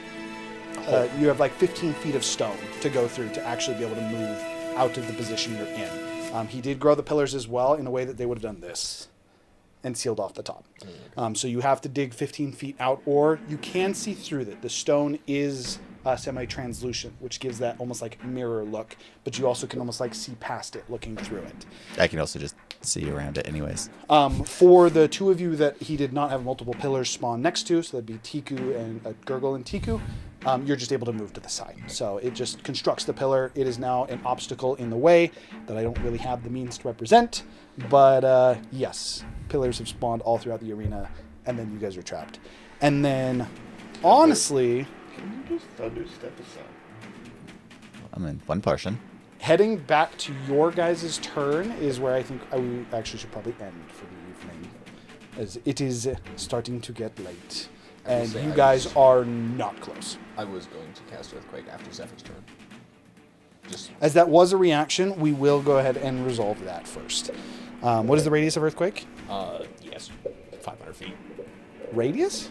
It affects an area of 500 feet. So technically it'd be 250. But Zephyr hasn't technically gone yet. Zephyr is the one who can focus on the most targets, and currently everyone else is focusing on all the targets. So as soon as he Can you goes, not hit teammates with Earthquake? I think you can. I'm pretty sure you can. I'm almost positive you can. Well, good news. I have Earthquake up. What are you talking about? You can see within range for the duration. The Earth guy intense has tremor rips Earthquake through the Oh, ground. 100-foot radius. It's a range. The ground of there 500 is difficult terrain. When you cast a spell, and at the end of each of your turns, each creature on the ground must make a dexterity saving throw. Prone condition and its concentration is broken. We cannot choose. Everyone needs to roll. Okay. Oh, it breaks your concentration. I would have been flying, if I could say that, just so I wouldn't instantly break my concentration. Okay. Shit, we got another person that's trying to nuke our party. I got no choice. However, okay? comma, What just would Zephyr do? just because he said he wanted to go after me, I would have just cast Fireball through Manifest Mind, doing thunder damage to the most targets, wherever that is. Are you sure? Did you know What? what he said? It breaks concentration. If you're on the ground when this goes off, concentration breaks. I mean, Nope. I don't think that. I mean, it's just detect thoughts. Wait, no. On a failed save. Oh, On a okay. failed It save. breaks and it's just detect thoughts, anyways. So like, it's not like out anything big. Okay, so we will resolve this for the sake of it. So you're casting Fireball. You don't have the double radius on this one, though, right? No. It's just no. 5 feet. Okay, so do you want to hit the So- targets you'd hit before, which would be, this would be your grouping of 4 right here. These targets have also been hit. You could hit a grouping of 3 right there, 3 right here, 4, Well, 4 right there, or 3 right here. we'll do one of the 4s. I don't really care. So Just it'd be right here. sure. So you're hitting Yeah. these 4. And then they And get thunder Constitution damage. saving throw. And we're gonna 19, max I believe, it. is a failure. Yes, 21's a save. Okay. And then the total damage. 66 damage. This one. Oh, sorry.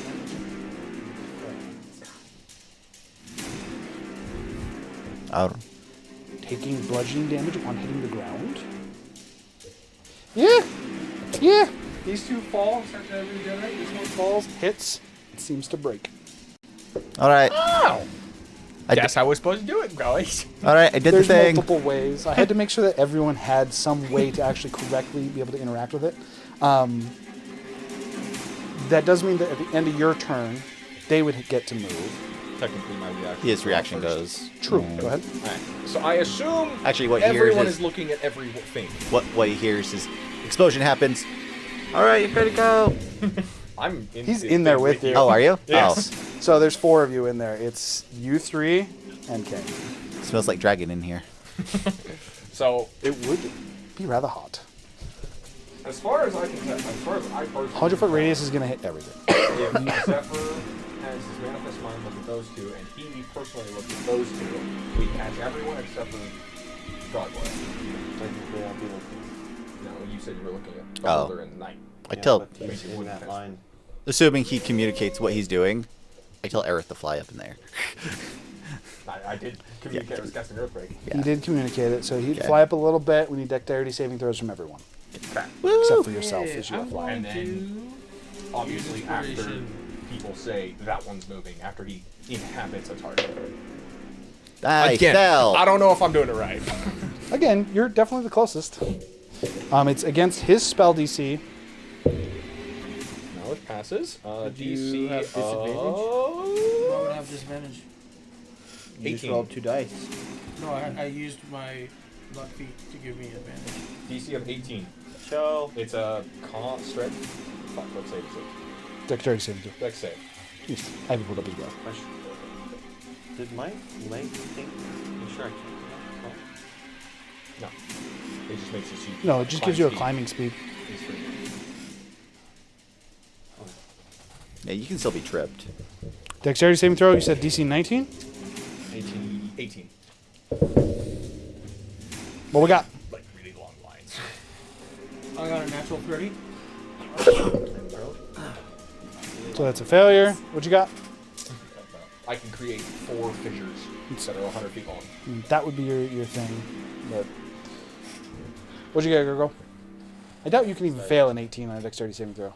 Oh, wait, no, dexterity saving throw is always a I don't roll. get a I don't get a guaranteed 10, but it is really hard for me to fail, and I did not fail. 100 feet. They're 100 feet. That's actually a little long, technically.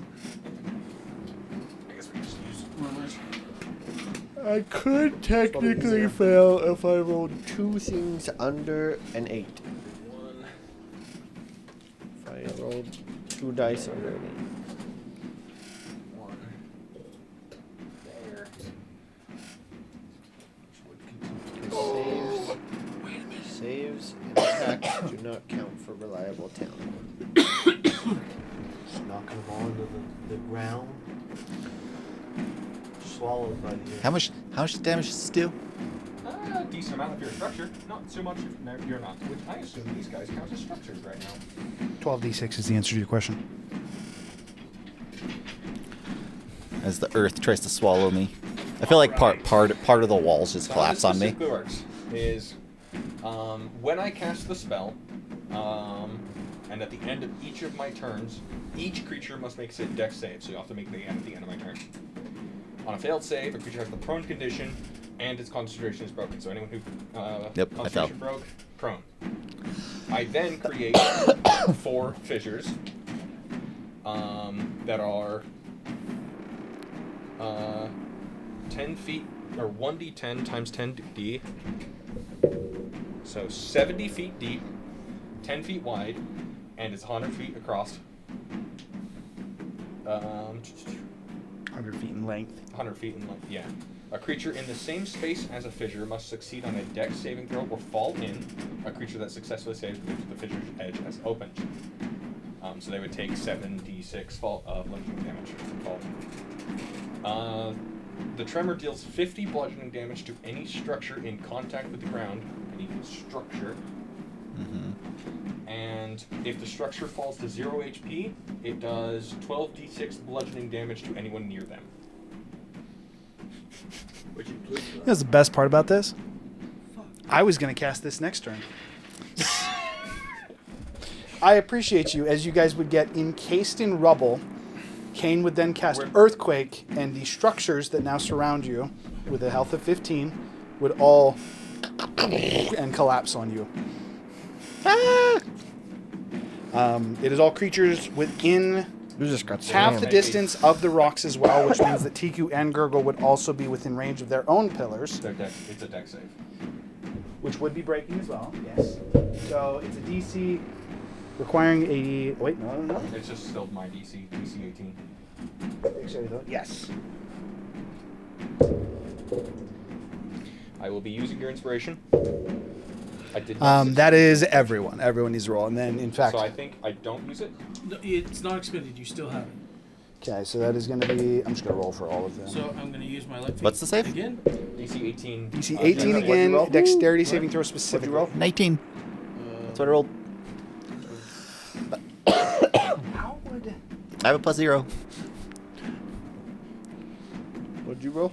Okay, so... Don't you guys all have like +6 because of... Oh, never mind. You're not might auto-fail everyone in the structure. Because the idea behind this, per how it reads... You get buried. They fall and like the rubble collapses, and if you succeed in the dexterity saving throw, you dodge out of the way of the rubble before it collapses. You guys can't dodge out of the way of the rubble that's falling on you. That's fair. I will say if you succeeded, I'll allow you to take half damage, But you'll still be buried. but you will still be buried under the stone. That's fine. That's That doesn't fair. matter to me. That's fair. I'll accept that. Okay, so you would be taking half of the 12d6. And you would still be, you guys would all still be buried under the rubble as well. It is a DC 20 athletics check to dig yourself out. The one thing it doesn't put in, it doesn't specifically say this here, but it's because of the way that the pillars interact, it'd be a DC 20 check per 5 feet of rubble you have to dig through. But the pillars are destroyed, so they would not have the structure. Let me real quick just roll. Let me throw a bounce. Because the magic is what's holding them together. As soon as the magic breaks, you no longer have to dig through it. You just have the earthquake DC. Yes. Yeah, I won't worry about it. Well, it'll simply, so it'd still be the 20 DC to break through it. We'll say you can dig through all of it. It would just be that if you succeed on it, you're just going to take half the damage. You would still be proned and buried. For those of you that are inside, and then Tiku, I know Gurgle succeeded. What did Tiku get? Dexterity saving throw, DC 18. Okay, so Tiku would also have the thing collapse on top of her, and she would also be buried. She would be taking full damage from it, whatever his 12d6 are. 38. 38 damage to Tiku, which I will do. So half of that's 19. And yes, and for those of you inside, if you succeeded, you'll take half of that. You're still buried under the rubble. That does break all of the rock pillars as well, or the bones of the earth, I guess I should say. Which real quick, let me double check to make sure there's nothing that happens when they break. They do. When they break, they do 66 bludgeoning damage to all creatures within a 15-foot radius. There is no save against it. That's not as high for what it's worth. So in addition to that, you would take another 21 points of bludgeoning damage. It's not bad, though. It's above average. And then it also encompasses the restrained condition, so you are prone and restrained. Restrained means you can't take action? Means you can't move, I believe. Let me do this Yeah, really your quick. movement speed is 0, I think. Your movement speed is 0, and you have disadvantage on everything. You have disadvantage on attacks, you have disadvantage on saving throws. You do not have advantage on checks. You could still make the DC 20 athletics check normal. Oh, you have, disadvantage on everything as it relates to dex. Important. In fact, you fail everything that is related to dex. So, but not athletics, so that's strength based. No, but then the earthquake breaks it first. So you wouldn't fail until... Okay, cool. Sorry, we had to figure out exactly how this all interacted. Okay, so as long as everyone took their damage, the 4 of you are buried in rubble. Tiku is also buried in rubble. Tiku also needs to take the additional... Was 21, I said, right? Yep. Yes, 21. That's what that is. She also needs to take 21 points of bludgeoning damage there. And I like. Again, I like where your mind's at, thinking outside the box to get us out from the boxes. the box. Work under, like, literally. Will the hero 15 survive? feet of stone. So I can't hear a word you say. Our heroes have been buried underneath the earth. Will they Find survive? out what happens next time. No, because he also still needs to go, because that would be the end of your turn still technically. That would facilitate, which... I broke hopefully fucking everything. A lot of them. Also, the buildings would collapse, crushing all the ones near them. Jesus. Yeah. Yeah, no, like straight up, like the whole arena would just like, because it just like collapses structures. Like all of these would fall. These guys would be within range. Everything would get buried. He's like, these guys aren't doing too good. Oh god, what just happened? Like the entire field just and just like fall in on itself. You ever seen? No, you guys remember last campaign where they hit the pillars using the Baylors to collapse the city? He just did that on a smaller scale to this environment, as almost like the ground itself, like there was some kind of a cave network below it. Screw your map. The whole thing seems to fall as I just feel like we buildings wouldn't fall be as and crash. nonchalant about this. I feel like everyone would be like, here. "Is everybody Right dead?" in front of Naboro. So he's just sitting there and just... What we'll say as well is as this all happens and the actual earthquake happens, the fissure like coming back to him, he just like jumps off the rock as it and tumbles into one of these large fissures that have opened up into the earth. So I'm assuming all of the statues are gone? Yeah, he just eliminated all of it. All the statues, save one. If your friends can't survive a fireball... Are they really your friends? But then on his turn, is especially because now he's the only one that is available. Still looking down. You guys did shatter the things, which does eliminate a large amount of what he's able to do. So he is going to cast Erupting Earth as his action there. It is a dexterity saving throw, which everyone would automatically fail except Gurgle. What happened You to have my? disadvantage on dex saves. What happened to my Restrained manifest condition mind? It makes you fail. disadvantage, not fail. Let me real quick double check. I thought I saw it the other way. You have disadvantage on attack rolls and you have disadvantage on dex saves. Apologies. He is correct. So you guys all would still get to make a dexterity saving throw. And yes. No. What's the DC? You have disadvantage. I'm going to use my You're last. straight rolling. You don't My have last. advantage. My last. Spell cloak, and I'm requiring luck double feat. Okay. His spell DC is 21. Oh, I couldn't even make it anyways. Out of curiosity, does a 4 get me anywhere close? So that's a no. I assume Gurgle's going to succeed. Oh, wait. With 21. Roll. So when the rock breaks, it's not a dex save? That is a dex save. You thought you already told me you succeeded that. I didn't technically roll for that, but because I thought you said that when the rock breaks, it guarantees the damage to everything. Malreth did pass. And then also guarantees. It guarantees the damage, yes, but you don't get buried. The buried we already rolled for, and that was the first instance of 30 damage, which you didn't take. Then they Then the fall, rock do breaks, 21 damage. That and just then does restrain. 21 damage. And then also guarantees the restrain. Yes, actually. For all of those within range. But, so you would straight roll this. That doesn't make any sense, though. I feel like you'd be able to roll it. Let me double check this spell one more time. Make sure I I'm didn't in a miss prophetic state, so I have double advantage. I could give it to you guys, but I can't see anyone, so. No, a creature that is within 15 feet of the structure takes 66 bludgeoning damage. It is restrained as it's pinched between the broken pillar and whatever obstacle, in this case, the ground. Whatever obstacle that it is pinning you against. There's no roll against it. Double damage.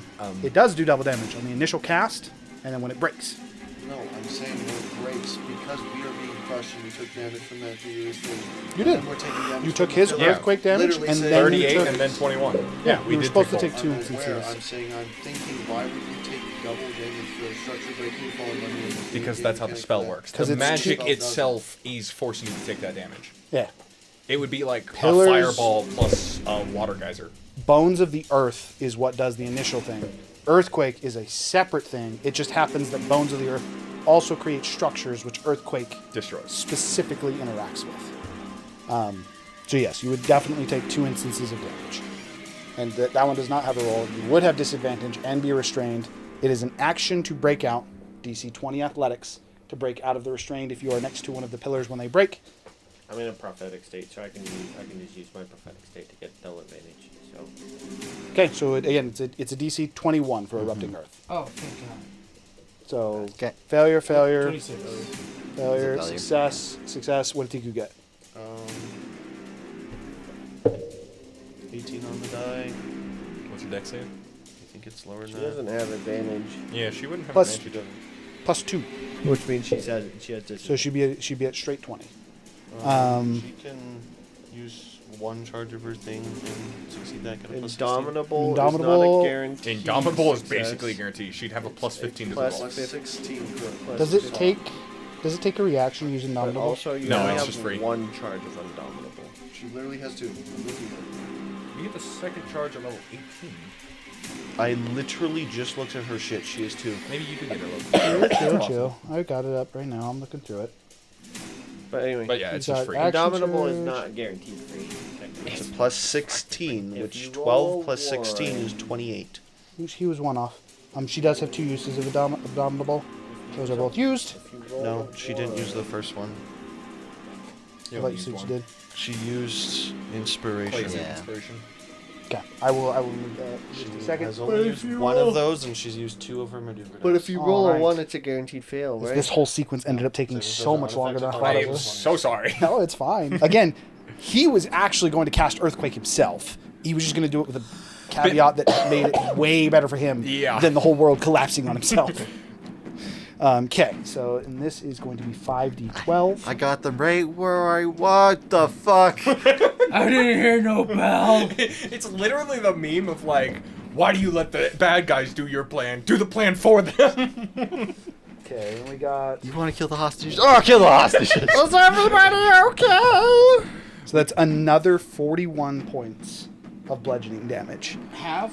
If you succeeded, it is halved. Thing.